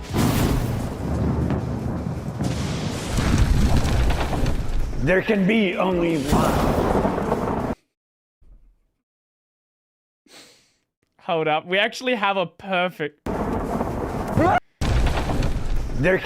We actually have a perfect image to go with this now. Richard Stallman Katana. Holy shit. I didn't think we would ever get a companion to this image.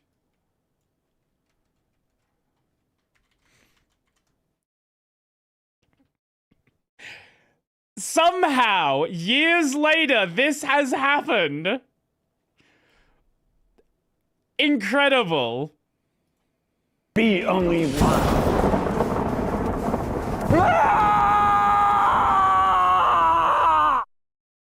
Amazing. Or, hear me out, you guys could just build a PC together. True. Oh, okay. That could work. That could work. For the folks too young to catch the Highlander reference, the joke is that we are both Linus, and this can only end with one of us losing our As head. I was saying before I screwed up the intro, Linus has like a retainer or like braces. I'm actually impressed that he manages to speak as clearly as he does with it. I know a lot of people really struggle with that. My mind is blown, so maybe that counts. There's like you can hear like a bit of the S, the like S every time he says one of those sounds, but like overall he managed to like, I don't know how long he's had it for, so maybe he's had it for a while now, but yeah, he's clearly gotten used to it. I don't watch Linus' stuff at this point. When I shot my shot asking the original Tech Linus to come and do a collab with us, I had no idea what he'd say. I mean, he's kind of a big deal, known for minor contributions to modern technology, like Git and the Linux kernel. But he's here, the granddaddy of the operating systems that power everything from the Android phone in your hand to data centers around the world. I don't have this much. How do I handle this much energy, man? I just let me sit down. More recently, I'm old your now. new gaming PC. All thanks to the incredible work of open source He does developers not know what to do. and corporate Like, sponsors. he's been on camera plenty of times. Like, he's done a lot of interviews. Every year he does a talk with Dirk Hondo. He does a talk with Dirk Hondo at the Linux Summit.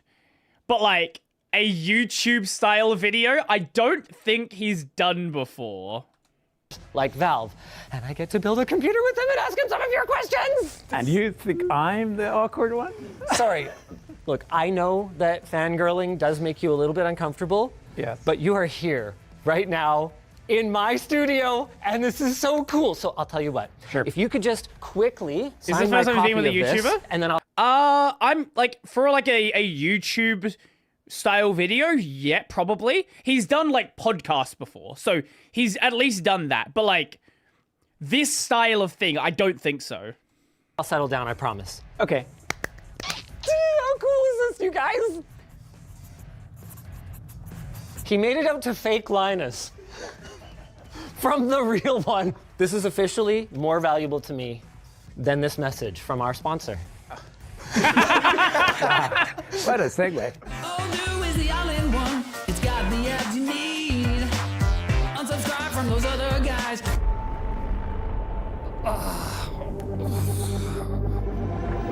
They've gone high production value with the sponsors now, haven't You they? haven't written anything more recent autobiographically, so I went with this and the Wikipedia page. So that's about. Yeah, no, that's fine. I mean, this was literally what we talked about earlier, that I'll do anything once, like. Right.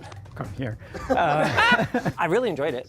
Oh, okay. No, I enjoyed the writing part. I do want to point out the David Diamond part. I actually wanted him to have the same font size as my name, but oh, really? The publisher said no. They were right. It was very much collab. He made that very clear in the parts the italicized parts that are kind of his version of the telling of the story. But I really enjoyed this, and I'm looking forward to hopefully asking you questions that are not. I've seen that image clipped a few times. Enjoyed this, and I'm looking.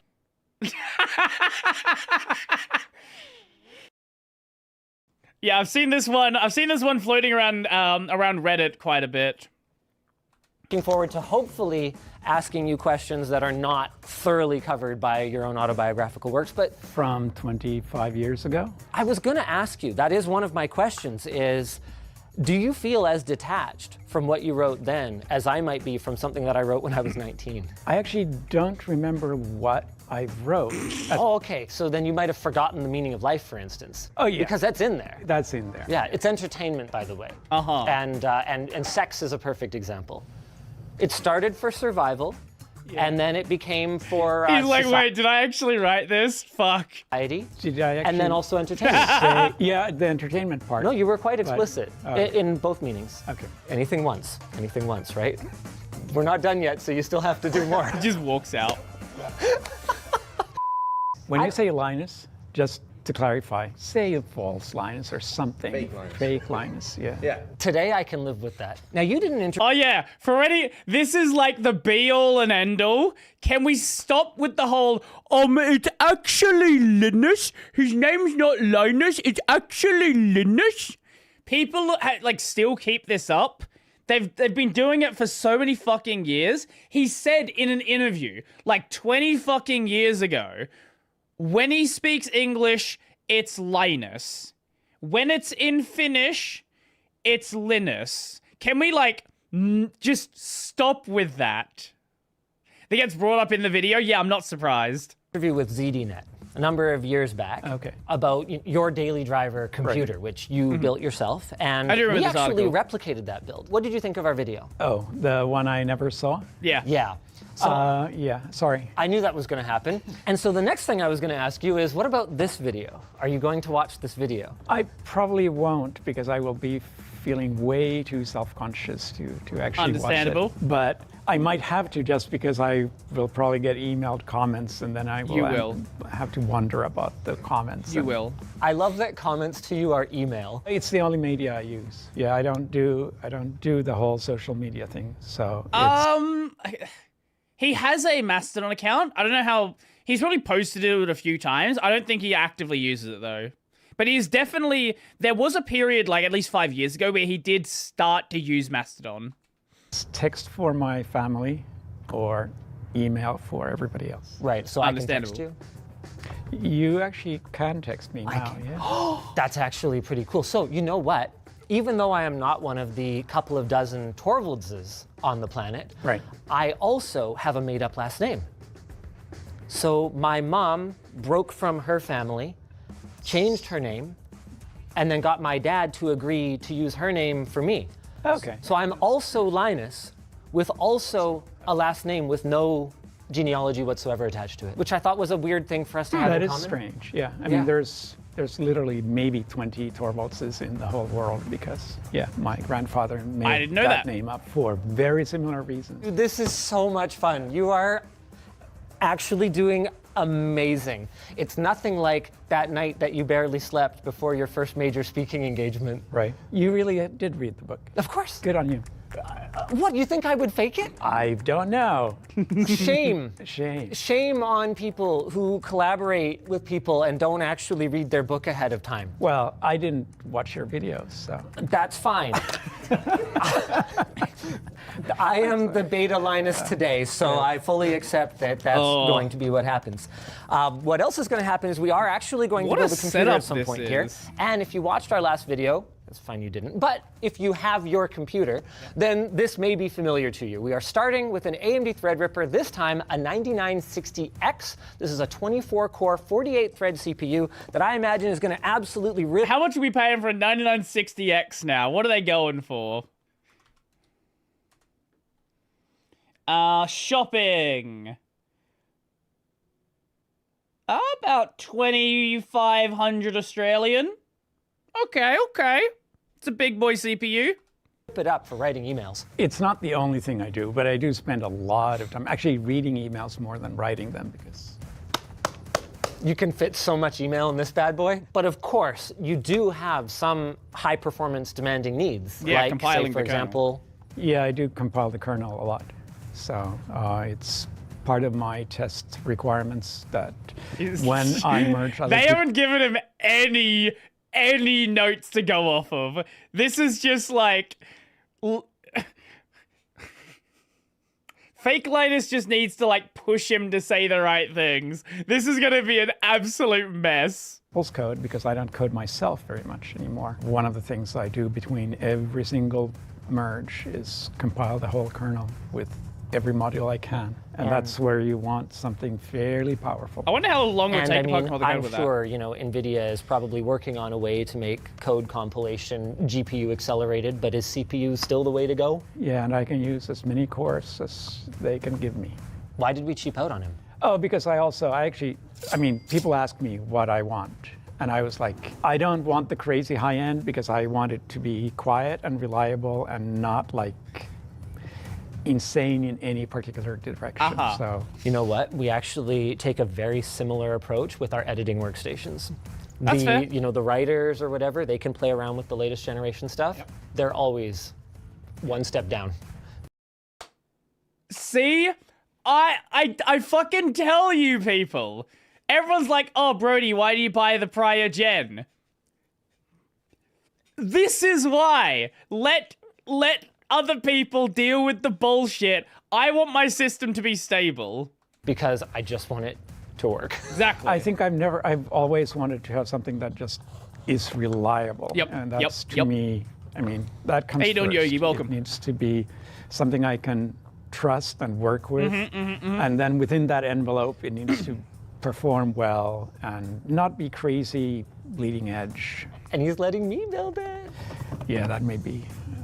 Let's see. I'm having way too much fun today. This is like the best day I've had in the office in like a very long time. Seriously. Okay, I'm sorry. I said I would stop. Okay, I'm done. Choosing a motherboard for Linux is pretty straightforward. You want all of the usual things you want. You want one that has a CPU socket. It actually doesn't matter. From a motherboard, nice robust cooling, good power delivery, all the I/O that you want. But of course, you want. Hey, what do we got on this board? What are we looking at? Good power delivery, all the. You say I/O and show. I fucking hate you. The I/O you better show the back. But of course, you want to make sure that all of the onboard components are supported by Linux. One of the big things that we looked for in a platform for you was support for ECC memory as well. Yep. Can you talk a little bit about why? Okay, TRX 50. TRX 50 motherboard.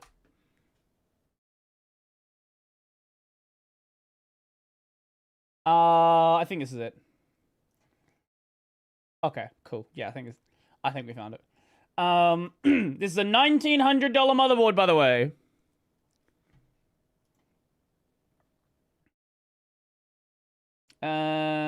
Show me the I/O. Here we go.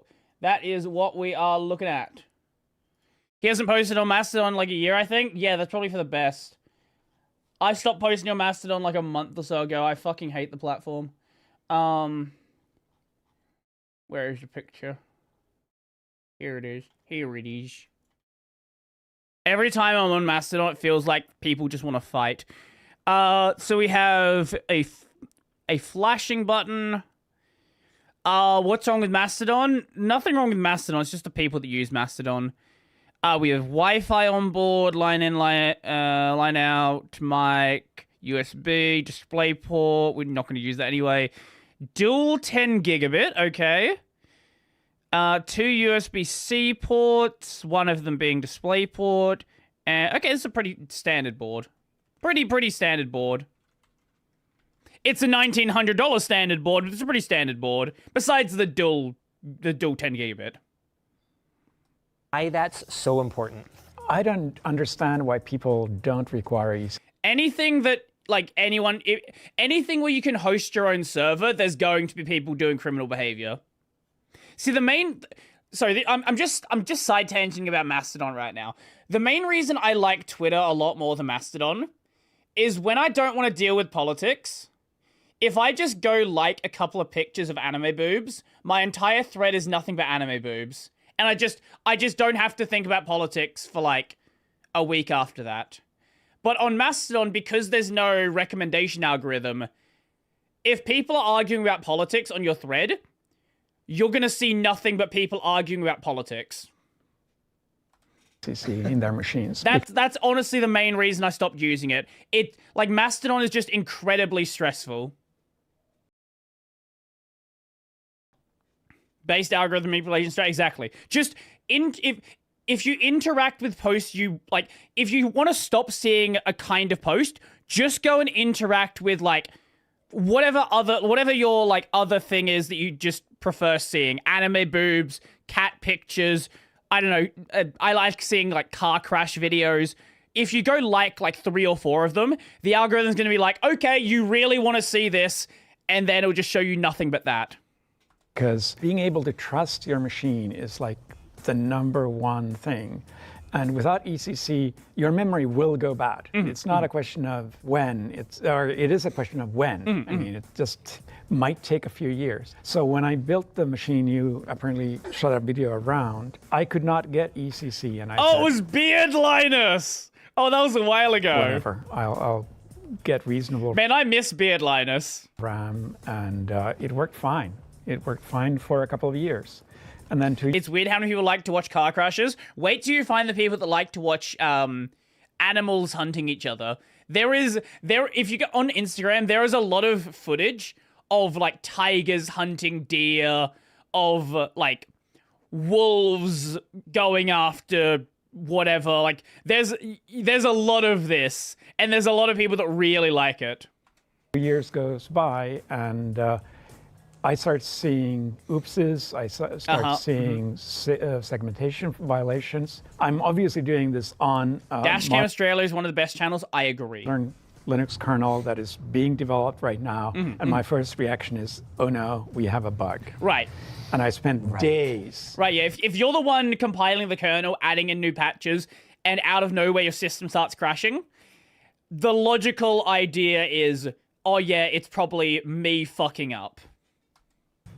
On trying to figure out what the bug was, until I just realized, no, it wasn't a bug at all. It was my machine was not reliable. So for you, this is not a question of, you know, I have to reboot my system because my game crashed. Correct. This is a question of, I am working on software that millions of people around the world rely on. I need to know. Right. I absolutely need to trust my machine. And I mean, it's a big thing, and I'm convinced that all the jokes about how unstable Windows is and blue screening, I guess it's not a blue screen anymore, a big percentage of those were not actually software bugs. A big percentage of those are hardware being not... That's actually such a good point. A lot of people, and not just the whole like hardware being issue, a lot of people blame the blue screen. Like, people look at the blue screen like, oh my god, it's a blue screen. I hate blue screens. Like, no. You don't hate blue screens. You hate what caused the blue screen. And in a lot of cases, like, if you've got like a faulty RAM module, or like, I don't know, your CPU is not seated properly, or there's like, There's like a million different. Your power delivery is kind of funky. It like shorts a minor amount. Like so many things can go wrong with a PC. It's like a really complicated device. Not reliable. And I mean, in the gaming community, you also do overclocking, so you get extra unreliability from that. You will find articles that talk about how DDR has ECC built in, but no, it doesn't. It really does not. Some of them have ECC on the chips themselves. Right. But then if something goes wrong between the DIMM and the CPU, you will never know. So you need to have end-to-end ECC. I actually think that's one of the more egregious marketing claims of our current era here right now. I find that so irritating. It's a thing with me. I do not touch machines that don't have ECC. Well, this one does. Thanks, Kingston, for sending this over. I know you hate voicemail. Yeah. That's another thing that we can bond over. Well, I don't hate voicemail as much as I hate Zoom calls and things like that. I would not have gone through COVID if I had to like Zoom call every day like some people I know, because I would have I mean, there's no way. Jesus fucking Christ.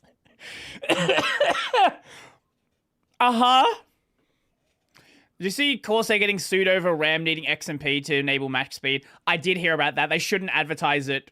They shouldn't advertise the XMP speeds, like, out of the box. Well, he said he was going to shoot himself if he had to be on Zoom calls every day.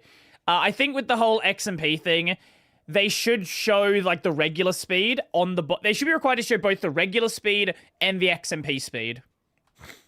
Maybe don't include that part, but... See, I must have done this, but I don't remember. Oh, wait, why am I building your computer? You know how to build computers. I don't build computers anymore. Literally, it's 5 years since I built my last one. If you want me to build something, this is what I built. I brought it for you. We're getting show and tell? We're getting show and tell. This I built. Hold on. Okay, let me try and figure it out. What are we looking at? Okay, it has a button. It has a dial. It has power. Oh, it's a guitar effects pedal. It's a bad one, don't get me wrong. It's a horribly bad one. You'd never use this in real life. Right. But I enjoy designing these things. And I actually solder these small pieces myself. I built this at home. Oh, these do help you see better. But do these make me look smarter? I can't tell them apart. That's a fucking look. Oh my god. He knew. Okay, that Linus is a clip farmer. And I actually soldered He knows these exactly small what he's doing pieces here. myself. I built this at home. Oh, these do help you see better. But do these make me look smarter? This dude is a fucking clip farmer. Nerd emoji. He knows what he's doing. He knows exactly what he's doing here. He's been doing YouTube for so fucking long. He knows what this looks like without even thinking about it. I can't tell them apart. Do I look like the smart Linus now? No. Now tell me this. Is there footage of you using this and showing what it sounds like? Oh, hell no. That's never going to happen. That's never... I don't actually play guitar. These are one to build there you have it. Soon to be available from Linus Torvalds guitar accessories.com. This is like the LTT store, except bad quality. Oh, did we get him some stuff? Does he have a care package? By the way, there's no pressure to take any of the stuff from the store. If you don't like it, you just say you don't like it, and we'll work hard. We'll make something better for you later. And this is not an endorsement in any way. It's just a gift. He doesn't have to say anything nice. In fact, you don't even have to look at it right now. No, it looks like a perfectly cromulent bag. Now that is a reference. That's an endorsement. That is a reference that I personally appreciate very much. The next thing we're going to need is some storage. Last time around, you went with a giant 4 terabyte storage drive and ended up using... like a few hundred megs out of it, yeah. So I wanted to ask... Does he just do nothing else on his computer besides... I know obviously his job is the kernel, but does he do nothing else on his computer besides just compiling code? Okay, why is that? Do you have like a NAS that you use for archival storage, or what's your data storage approach? Right. No, my data storage approach is I upload it on the internet, and if it's worth saving, somebody else will save it for me. Clearly, you specifically requested that we have a reference to either Highlander or Mad Max in the intro, so you must enjoy films, but you don't back up anything yourself. No, and I mean, everybody does video streaming these days. I mean, of course. Nobody does. Nobody downloads Linux ISOs. I mean Linux ISO. I mean, even a Linux ISO is whatever, a few hundred megs. When was the last time he installed a distro? Wait, Torvalds is a fucking Fedora user. When the fuck did he last download his distro? How many of those do you have on your computer right now? Well, let me, depending on the way you mean it. So yeah, a lot are that size, but he uses Fedora Workstation. Linux ISOs is a slang for pirated media. Oh, I didn't know that. Is that a thing? See, I am so naive in some ways. That's fine.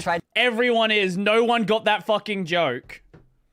To get him to do the, excuse me, I'd like to interject for a moment. Good luck with that. He didn't get the reference, or didn't think it was funny, or something. Both. I tried, you guys. I can't tell if he's trolling. I don't If know. you enjoyed what you've seen so far, we have a ton of exclusives over on Floatplane, including some behind the scenes and even some staff hanging out with Linus to ask him some questions. Go check it out at lmg.gg/floatplane. I mean, I'd like to interject for a moment though. Our community submitted some questions, and you were just talking both about Linux and Git. And they want to know, out of your two most famous brain children, which one are you most proud of? Oh, Linux by far. I don't think people understand how Git, the reason Git exists, he didn't want to make Git. Git exists because everything else sucked. Linux was something that he was passionate about. He was happy to use BitKeeper if they didn't fuck around with the license. They used BitKeeper for a couple of years. If anything else was better, he wouldn't have made Git. How little I did for Git. I did just the basic initial design. Also, yeah, didn't he give up the project like 2 months in? I feel like he handed it off to someone like basically straight away. Let me see.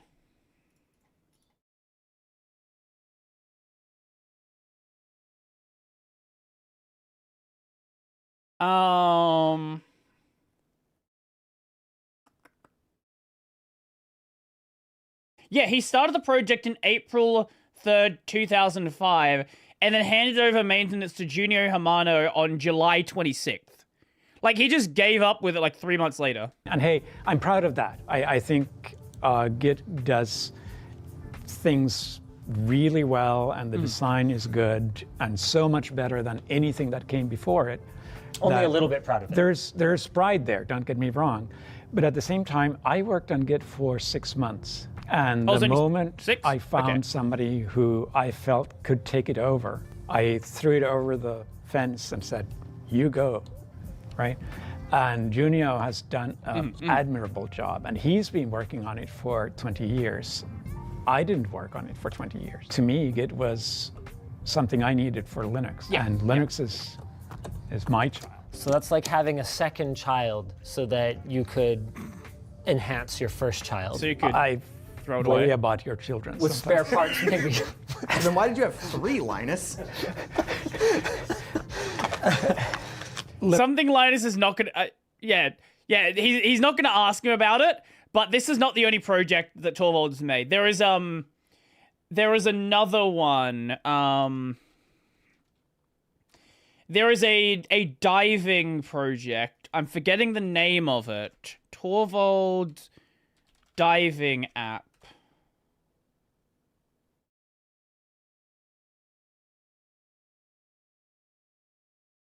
Yes, Subsurface. I assume he handed this off to someone else as well.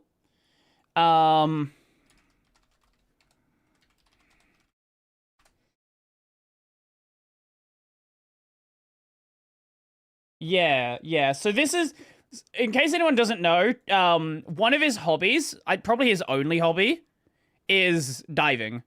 Scuba diving. And he made some, like, scuba diving tracking software, like, at some point many, many years ago. 2011, there you go. 2011 is when he made it.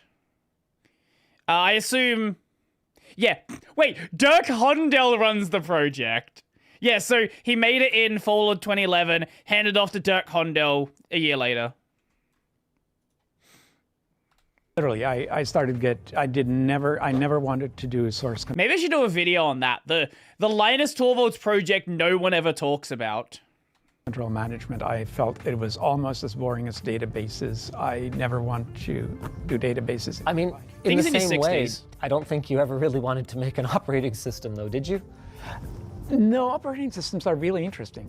All my computing life, I've done things close to hardware. I'm not a hardware person per se, but I love exploring the interface between software and hardware. And I mean, when I started, that's the only way you could do things. I mean, you got a home PC. He didn't want to make something big and serious like GNU. It was my first one. And there were no abstraction layers. Right. If you wrote anything, you wrote it to the hardware. You made it make sounds. You made it print stuff to the screen. There is a line in here where you say that if someone else had done it right, you wouldn't have felt the need to create Linux. Do you still feel that way? Yes. Yes. I mean, I'm perfectly happy being lazy, and if somebody else does something better than I, why would... I have so much fucking respect for Torvalds, because you have so many... Like, Torvalds is someone who is actually really accomplished. You have all of these, like, 20-something LARPing, like, CEOs who are like, grind set, grind set, grind set. And he's like, yeah, I kind of just here by happenstance. If someone else did it better, I wouldn't have even bothered. He's only in his 50s? Oh, I thought he was older. Oh, I think Stallman's a bit older. Yeah, because GNU was already established when he was in, when Torvalds was in university. Yeah, I think I might even think of Stallman. Would I try to recreate that? I needed an operating system, and that's why I started doing it. But if it hadn't been an operating system, it would probably have been something else close to hardware. Right. Speaking of hardware, maybe we should build a computer here for a second. Oh, our cooler. You've talked about this very briefly already, but to you, and this is another Linus thing in common. I love using computers. I hate hearing them. Oh, yeah. So, I love that Linus is still such a shill for Noctua. Noctua's not bad, but if you wanna go down a fun rabbit hole, look at all of the people who try to find every single cooler that is as good as Noctua that doesn't have the brand pricing of Noctua. One a lot of people have been recommending nowadays is the Silent Assassin. Because Noctua is great. The main problem with Noctua is their Noctua coolers are very expensive. Yes, the Hoktua cooler. This is like half the price and 90% of the way there. Maybe 95% of the way there. In some tests, actually slightly better. Like, there's a lot of arguments about what the best cooler is for, like, keeping shit quiet and cool. We got you an NHU12S TR5-SP6. Yes. What a catchy name. I know. They really have nailed down the engineering way of naming things. These guys are pure engineering all day, every day. This may be very similar to what I have on my... Yep, that looks kind of similar. I mean, it's a heatsink. They all look the same. It's a perfectly cromulent wheel. We didn't feel the need to reinvent it. While I'm installing this, you have said no, never with regards to water cooling. I mean, that sounds stronger than I would have gone. I'm not interested in water cooling mainly because I feel it has the potential to be both less reliable than regular air cooling, and people have issues with it gurgling, which... Yeah, that's actually fair. I wouldn't have thought of the gurgling problem. But if an air cooler dies, an air cooler dies. If a water cooler dies, it could die, or you could have a leak, right? Like, worst case scenario of an air cooler dying is your system overheats. Worst case scenario of a water cooler dying is you kill everything. And for most people, unless you're overclocking, the difference... Like, modern air coolers are fucking cracked. Like, the difference really doesn't matter unless you're doing, like, high-end stuff. I find to be a more annoying sound than, like, a nice big drone fan that just has a background whooshing sound. That is very fair. How about the next time we do this? Yep. I mean, you can prove me wrong. I'll try you out. Yeah. I'll try you out, because what's nice about water cooling is because you can get so much more surface area, you can run the fans barely spinning at all, and some of the pumps are really nice, and there's accessories that you can get to hook them up in tandem, so you get redundancy.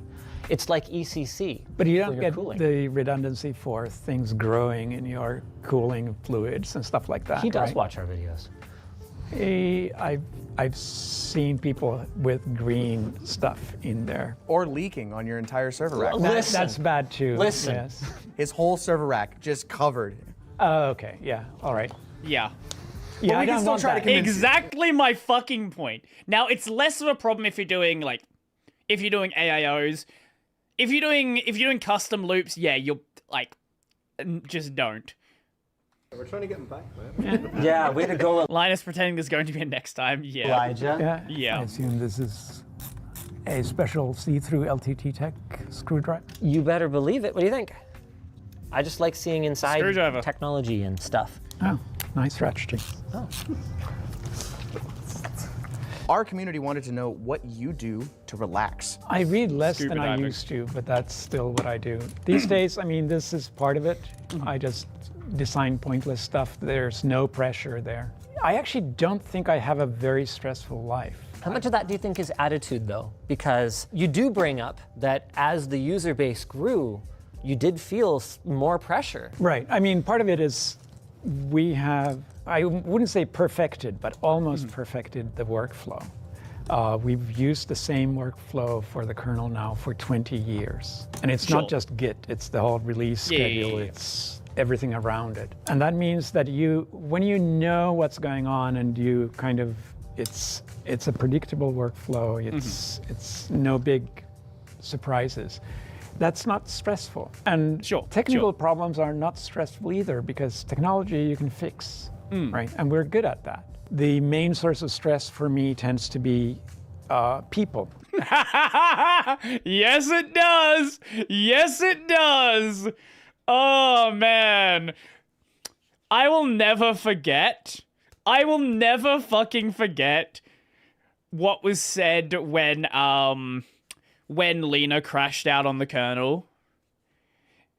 And then Torvalds was basically like, fuck off. Like, don't try to bring your, like, social brigading into the kernel. Or, with the Kent stuff, it's like, it's over a longer period. I think Kent, he kind of just treats like he treats like an animal. It's just like, do you get angry with a dog that constantly bites you? No, it's a dog. Let's just get rid of the dog. Asahi Lena, that's what I'm talking about. Back during the early Rust crash outs. People I mean, I'm not a people person, famously, right? NVIDIA, you. And check DMs for Linus quote. Okay, what did Linus say? Oh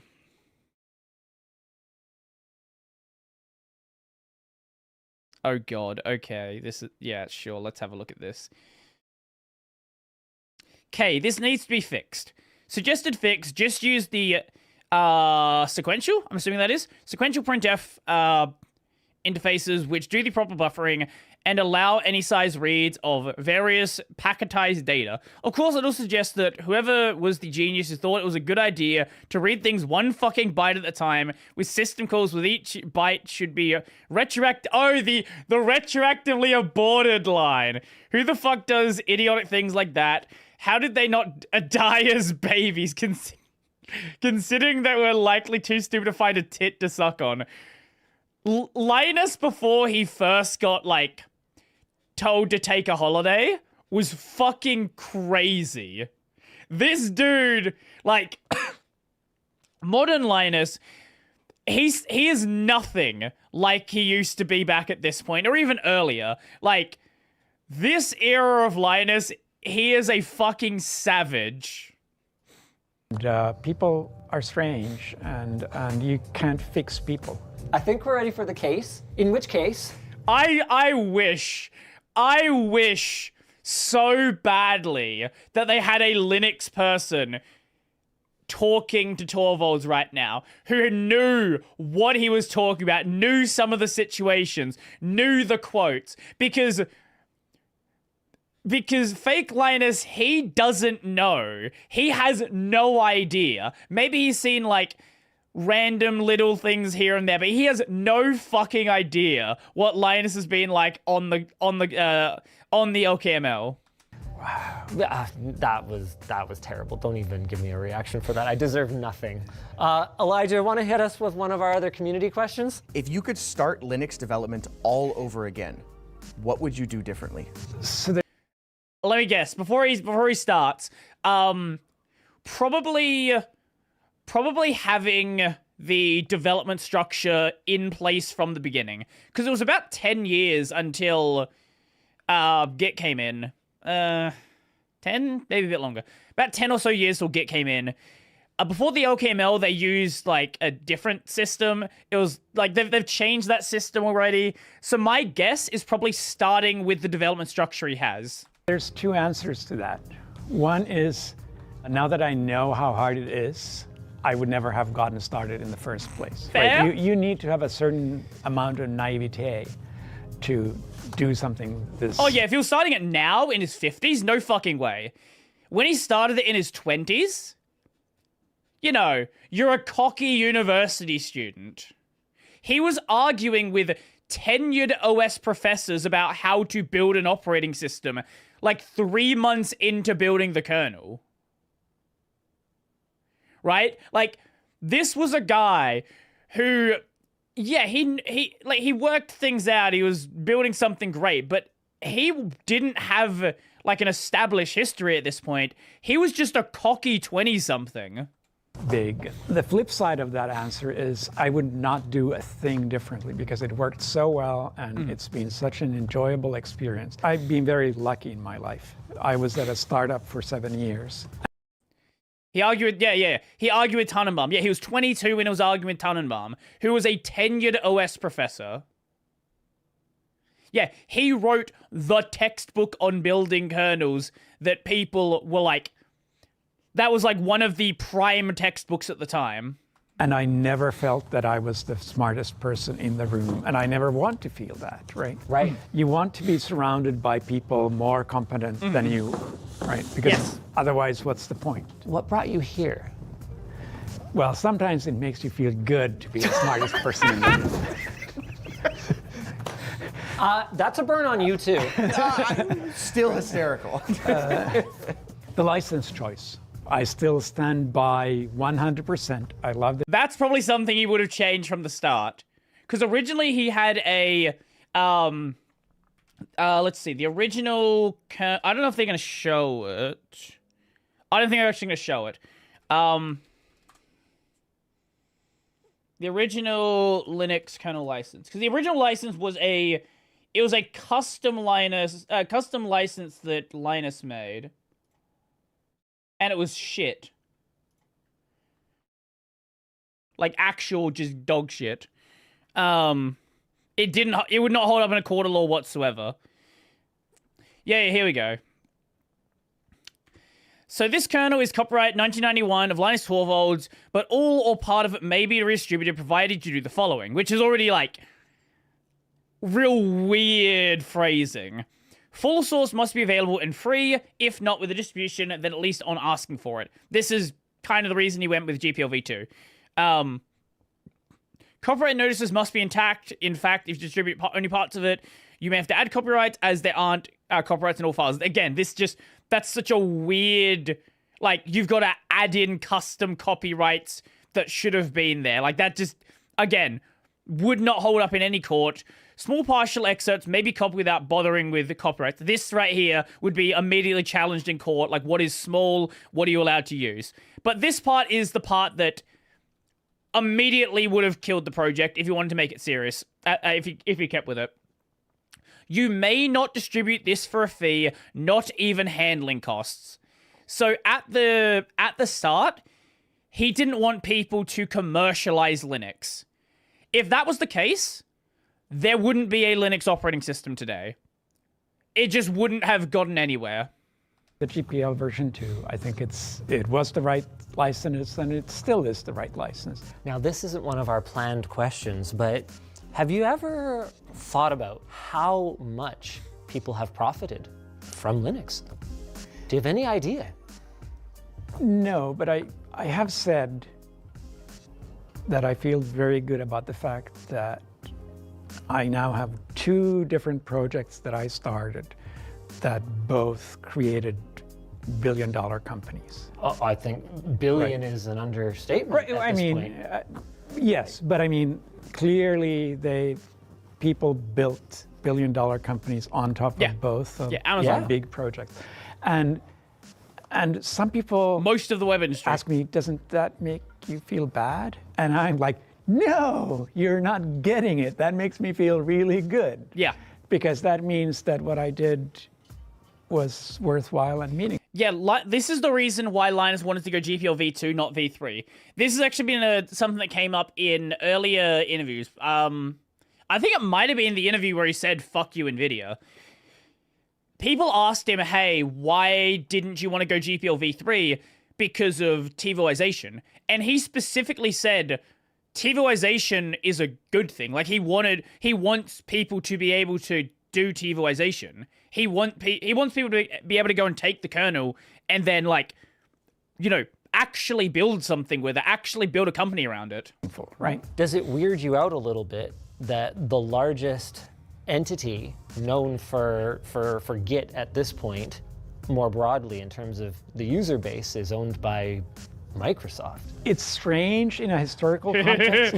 Younger Linus had a lot of words to say about GitHub. Right? But it's kind of funny at the same time. Right? And what I find even funnier is that, so it turns out these days, I think Microsoft makes more money of their cloud than they do of, like, Windows, which is like what I grew up with them being known the Windows for. behemoth. And it turns out the majority of the Microsoft cloud runs Linux. So we're friends, right? The rivalry took some more time, but that went away too, and I'm very happy with that. Again, there's so many things. There's so many things I would have loved to hear Linus talk about here. Like Balmer, the Halloween papers. Like, there's so many things. I mean, I think that depends who you ask. Now that Linux is coming in a big way for gaming, there are certainly people. Wait, do you not know the Halloween? Oh my god, I did a video on this years ago. Man, there's so many just random, or the Halloween documents, sorry. There's so many things that, like, I know about Unix history.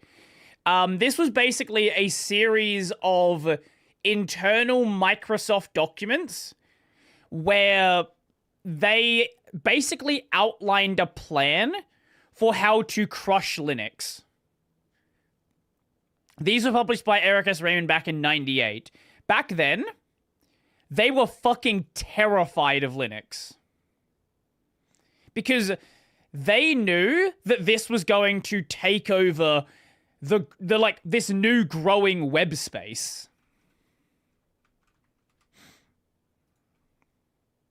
Microsoft, particularly in the Xbox division, who are feeling pretty combative and defensive about that. I can tell you that much. Yeah, I'm obviously not a gamer, so I don't see that part, but... You did make some games. Oh, very bad ones. Yes, no. But I mean, if you're a teenager and you're into computers, you will make a game. I mean, that's what you do. What, didn't you make one, Linus? No. Are you sure? Yes. Okay. Well, if you're competent and a teenager and into computers, you make a game. There are different kinds of competency. I met a girl when I was a teenager.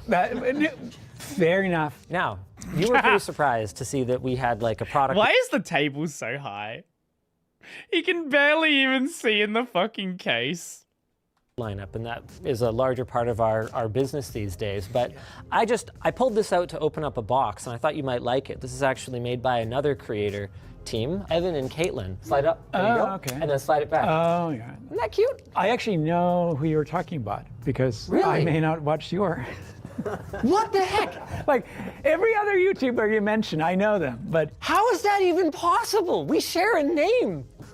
I've seen your videos too. But you're talking about the guys, or the couple who does, like, they do that pumpkin thing every year. That's where I know them from. Yeah. So this is their product. You could stab somebody with this, and you'd have fun doing it. Would you prefer that or the samurai sword? It's been... Well, it would take longer, yeah, with that. Oh, man. Oh. An off-the-record discussion with Torvalds would be crazy. This man clearly has a lot of things that he would like to say, but it's just like, what should I say on the record?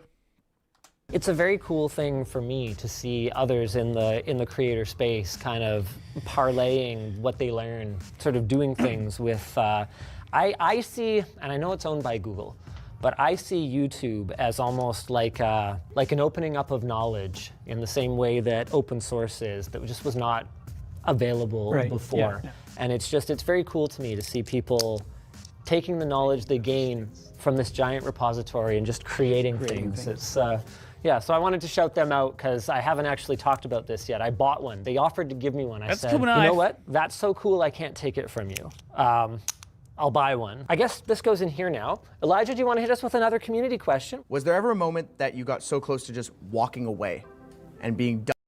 There was a time he got forced to walk away. That was a fun time. Done with developing Linux?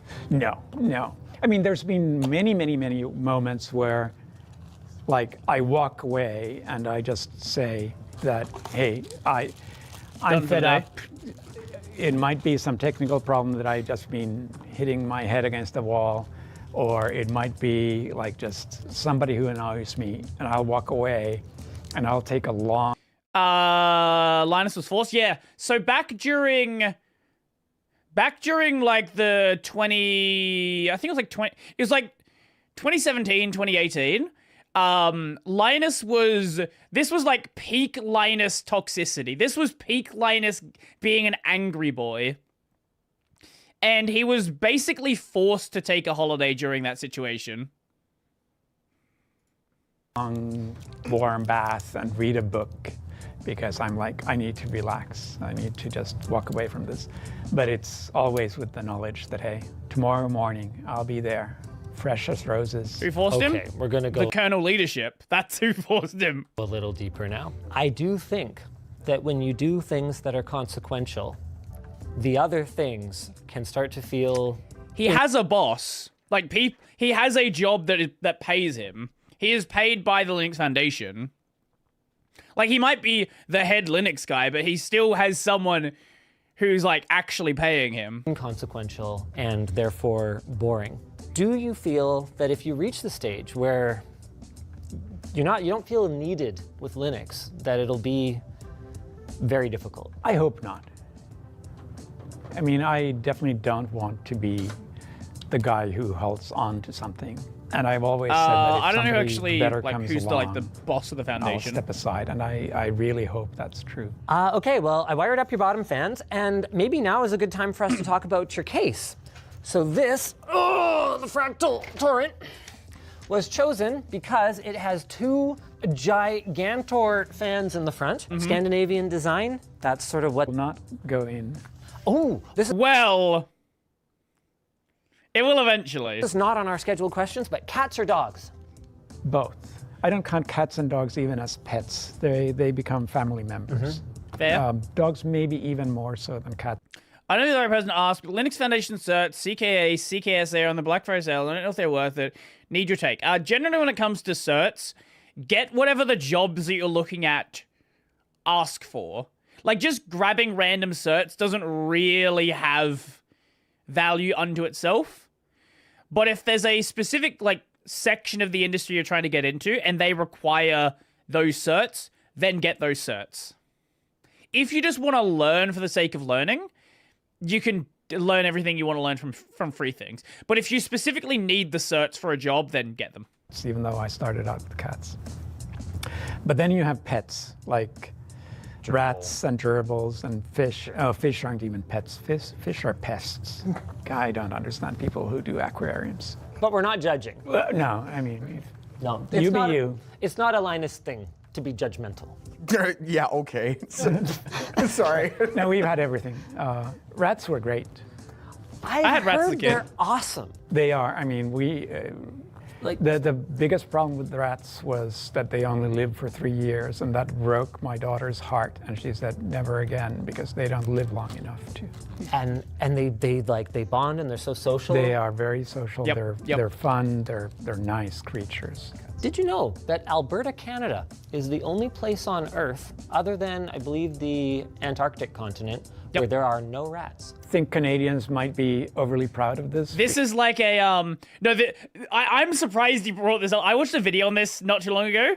There is like a big, deep history on why they don't have rats there. And they like went, as rats were like coming over in the 1800s, they went fucking hard with it and were like, we are gonna lock this down. We will eliminate every rat.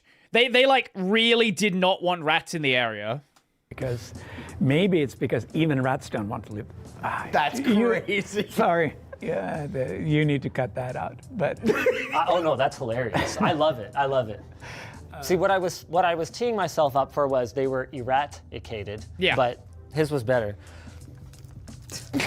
I like comp sci. I don't know if college is worth it, though. I'll probably only be able to go if I get a bunch of grants as well.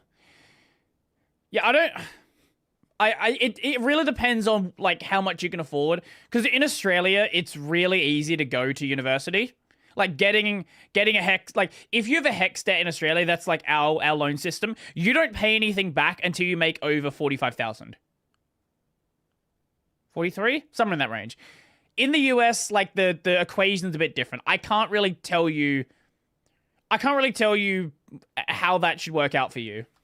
Okay, I think our next order of business is power. We went very overkill. Oh, okay, I see that. 1600 watts. That is the Prime TX 1600. Basically, it's a big box, and it's gonna fit there? Oh yeah. Okay. Oh yeah, it'll be fine. And what we liked about this was you like reliability. Yep. 12-year warranty. And we both like silence. And because it's so efficient and rated for so much power, that fan is unlikely to ever even spin. Very good. Yeah, no, power supplies matter. Technically, because it's 1600 watts, it's going to run really inefficiently because of how much power you're using. Yeah, but if his goal is silence, then yeah, sure. They may not be the sexiest part of a computer, but they do matter. That's what I tell my wife about my power supply. Wow. I'm going to switch spots with you. I'm going to... Whoa, which one's which now? Okay, I couldn't get him to do the I'd like to interject, but can you just stand there for a second and then just point at me? Oh, nice. You're going to dub over this. No. This is for the Spider-Man meme. I don't do social media, so I don't do the memes. The Spider-Mans point at each other and they're both Spider-Man. Don't worry about it. Okay. It'll be great. Okay. Yeah. I'm trying to actually build it. Elijah, save me! Hit me with a couple of rapid-fire questions. Is it pronounced GIF or GIF? Oh, it's GIF. No. Yes! Wait, what did he say? Is it pronounced GIF or GIF? Oh, it's GIF. No. Yes! Yes! No, I'm kidding. It's GIF. Good. Yep. Yeah. Who cares what the creator of GIF says? He's wrong. This question, not this question, but somebody sent me an email asking me if Git is with a hard G or a soft G, Linus knows a lot about hard letters, doesn't he? Linus knows Linus knows a lot about hard letters. GIF. Okay. And I was like, don't even make that joke. Okay, hit us with another one, Elijah. You were talking about it That earlier, joke. walking away from Linux briefly. Well, what happens to Linux if you just die? Wow. What a weird way to ask. I've actually this is something I've done a video on. It's actually a very interesting topic, looking at the leadership structure of the kernel. That's what the community wanted to know. The traditional question is actually if you get hit by a bus. Oh, okay. The implication is that I die, but... Okay, can we redo the take then? No, you're stuck with it now. You asked Linus Torvalds that question. You have to live with that. No, the community. Unless you just die. Well, wait. You know what? We have such a healthy development community. It's ridiculous. Most other open source projects have like a couple of people involved. If it's a healthy community... Yeah, the kernel has too many people. Like, this is a problem that Greg has talked about in a number of interviews. The bottleneck for introducing patches into the kernel is they don't have enough people to review the patches. They have so much code every single release. Yes, yes, Linus's hard R incident. Yes, that one. Yeah. But like this is a problem that Greg specifically talked about. There's so many patches that have to get pushed back and like just can't be prioritized because people just don't have time to look at them. They might have tens. We have 1,000 people involved in every single release, and we do releases every 9 weeks. If I fall down and die, or my plane crashes on the way back home from... Oh, I don't want to be responsible for that. Right. Can you Linux imagine the headline? Fine.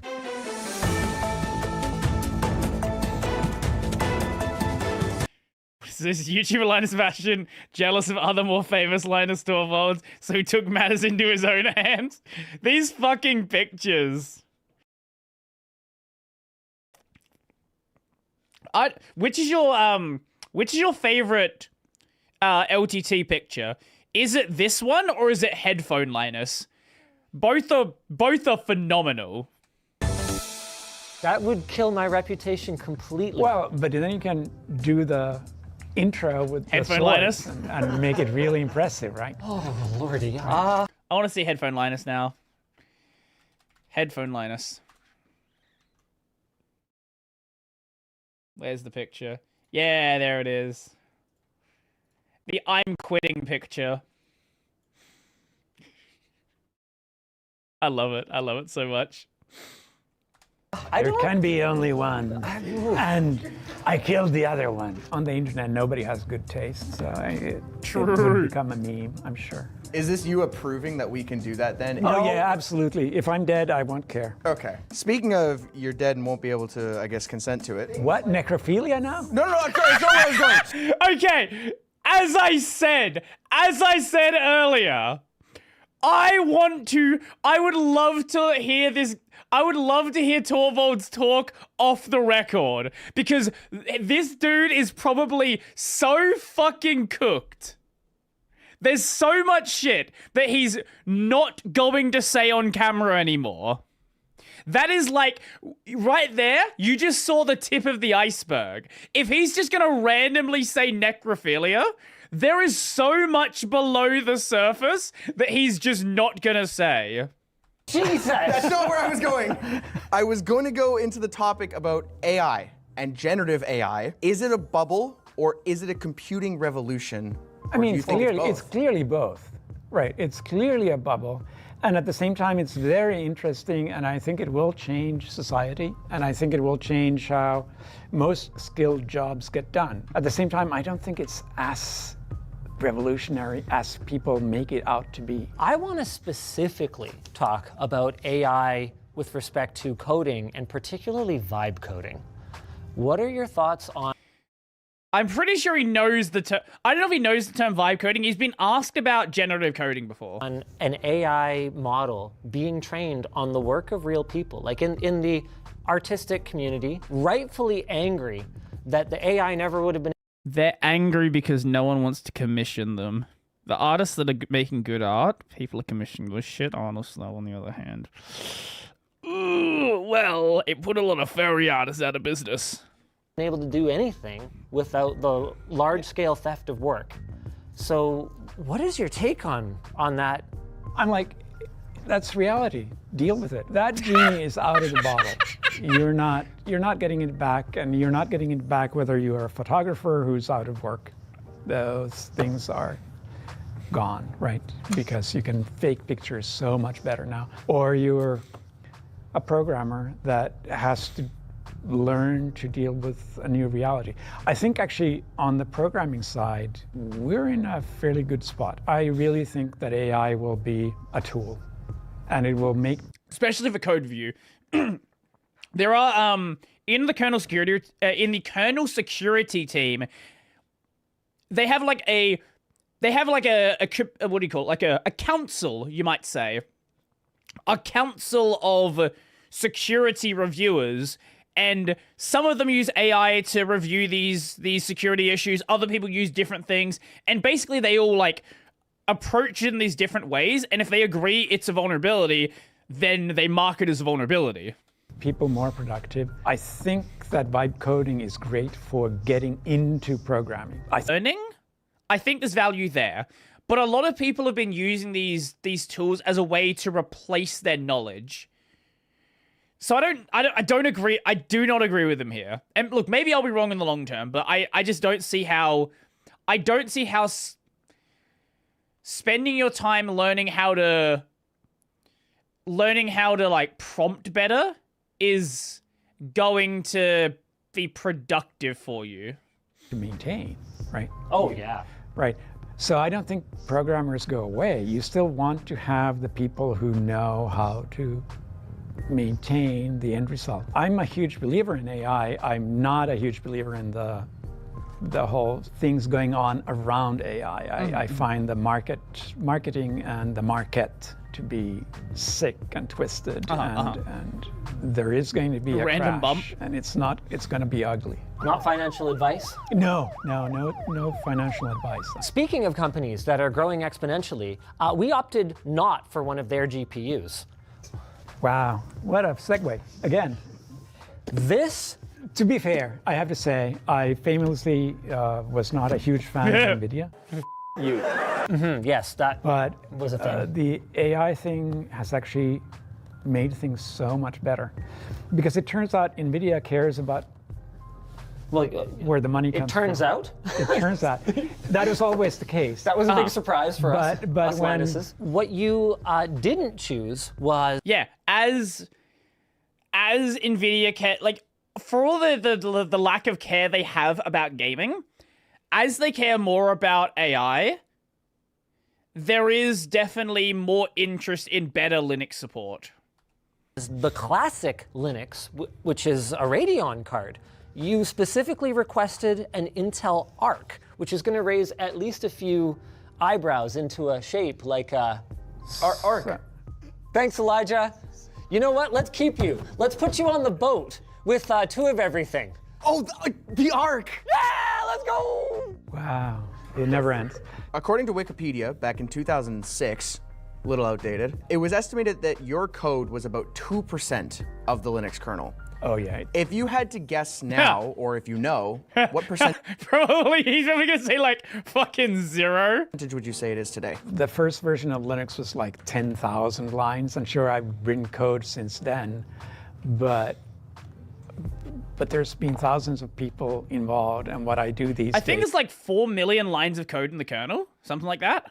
Is I don't write code. Sometimes I write code snippets and send them out as emails and saying something like this, in the hopes that somebody else will then write the final tested code and send it back to me. Hey, that's another thing Linuses do, is send crappy, incomplete emails for other people to do the work. Yeah, no, that's my life. Lines of code is not something you should ever attribute any Brody importance. has a blog? Do I have a blog? This is news to me. Do I have a blog? Do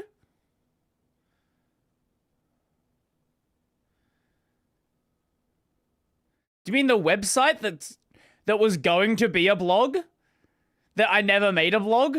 Because I just didn't feel like using it?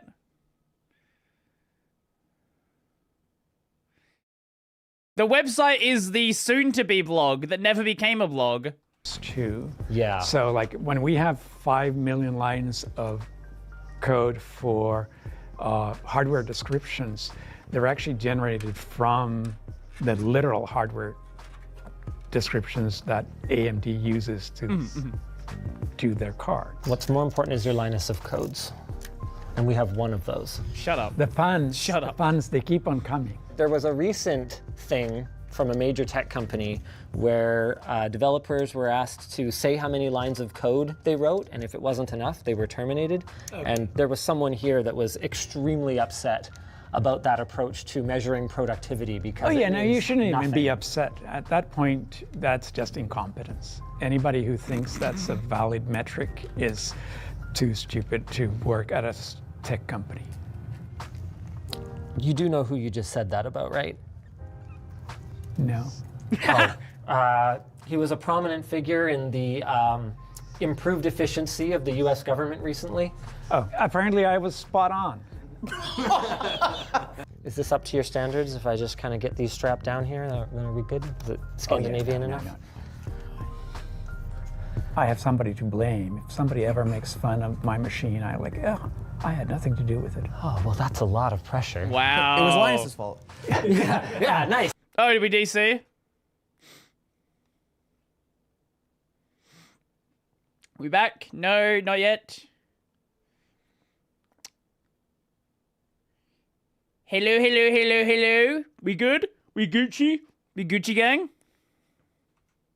Up down here, are we good? Is it Scandinavian enough? No. I have somebody to blame. If somebody ever makes fun of my machine, I had nothing to do with it. Oh, well, that's a lot of pressure. It was Linus's fault. yeah, nice. Damn, that didn't work. You were traveling just before this trip. How often do you get to travel for your line of work? Or have to? Yeah, whoever wrote that question doesn't realize that it's not get to travel, it's a pain. 1 year, fairly early on, I was counting the days I was away from home, I was away more than half the year. Jesus. And that's also the year I decided never again. And this must have been 30 years ago. This was when I was still living in Finland. I don't enjoy traveling for work. These days, at least, I travel in business class so that if I do the long overseas ones, I can lay flat and try to sleep through flights. That makes it bearable, but it doesn't make it fun. I don't tend to enjoy big cities. I mean, some of them are interesting. I still enjoy going to Tokyo for some, I don't know why. Tokyo is one of those cities that... let's go! Even as a big city is actually... It's got so much character. Yes, it does things differently. So this question was supposed to transition us into saying thank you so much for coming up here. To the big city of Vancouver? Well, no, but I was blown away when we arranged for this, and I was ready to move heaven and earth and bring everything to you, and you were just like, oh yeah, well, no, Adelaide. No one likes Adelaide. I mean, I guess I'll just come up to you guys. That blew my mind. But it makes so much more sense. And honestly, as I told Fake Linus here, I actually enjoy doing something different. He compared this experience to a pre-Academy Awards dinner gala thing, as well as flying in a fighter jet. Well, I didn't compare this to that. You mentioned those things. In the same sentence. Yes. No, it is one of the things I have enjoyed as part of Linux has been that I've been able to do things that most people don't get. That's the bit. That's the funny bit. He did the funny bit. Linux has been that I've been able to do things that most people don't get to do, right? And most people don't get to come and have Fake Linus build a computer for them. That's right. So this is actually fun. It sounds like, please don't sound like you have a gun to your head off camera. No, I love it. I love it. My mother told me honestly, 6, 7 that would be die good. that would be if we didn't still have a lot to do, that would be like the best final line of the video. This was fun. This is one people wanted. Oh. Linus or Linus? So if you speak Swedish to me, it's Linus. Oh, okay. Oh no, I did it. Oh, and he's gonna leave. That's okay. The video can be building 65% of a computer with Linus Torvalds. When I moved to the US and started speaking English, I started saying Linus. Even coming over here and interacting with English-speaking people, most of them don't know how to pronounce our name anyway. So if you have to correct them anyway. Oh, but I don't want to correct them. Like, I don't go by Torvalds because nobody can pronounce Torvalds. Don't even try. Right. What, after I spoke such fluent Swedish? Before coming into this, did you know anything or did you search anything about my personal Linux hijinks that I've experienced? Yeah, well. Why are the two columns open source and installed? So I consciously did not search after. I mean, I've heard of you. I made fun of the fact that I knew all the other heard YouTubers. of you. But, yes, I knew of you and I'd seen videos of you. But at the same time, I did not want to come in here having researched the hardware or researched you. I have accidentally deleted my entire GUI without realizing what I was doing. That was something. I've done that. And I have to type yes, do as. He was so stupid for this. He was so fucking stupid for this. Just fucking search. Just do a search, you moron. As I say, in order to. When he was recording this video, this bug was already known by Pop OS. Install it. And maybe it will install and launch now. What is the point of having a... Oh. I managed to completely brick an install, trying to do something as simple as install Steam. What are you talking about? I've done nothing with this other than install that hard info thing. How did this line up with your expectations for today? I didn't really have a lot of expectations. I'm not saying the expectations were low. I'm saying they were non-existent. Oh, no, it was a catastrophic bug. Yeah, no, it should have been dealt with, like... It was known weeks before that video came out. They should have dealt with it way sooner. It's like, I didn't know what to expect. Right. You're a groundbreaking YouTuber. That's what the message here is.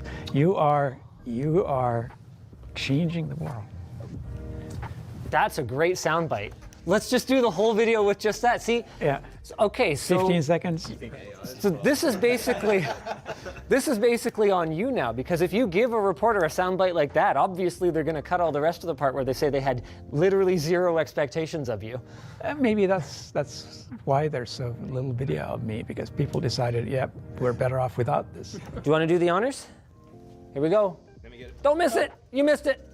There's a fan rubbing. Elijah! You closed the side panel, sir. Wait, are we not addressing the ProArt monitor?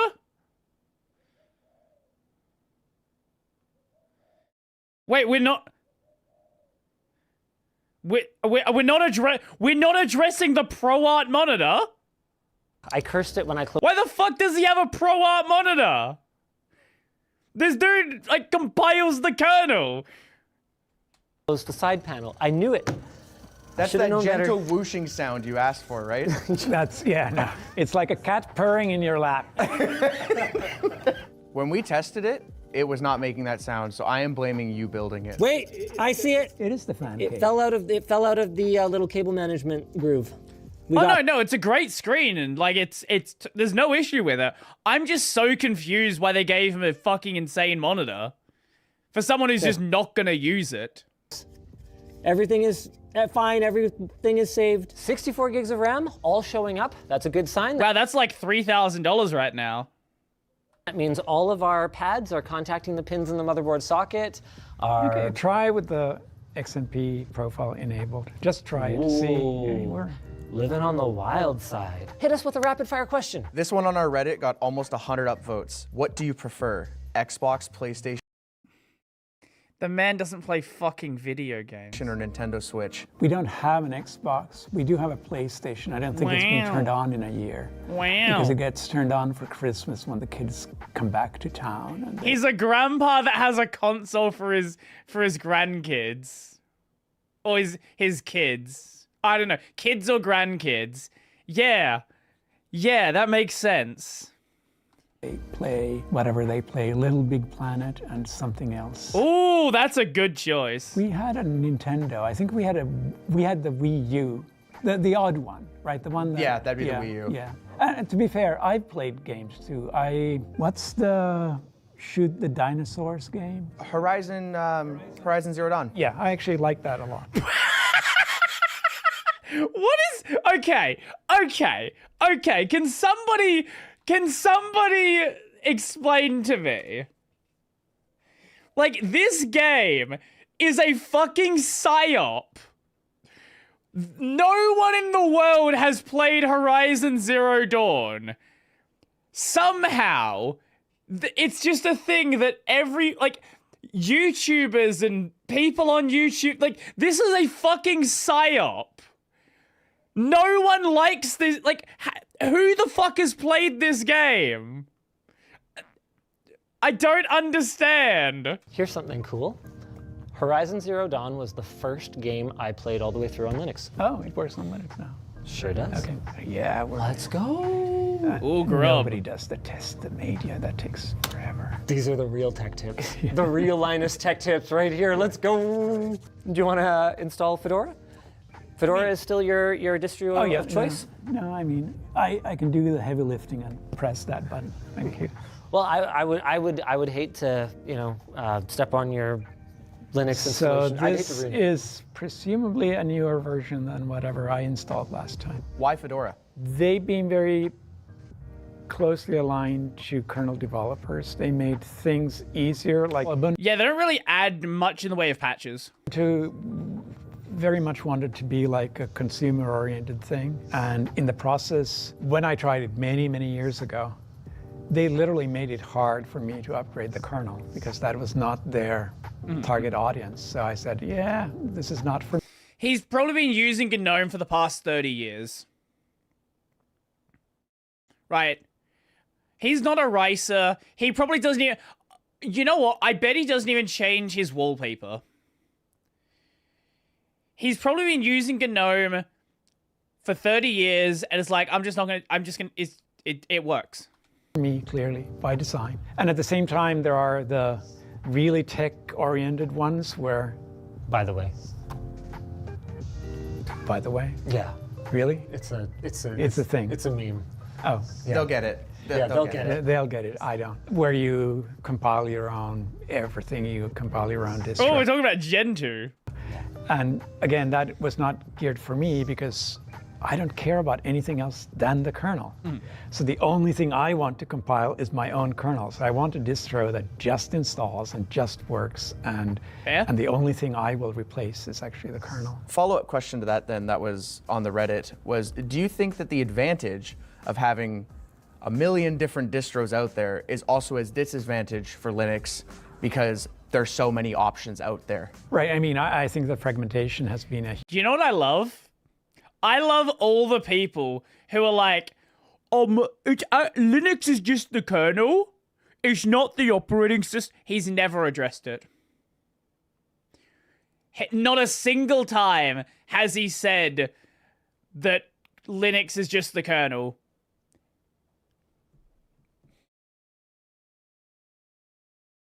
Huge disadvantage over the years. If you're a commercial software developer, you don't have one target, you have multiple targets. Yep. And it's clearly held things back. At the same time, I mean, having the wild, wild west kind of thing has its own advantages. And I think the open source community has worked very well in this environment. It just hasn't worked for everybody. I think all the major distros are very aware that it's a problem, and they would want to have a more unified Yeah, like, it's just distribute. it's just who's gonna be the unification.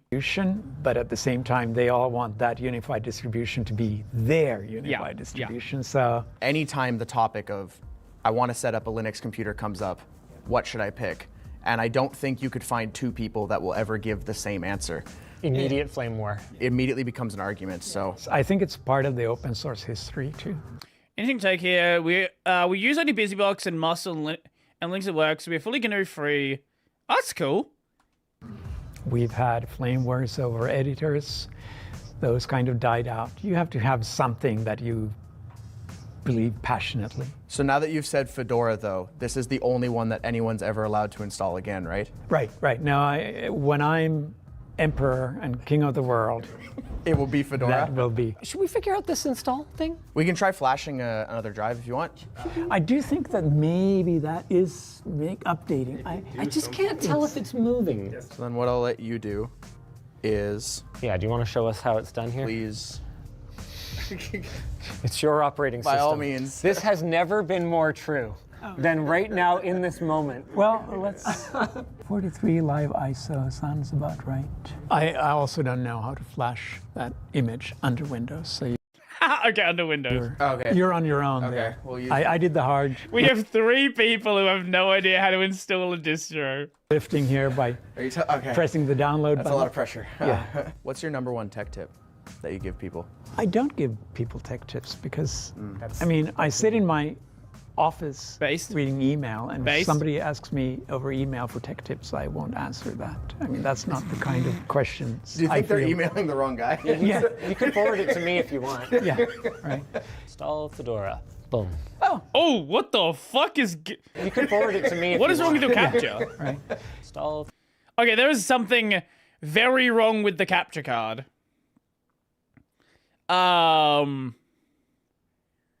Do they have HDR enabled? No, if they had HDR enabled, it would be...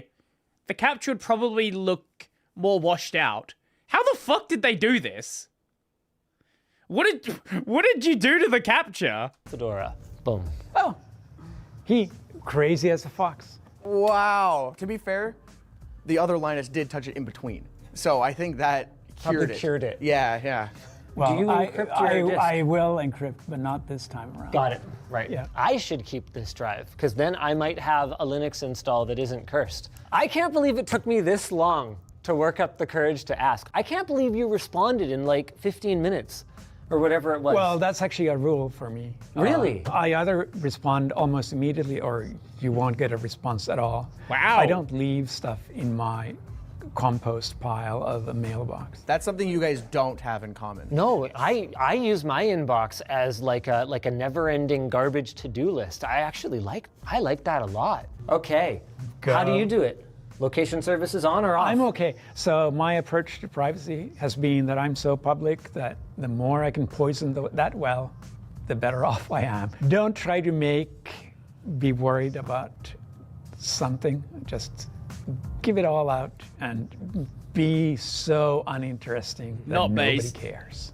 What would be some of the first things that you would set up? I have my own background, which is not quite as cartoonish as this. It's just a photo I took, a nighttime photo. Is there any chance that we could get that background to share with people? Oh, you don't have to. There's no pressure or anything, but I probably have it on my phone. What is this phone? What is that? It to somebody. And then if anyone wants to get the official Linus desktop wallpaper. Do you have Android phones so that you get full resolution photos? You better believe it. Okay. So that was one of the questions, was iPhone or Android. And is there because it's, has Linux as its backbone philosophical approach to choosing? I mean, obviously part of it, yeah, no. Part of it is also I got free phones for a while people send me stuff. That's something we have in common. Yeah. So, Brady used that and Apple never sent me a wallpaper. free phone for some strange reason. We have that in common too. Apple doesn't like me. Oh, okay. We had one final question for you. Has mainstream acceptance of Linux become more important to you, or is it enough that everyone's using it whether they know it or not? I actually don't even care. The whole enough that they use it, I don't care. I care deeply about users in the sense that a project that doesn't have users is pointless. Sure. Right? So users do give any project, and my projects in particular than meaning in that sense. But at the same time, if you don't use Linux, that's again your bad choice. I don't. It's that's not on me. As long as there are enough users that what I do is meaningful and not just some mental masturbation, I'm fine. And you know what I won't feel bad if you don't use? This product or service from our sponsor. What a segue! This has got all the apps you need. No. There will be no Songs of Odoo, the all-in-one business app subscription. Tell me, where are the others? We have ways of making you talk. Sing. No, wait. No. How are you doing that? Time for this songbird to fly. Wait. No! This acting, man. Odoo sucks. What is Odoo? Odoo's got all your business apps. Save money and time, yeah, they plug the gaps. I'm talking about sales, inventory, and scheduling, and a million other benefits that Odoo brings. So if you think about time you'll spend, CRM. Subscription hell will end. Realize that there's one way through, and all in one solution, yes, it's true. Listen when I say that all you gotta do is Odoo. This was amazing. This vastly exceeded my expectations. This was so cool. Thank you I think I came up with so much on behalf of me, my team, the audience. I think you guys leave some love down in the comments below, please. I mean, this was odd for me. I've enjoyed it. Let's hope I enjoy it after I read the comments too. Yeah, be nice. Be nice, you guys. I do have to say, I mean, one of the things, having done this for 35 plus years, you learn to have a thick skin. I probably had a thick skin to begin with, but I get a lot of hate too. I mean, you said I'm universally loved. No. Yeah, you want to talk about getting a lot of hate? Yeah. Well, there is speaking of, we're going back like an hour now. Speaking of Mastodon, there is a lot of people that don't like how Linus operates on the kernel. What I meant is, throughout the universe, there are people that love you. Yeah. Not that all of them do. If you search the whole universe, you are bound to find somebody. That was a video. That was certainly a video. Back-end Linus and front-end Linus. I wonder, well, yeah, about AI art, maybe. There's like fucking 15,000 comments. Bro is the pseudo. Lifetime achievement unlocked. Oh, it's Jeff. Only thing missing that I really wanted to see, how fast does the kernel compile? Yes! Why did they not do a kernel compilation in the video?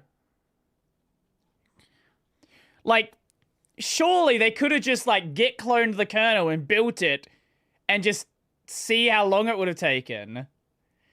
Oh, man. Okay. Yeah, next week is going to be a Silk Song. We still have an hour of this stream left, though. There's still Gen 2 on the machine, for sure. I'm going to be back in just a moment, and then we'll, I guess, check out, like, one or two more things after this. I guess we'll press that button. Back in just a sec.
Yeah. Alright, go. If Samina's still streaming, once you stop. If you have any ideas about the RAM situation, feel free to give to them. We have no idea. Wait, about... What do you mean RAM situation? I'm not sure what you mean.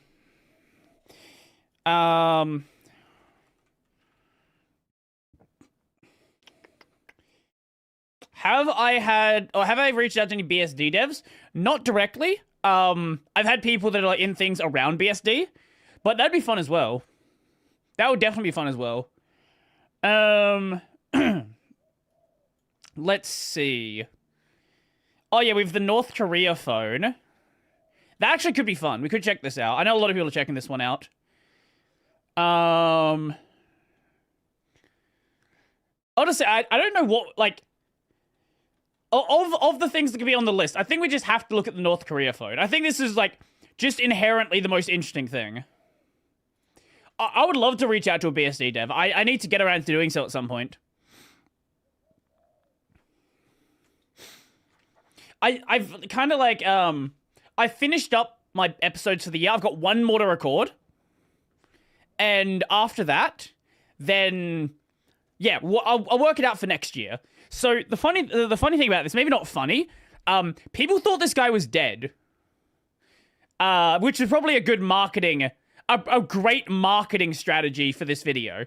So he posted how he was going, he like had access to this phone, and then basically he was in he got the phone from North Korea. He just stopped posting for like 3 days. And everyone was like, is he alive? Did the North Korean government get him? Because this, like, the phone was smuggled out of North Korea, right? So, like, what happened? I feel like he intentionally didn't say anything because this video has 8 million views, right? Like, that's such a good marketing strategy for it. Anyway, let's have a look at the video. These are two extremely rare phones from North Korea. Ooh. And it's kind of insane that Wait, these are just... are two extremely rare... What's your bet they're just some, like, drop-shipped, like, AliExpress Chinese phone? They're probably not made in North Korea. They're probably just some, like, random Chinese phone. Phones from North Korea. They're just Huawei? Are they actually just modified Huawei phones? And it's kind of insane.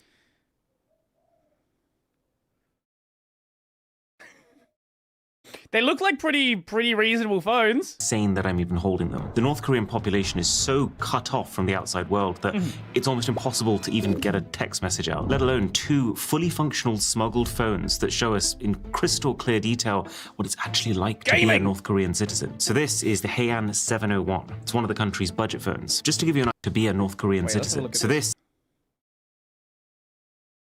That's 100% some dropship Chinese phone that they've just modified. This is the Heian 701. It's one of the country's budget phones. Just to give you an idea of how little is known about this stuff, you can Google the phone's name and nothing will come up. Absolutely zero. And then the second is the Samtaesung 8. No, it's not called the... No, it's not called the Samtaesung. No, it's not called the Samtaesung. Oh my god. Those guys down south, they have this fancy Samsung? Nah, with a Samtaesung. Which is a flagship North Korean phone. And yeah, this is different to South Korea's Samsung, which translates to 3 stars. Oh. This is Samtaesung, which translates to 3 huge stars. Of course it does. Of fucking course it does. It's not even sold outside the country, and you need to, like, get one up on the South. You're going to be seeing a lot of this whole my dad could totally beat up your dad energy. But that's because convincing North Koreans that they are superior to South Koreans, that they are morally purer and militarily stronger, is about the most effective way of keeping them loyal to the government. And it's pretty clear when you look at these phones that the smartphone is playing a big part in that. I can actually show you this right now by trying to type on these phones. So if I write Namhan, this means South Korea. the second that I hit the spacebar, that gets auto-corrected to puppet state. It is bonkers seeing censorship this explicit happening in real time in front of my eyes. You physically cannot send the word Namhan even if you try, which shows just how committed North Korea's government. I assume they have some sort of slang. Like, China has slang to, like, talk bad about Xi Jinping. So, presumably, North Korea, they have some way to, like, obviously not every single person is on board with the government. So there's, like, of course going to be some way that people reference this. Is to sustaining its narrative that South Korea is this inferior, less individual country that just blindly follows whatever the US asks them to. Other ways of wording it, like Republic of Korea, that doesn't even get corrected. That just turns straight into asterisks. Kind of like you're a child and you just tried to make your Club Penguin username a swear word. And you can actually see the censorship becoming more invasive as time is going on. Because if we use this Heian phone, which came a few months before, this one lets you write North Korea as North Korea. But the Samtaesung doesn't even let you do that. The only way that you're allowed to refer to North Korea now is Joseon, the traditional name for the Korean kingdom. And then South Korea, almost as if they're belonging to them, as South Joseon. It gets worse, because Daily NK News, the guys who actually secured these phones in the first place, and whose basement I'm sitting in right now, they've probed around and found all sorts of extra oddities in the software. Like how, if you type Kim Jong-un, the name of the current leader, into any app, it will make the text bold the second you finish the word. Or how all sorts of South Korean slang is just subtly corrected to the more proper North Korean approved way of saying the same thing. Presumably because a lot of this slang originates in some capacity from South Korean media. And the North doesn't want their population to even indirectly experience that. But probably the single craziest example of this is if we type oppa. This is a common South Korean expression that can be used to mean either older brother or in slang terms, boyfriend. 이거 좀 따주세요, 오빠. I didn't know what that meant. The only time I've ever heard that word is Gangnam Style. In itself does raise a few questions. On these North Korean phones though, it corrects the word to comrade, accompanied by a warning. This word can only be used to describe your siblings. Imagine getting a warning for attempting to type a slang word. That's moderation on a level that I have never experienced before. But I would say even more significant than autocorrect, the biggest factor in controlling information going in and out of North Korea, and the main reason that the country is still this cryptic bubble and we barely know these phones. No, not Opie. We're not talking about Japan. We were talking about anime titties earlier, and we're not doing that right now. And exist is the now we're talking about your sister's anime titties. Internet situation. Or really, the lack of one. Look at this. On the Haeyang phone, you can swipe down from the top and you see your control panel that looks basically the same as every other Android's. And I don't see... Oh, there's Wi-Fi. Okay. And there's even a Wi-Fi button there, but when you press it, absolutely nothing happens. Weird, but let's go into settings to click on Wi-Fi directly, but you can't. Oh, okay. Wait, so the only network they have is through their Okay.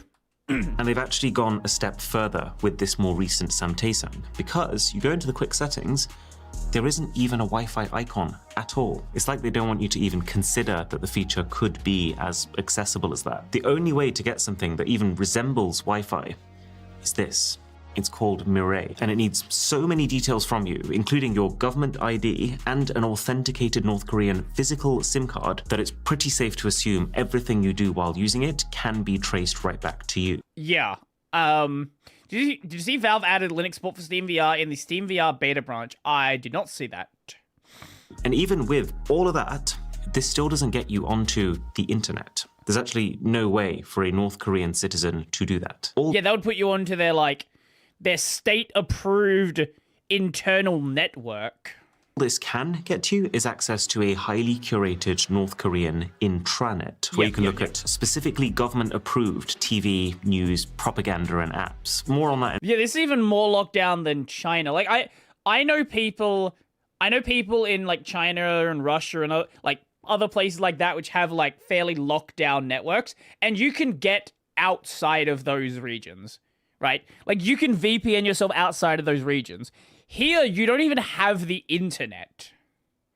Your only access is an internal network that doesn't connect out. Like, you couldn't unless you were, like, in the government, I guess you couldn't even, like, VPN outside of their network because you don't actually have a physical connection outside of their network.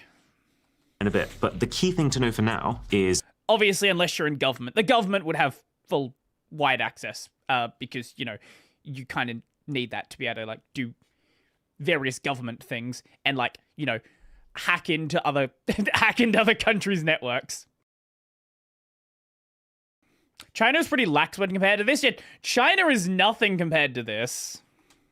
It doesn't look like it would be a great experience. The app itself tells you to expect speeds between 2 and 33 megabits per second. That's actually better than I would have expected. Even 2. I'm actually kind of... That's actually impressive. Less than a 14th of the speeds that South Koreans are getting on their public Wi-Fi. Imagine the way that North Korea's leaders are seeing... Wait, I'm sorry, what? ...speeds that South Koreans are getting on their public Wi-Fi. What the fuck? Wait, so I can just, like, go to a McDonald's in South Korea and get, like, 500 down? Jesus. Okay.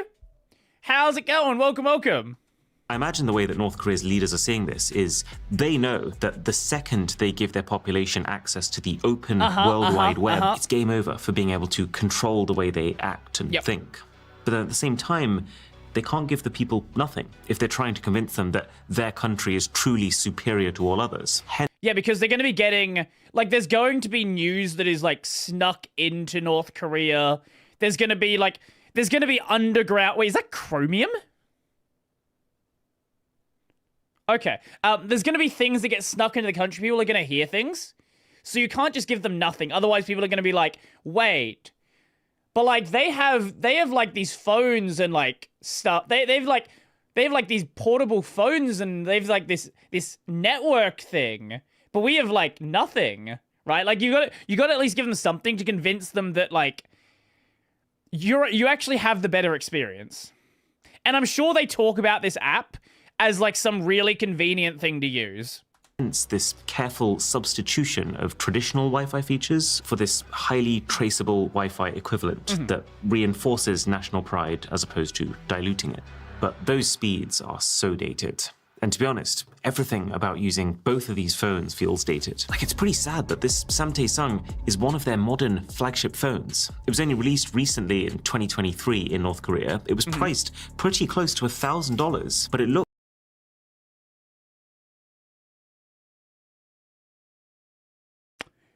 I don't know much about North Korea. I don't think most people don't know much about North Korea. My assumption is that's basically, like, no one could afford that.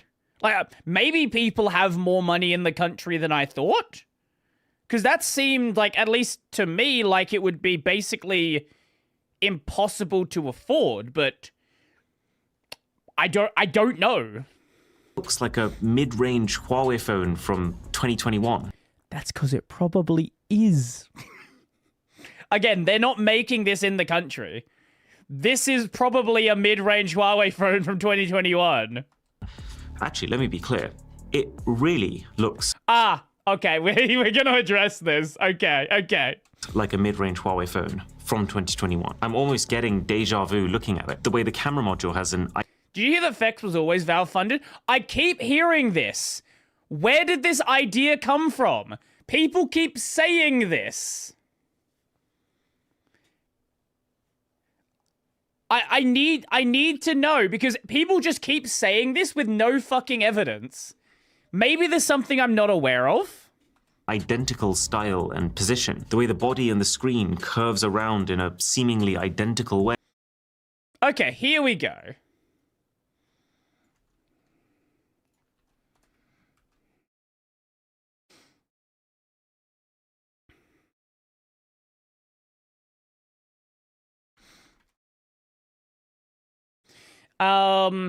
Valve's been funding Fex to get x86 games on ARM Linux. Recently, Fex lead Ryan Hodek wrote in a 7-year blog post, I want to thank people from Valve for being here from the start and allowing me to kickstart this project. Okay. Yeah, like, people just kept saying this. And it was just like, no one was, not a single person was providing a source. Even this incredibly unique Huawei-style cutout around the buttons and this red line in the middle of the power key is the same. Plus, for security reasons, I've got to keep the IMEI number hidden. But when we traced it back... Let me have a look at this. Wait.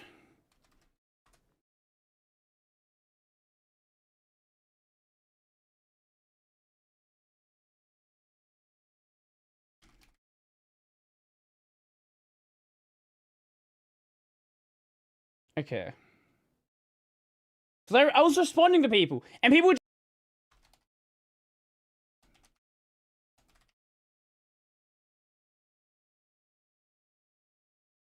Let me reply to a few people.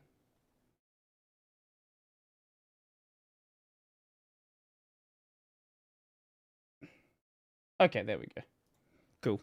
Does look like this phone was manufactured in China, just like it probably Huawei was. Phones. So I think there's two possible explanations. Either this phone was actually secretly made by Huawei themselves. I actually was looking, sorry, it's not related to this video. I actually was looking to reach out to Ryan Hodek about Fex. So I definitely have to do so now. And supplied to North Korea for them to add their software layer. Or Samsung just decided, we like the look of that one, let's copy it. Because you're about to see this yourselves, but so much of the content on these phones is copied content already. Why not the phone design too? But also that, unlike the Huawei that this looks so similar to, this phone does have a thicker bezel and a notch, this extremely tasteless font on show throughout the whole user interface. And then the only form of branding on the camera is a feebly written 64 megapixel that gives me absolutely zero reassurance it's going to be a good experience. And it is not. On the Haeyang phone, we're just getting extremely poor, grainy image quality all around. And even though there are 3 cameras on the back of this phone, there is still no ultra-wide and no zoom. So both extra cameras are just useless macro and depth cameras. A trend that, globally speaking, started to die out pretty fast after 2020. And so the idea that this thing released in... Wait, sorry.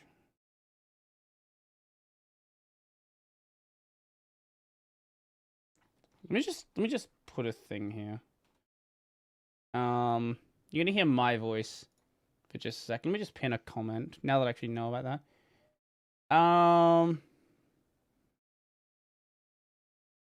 So apparently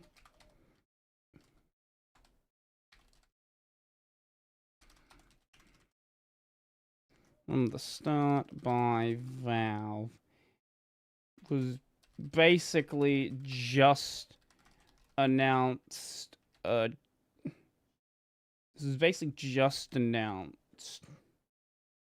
I guess that means no fork then for that one. There we go.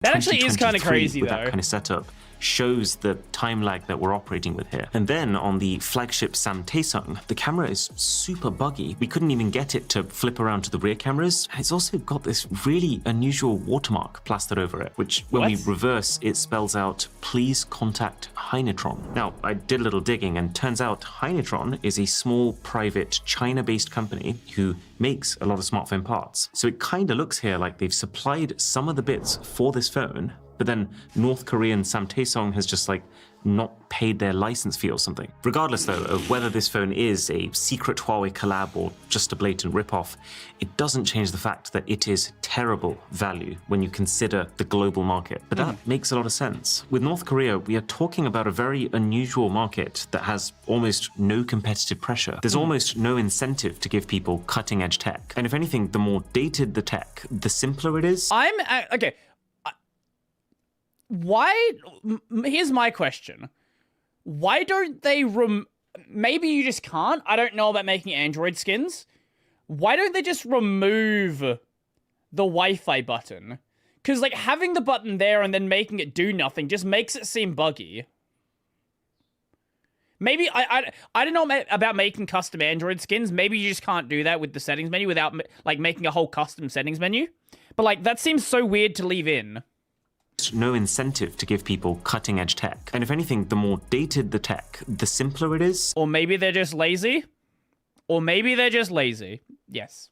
And therefore, the easier it is going to be to control. That would also explain why the Haeyong is still running Android 10, with seemingly no ability to update beyond that, and why Samtaesong is stuck on Android 11, making it 5 years worth of updates behind current Android. Let me show you what I mean by all this copied stuff. So there is an app, literally here, with a Microsoft Word logo. You open it up and it gives you the option for Excel, PowerPoint, and Word, but I can assure you what you are getting here are not Microsoft apps, not even close in functionality. I would actually go as far as to say that at least 50% of the icons that you see on these phones are stripped directly from other companies. Like, again, it's probably like, the people may have heard about Word and Excel, so you're giving them Word and Excel. It's just like a custom version of it. It's not actually Word and Excel, but it's just in case they've heard about it, you're giving them something that sounds like it. File Manager and Compass, those are basically Huawei icons that are very slightly reskinned. Maps is an almost one-to-one of the Google Maps icon. This random game uses the same icon as the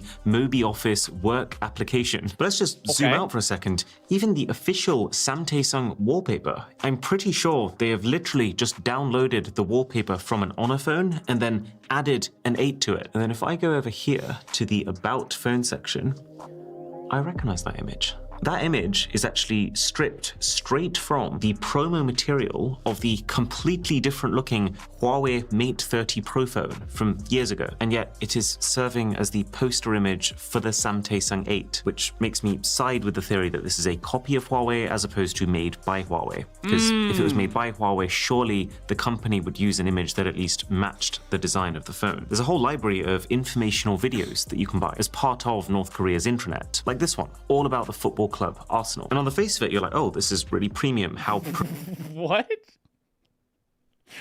Series. It's just instead of Stay in the Game, it's titled Sweat for the Win. And it's got the logo of a North Korean company plastered across the entire length of it. But there is literally no way that this North Korean company could have bought the license to sell this content, since there are literally sanctions on US companies like Amazon for collaborating with them. There's games too, tons of them, but I just want to show you this football game for a second. It opens with, bizarrely, the same logo that we just saw on the Amazon Prime show, so it seems like this is some sort of large-scale media redistribution brand who's taking international content and making it North Korea compliant. Then we see the boot-up screen with the game's title being International Soccer League 2.0, which is just so interesting because this shot of Messi's face, I reverse image searched it, is not from International Soccer League 2.0, but instead a screen grab from a trailer of Japanese-made Pro Evolution Soccer. The other thing that I think is absolutely fascinating about this football game is the Asian players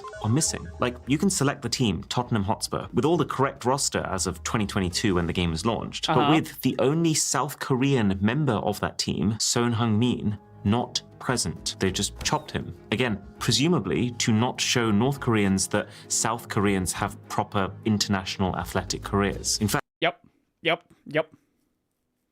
Football's actually quite popular. Football's quite popular literally everywhere in the world.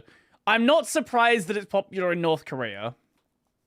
Probably the only places it's not crazy popular is like the United States. And even there, people still enjoy it.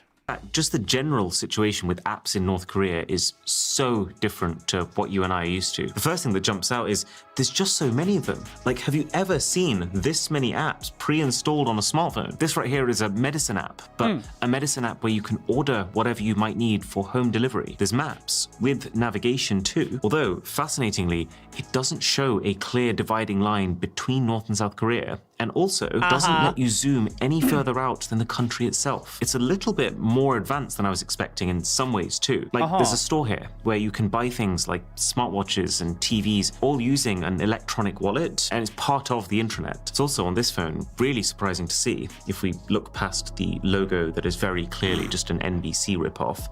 This is online gambling, with even the option for sports betting, as well. Oh, they have gambling in North Korea. Let's go. Maybe it's not that bad after all. As just a pretty hefty catalogue of video content that you can download onto the phones. But you can also see that the North Korean government's influence permeates every layer of this, even the types of movies available. I couldn't find one from the US or South Korea, but Russian movies? Loads of them. Remember, the criteria here is not which movies does the North Korean population like the most, it's which movies does the regime want the population to watch. And so it makes sense that it's all filled with Russian content, since Russia is one of North Korea's closest political allies, and Russian ideologies line up very closely to North Korean ones. There's also, weirdly, a bunch of... Also, if they're from the Soviet Union, specifically, not modern Russia, but if they're from the Soviet Union, it probably shows the country looking like a shithole. So it's like, look, we're better than the Soviet Union. Indian movies, including ones that I've seen before, like Three Idiots. The link between North Korea and India isn't as clear-cut, but the guys from Daily NK have a theory that Indian culture hits a bit of a sweet spot. It's kind of different enough to seem exotic and interesting to North Koreans, but while still not posing a threat to their culture in the way that Western content does. And then there's just a whole load of apps that feel not just guided by the government, but directly requested by them. Like this one is entirely biographies of past and current North Korean rulers. Right. Something else I've never seen before is a general guidance app, which is split into 4 categories: laws, regulations, a legal dictionary, and then common sense, which really is exactly what it sounds like. It's so strange. It's like, how should we legally understand the family? Who are relatives? Can't relatives marry? I wonder if the idea... What? Huh? What's going on over in Korea? What's going on in North Korea? Here is giving every single person relatives. Can't What is same-sex? I'm even surprised they're addressing that.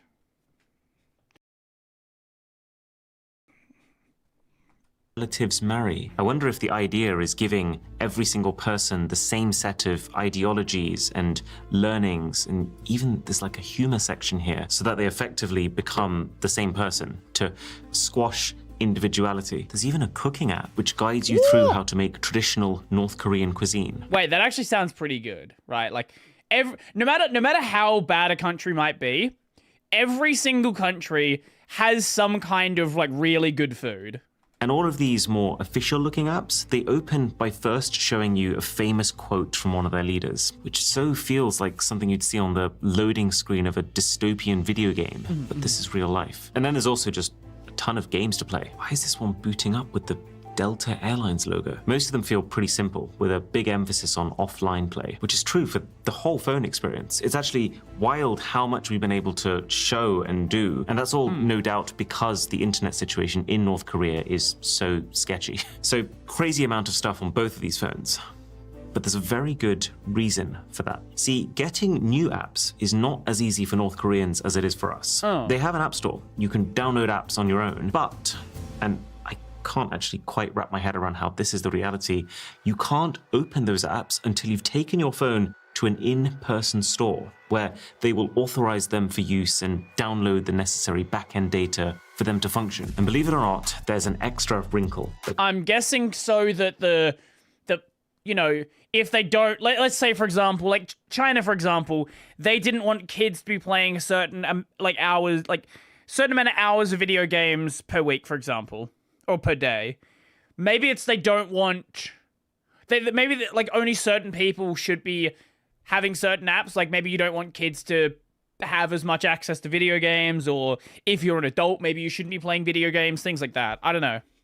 Comes with this. Your apps in North Korea expire. So this one here is telling me it's run out and is basically asking if I want to pay for 6 months or for 12 months for a bit of a discount, effectively making every app a paid subscription. Does the phone use a cellular connection? Well, yeah, it's a phone. Like, you would have to have a cell connection. Otherwise, like, it like wouldn't function as a phone.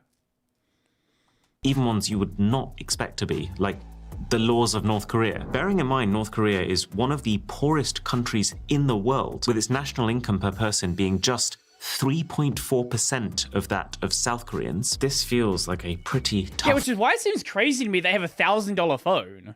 Pill to swallow.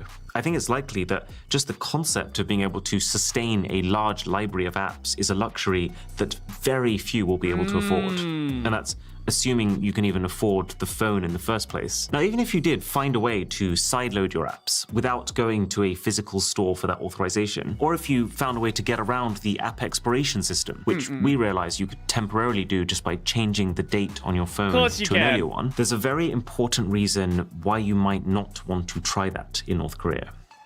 And it's called Red Flag. Red Flag is an underlying layer of surveillance software that appears on all phones sold in North Korea. We know it exists because we can see the effects of it, and I'm told older versions used to be really easy to see and get around, but in these newer phones, Red Flag is now baked into the lowest level of the Android software, making it almost untraceable and impenetrable. Plus, it blocks off developer settings, which you can normally unlock by tapping this build number several times, meaning that it stops you figuring out what is really going on behind the scenes. But the idea of Red Flag is to persistently make sure that what you're doing on your phone is legitimate. So every file, every app, every photo that you take has a digital signature, a record that signals to the phone where that file originated from. Red Flag makes sure that the only files or apps that can be opened on these phones are either ones with the North Korean government signature or a self-signature, which is files that originate from the phone itself, like photos from your camera. Anything else originating from anyone else won't have an approved signature, and so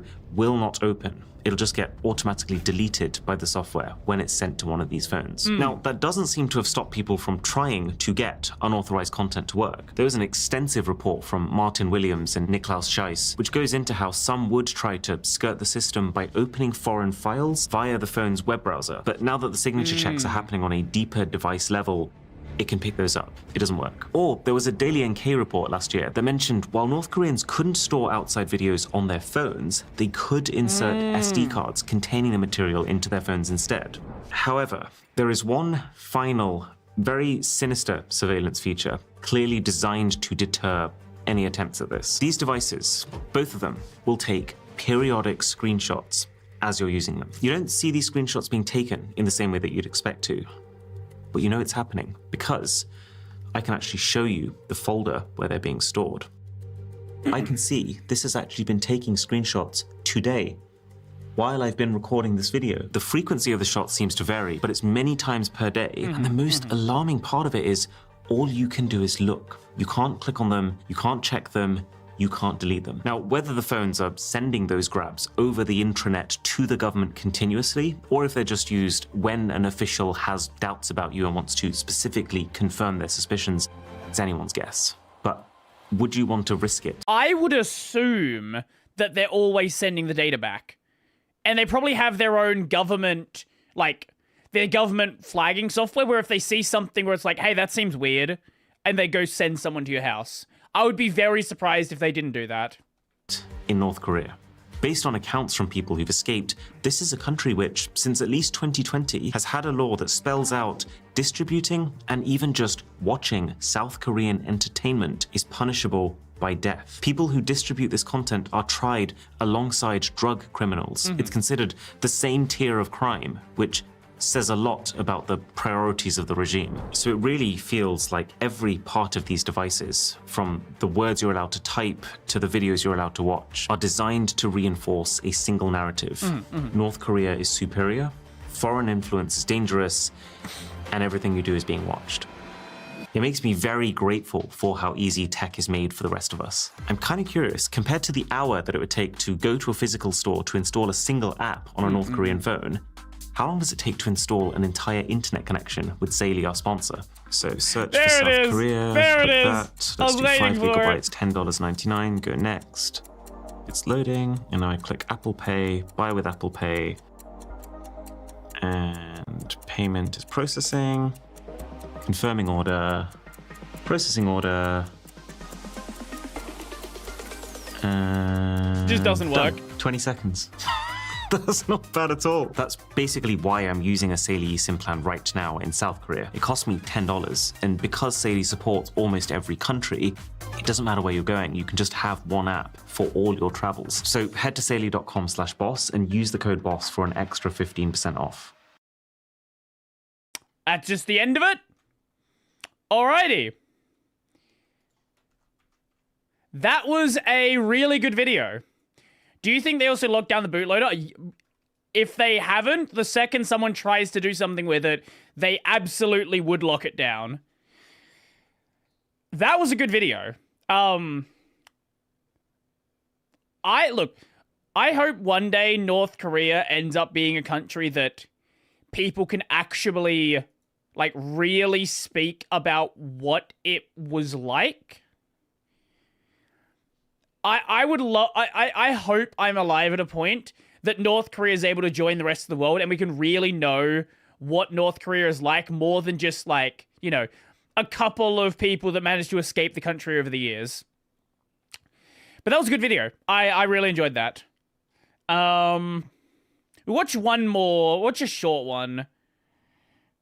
How long was this one?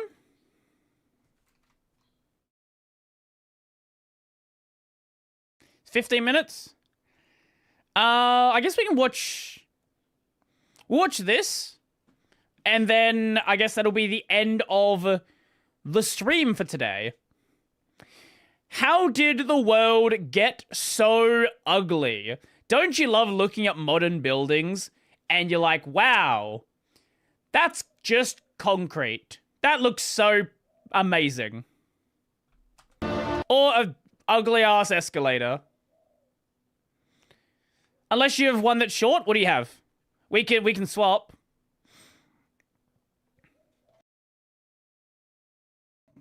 Unless the video is too long.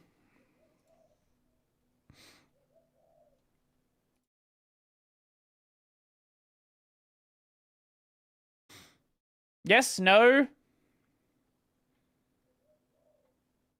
What do we have? What is this? Because we can always check it out tomorrow as well. That's totally an option. I think we'll check this one out tomorrow. Yeah. Can love survive when secrets pile up? Yeah, I think we'll check that one out tomorrow. Weeb shit? Yeah, brother. Oh! It's England! What a fuck. Yeah, our telephone boxes look just as bad.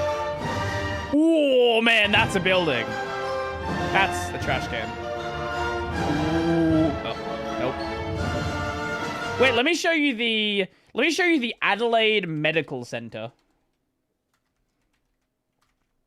This fucking ugly ass bullshit. Ugh.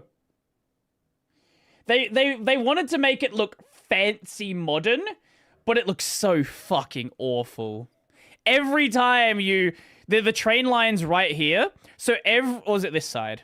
No, I think it's this side. So every time you come into the city, you see this giant fucking whatever this thing is. I hate it. And the cheese grater? Yes, the cheese grater. You're not the first person to say that. The door wedge. Oh god, yep. I will say at a distance, this looks fine. It's just when you get up close to some of these buildings, they look fucking stupid. I'm by the River Thames in London. Don't fall in, you're gonna fucking die. London. Now, it's a charming place where tourists love to come. Wait, someone actually unironically wears that hat? Charming place where what a fucking unit. Tourists love to come. But why do they love coming here? Well, you've got views of iconic buildings like the Houses of Parliament. That is beautiful. St. Paul's Cathedral. But that's not all. have a look at this. Ooh, it's a It's light. a typical modern lamppost. It looks fucking stupid. Do you like it? Nope. Well, it does its job. But not much else. That's true. But look over here at another lamppost. It does its job. It's a fish. And a little bit more. It's details like these that help make this such a charming place to be. But these two lampposts don't just look different. They represent fundamentally different worldviews. If you want to understand any society, don't listen to what it says about itself. Look at what it creates.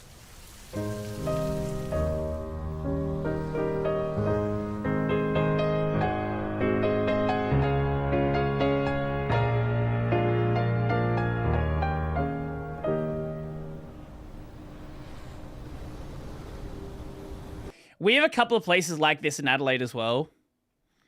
We've got a lot of like really, not really old because it's Australia. The country's not that old, but we've got some like, old English style churches here, and they're gorgeous. London's little lanes are charming now, but 150 years ago in places like this, you'd have had whole families crammed into these tiny rooms without running water. There'd have been open cesspits spilling down the streets, and the stench of sewage boiling in the midday sun would have been unbearable. The whole city stank.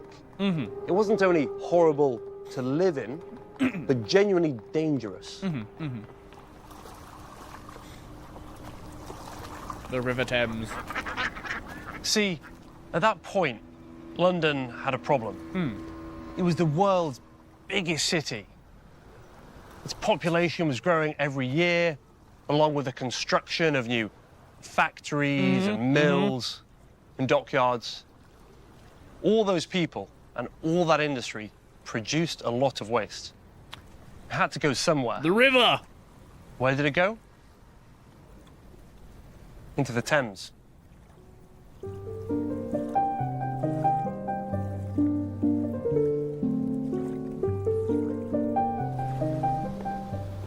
Something had to be done. And it was an engineer called Joseph Bazalgette who stepped in to construct London. Joseph Basil...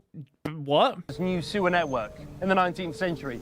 Sewers which still carry London's waste today, rushing beneath me at this very moment. And he also constructed this embankment that I'm standing on to replace what was essentially a stinking swamp filled with rubbish and human waste and eels. It's impossible to calculate how many lives he saved, how many millions of lives he improved. And he's commemorated here at a memorial that no one ever stops to look at.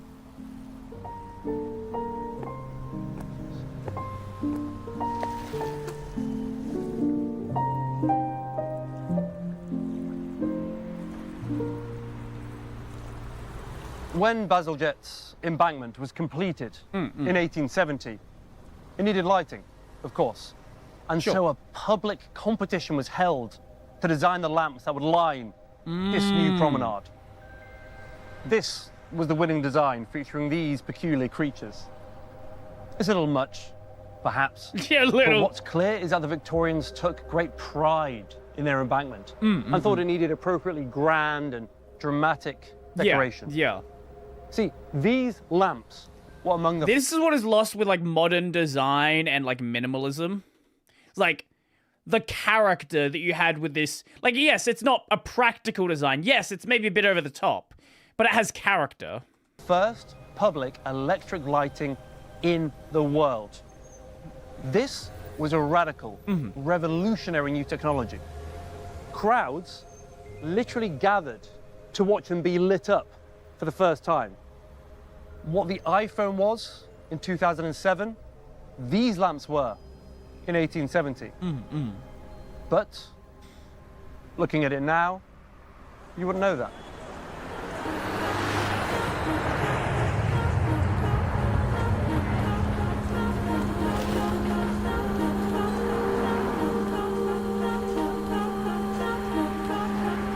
those lampposts don't look modern to us now. They look quaint and old-fashioned. Why? Because they are decorated. And we don't associate decoration with cutting-edge technology. Well, again, except the cheese grater.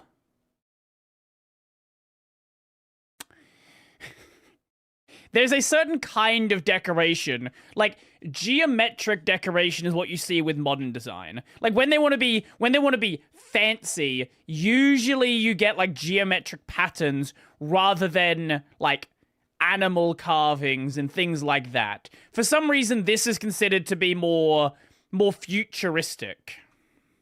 And that's a major difference between us and the Victorians in the 19th century. They saw no contradiction between startling modernity and time-honored tradition. Just like this building, Whoa. the legendary Houses of Parliament. It was brand new once, but even then, it had been designed in an old and medieval style of architecture. Every technology becomes obsolete and outdated. But a good aesthetic, even if fashions change, can never become obsolete. It is definitionally timeless. Those lamps on the embankment did their job. And even though more efficient and better methods of lighting have been invented, they remain 150 years later. That's the power of good design. And it applies to lampposts no less than to national parliaments. Well, it applies to like software as well, right? Like, when you look at a desktop like GNOME, for example, it's already starting to feel dated with that minimal design. As companies like Apple come along with their whole like liquid arse and what other bullshit like this, and other companies are bringing in that same sort of like blur, transparency sort of effect, having this like simple minimal design, when you were chasing that trend, it just feels out of place now. Whereas something with a bit more pizzazz, a bit more style to it, like that still looks good today.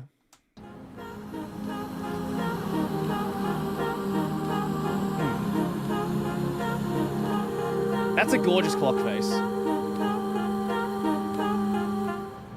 Wow. And so here, in the Houses of Parliament, everything we've been talking about comes together at last. Except that this is not the Houses of Parliament. It's an old sewage facility, a pumping station built in the 19th century as part of Bazalgette's new sewer system. This is just a pumping facility? Strange to think that this is infrastructure, a purely functional building with the sole purpose of managing human waste. Australia Power Station.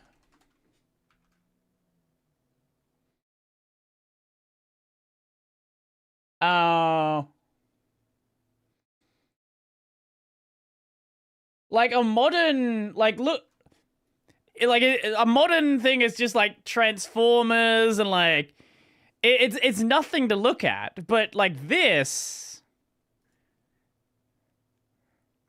sophisticated people work there. They deserve to have fancy places. I guess so.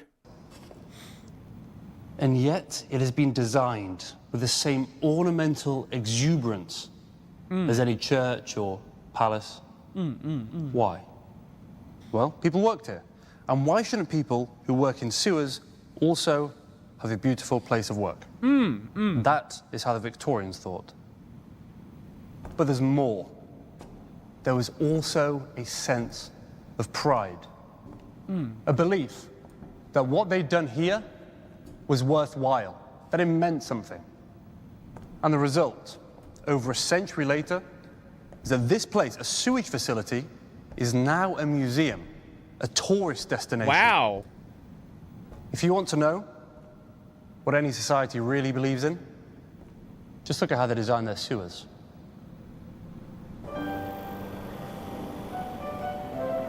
Modern design.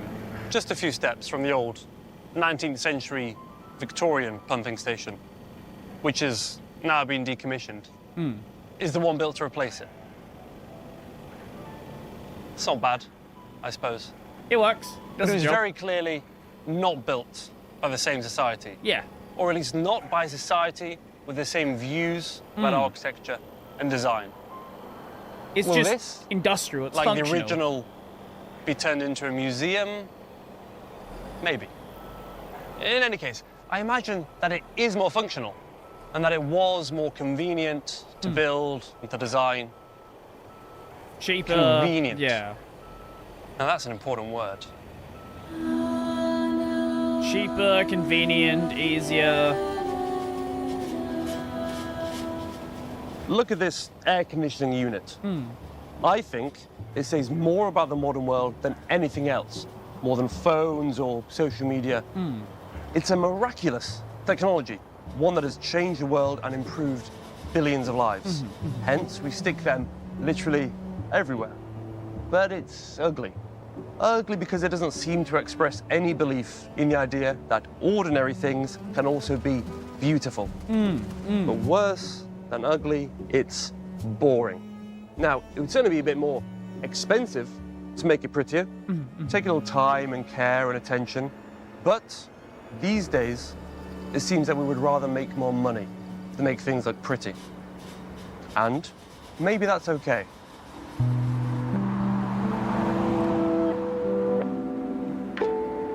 So you can see, I hope, that through something as simple as those lampposts, you can understand the Victorians in their entirety. They didn't have to make it look like that, but they did.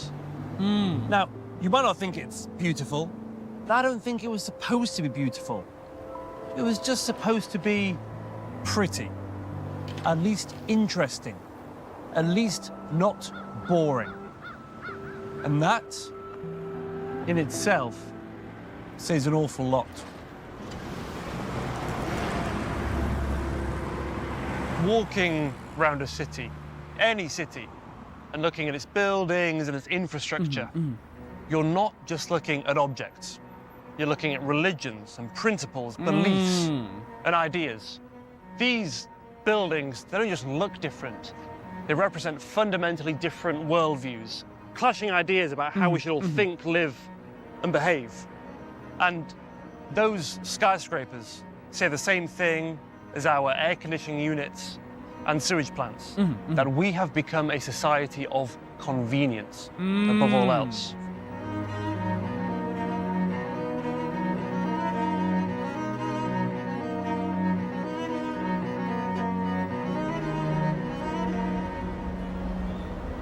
But there's something else that we haven't mentioned about these lampposts. It would be easy to believe that they were made by artists and that we somehow wouldn't be able to or couldn't afford to make them anymore. But just like our modern lampposts, our air conditioning units, our everything, these were also mass-produced, made in a factory. We could still mass-produce lamps just like... The Canary Wharf side is rather ugly. I didn't live in the UK. I'll take your word for it.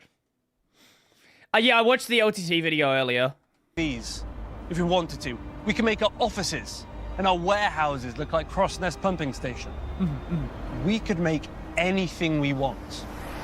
That's the ultimate truth, the hardest one to accept. We just choose not to. But we don't. We have other priorities. And that's fine. But it's vital we accept that there is another way. Yeah, this is something I again, got a pretty fair thing to say. But to like make this idea that it's like better and like there's no value in doing it another way. When if you just go back a couple of years even, like software design back in the early 2010s even was like very different to what we see now.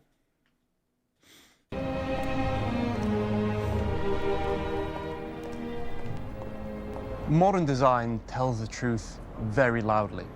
That we are technologically superior and very efficient, but also a little bit boring and unimaginative. And it says that we know. Yeah, that's a good way to put it. Unimaginative.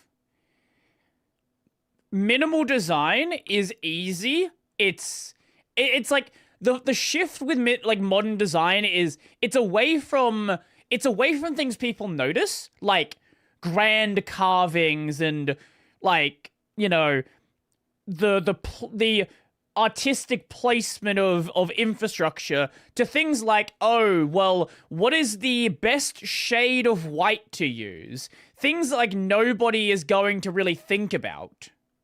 Like these are like minute, tiny, they're important details, but I don't think like the subtle things should take priority over the things that people are actually going to care about.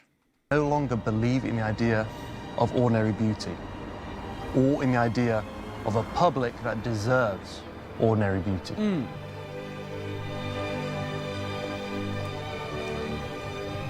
Museums and galleries are wonderful places where we can come and look at things that people used to make and admire their handiwork.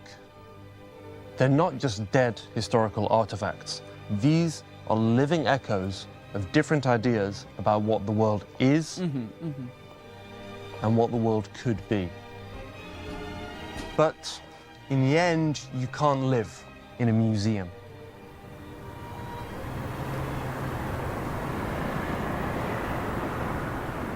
Now, why things have changed is a significant question, but that's for another time. For now, what's important is to realize that things... Considering how far away the camera is, people have either got to think he's on, like, he's got, like, Bluetooth earphones in, or he's just, like, rambling to himself. Because if you're, like, walking down this, you're not going to see the camera on the other side. Clearly have changed. I was like, is he talking to me? And that we've learned this. Yeah, she's looking for the camera. She's like, what is this guy doing? Just by looking at all the ordinary objects around us. Now, this isn't about past versus present.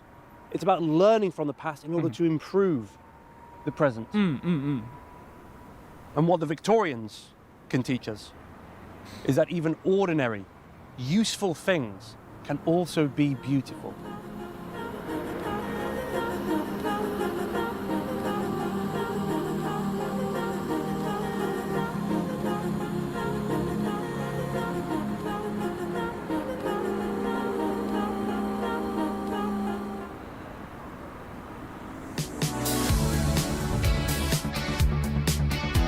That was a good video.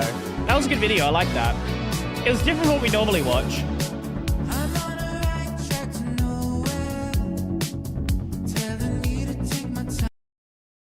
I like that. I definitely like that. We have some nice looking buildings here. Like most of what we have that looks nice is the older buildings. Like even just modern house design, right? Even just like modern house design is so boring. We have so many places where they just have, you know, flat concrete walls and... Oh, let me show you a modern Australian house. Okay, here's the fucking... Like, it's character, but it's not like... It's kind of just like... It's kind of just like, let's throw shit together kind of character, rather than something that feels like... We're literally gonna end the stream very soon. Fine, I'll play the ad. Let me show you, let's go 50s Australian house. Yeah, okay, here's a good example. Good night, take care. Like, I've got a couple of older examples.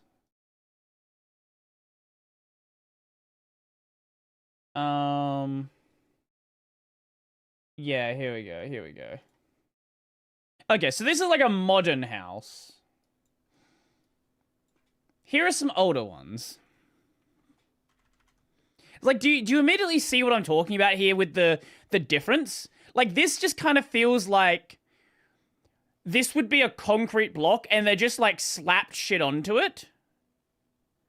Whereas this, it feels like the design is a lot more intentional. Here's another example. Same kind of vibe. Obviously different style of house, but same kind of vibe. Let me see. Here is another one. Like, again, it's like, you look at this, you look at this, you look at this, and then, like, this feels like a hotel, right? Like, this doesn't feel like a house. It feels like a fucking Minecraft house, if anything. Just like something you'd see in any Western country. Oh, then there's the cheese grater. Yeah, like, Australian houses aren't, like, crazy unique. But there's just something that feels like it's been lost with, like, modern minimal... Like, everything's flat, right? And this brick, this is just... It's not even brick veneer. Like, this brick serves no function on the house. This is not load-bearing at all. It's just kind of there. If that brick was removed, nothing would change. Whereas this feels like a complete product, right? Where if any part of it's removed, it's no longer complete. You know what? That's a good way to put it. This is a complete experience. This kind of feels like a basic block they've just stuck a bunch of stickers on. Right? Like, nothing that's added onto the house serves a function.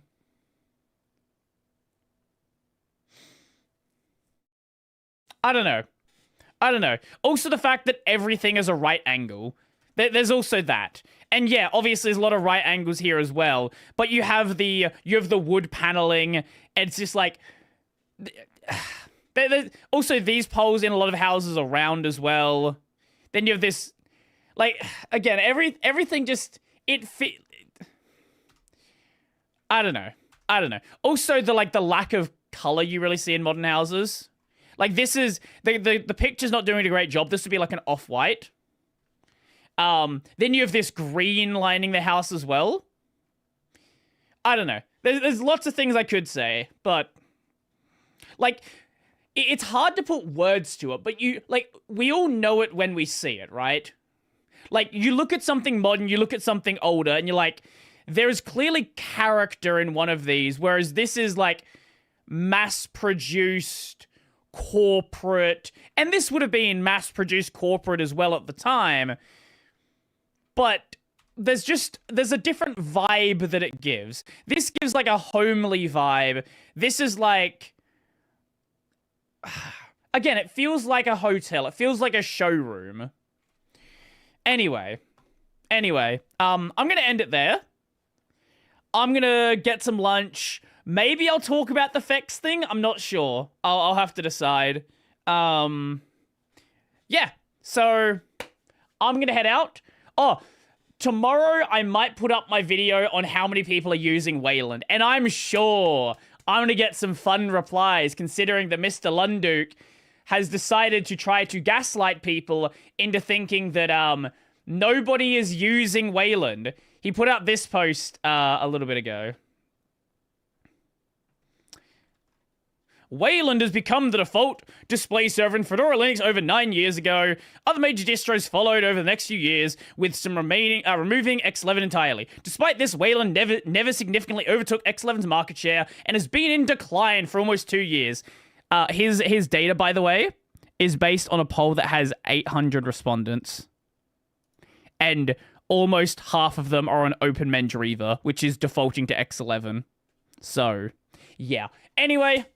I'm going to head out, so enjoy the rest of your day. All that fun stuff.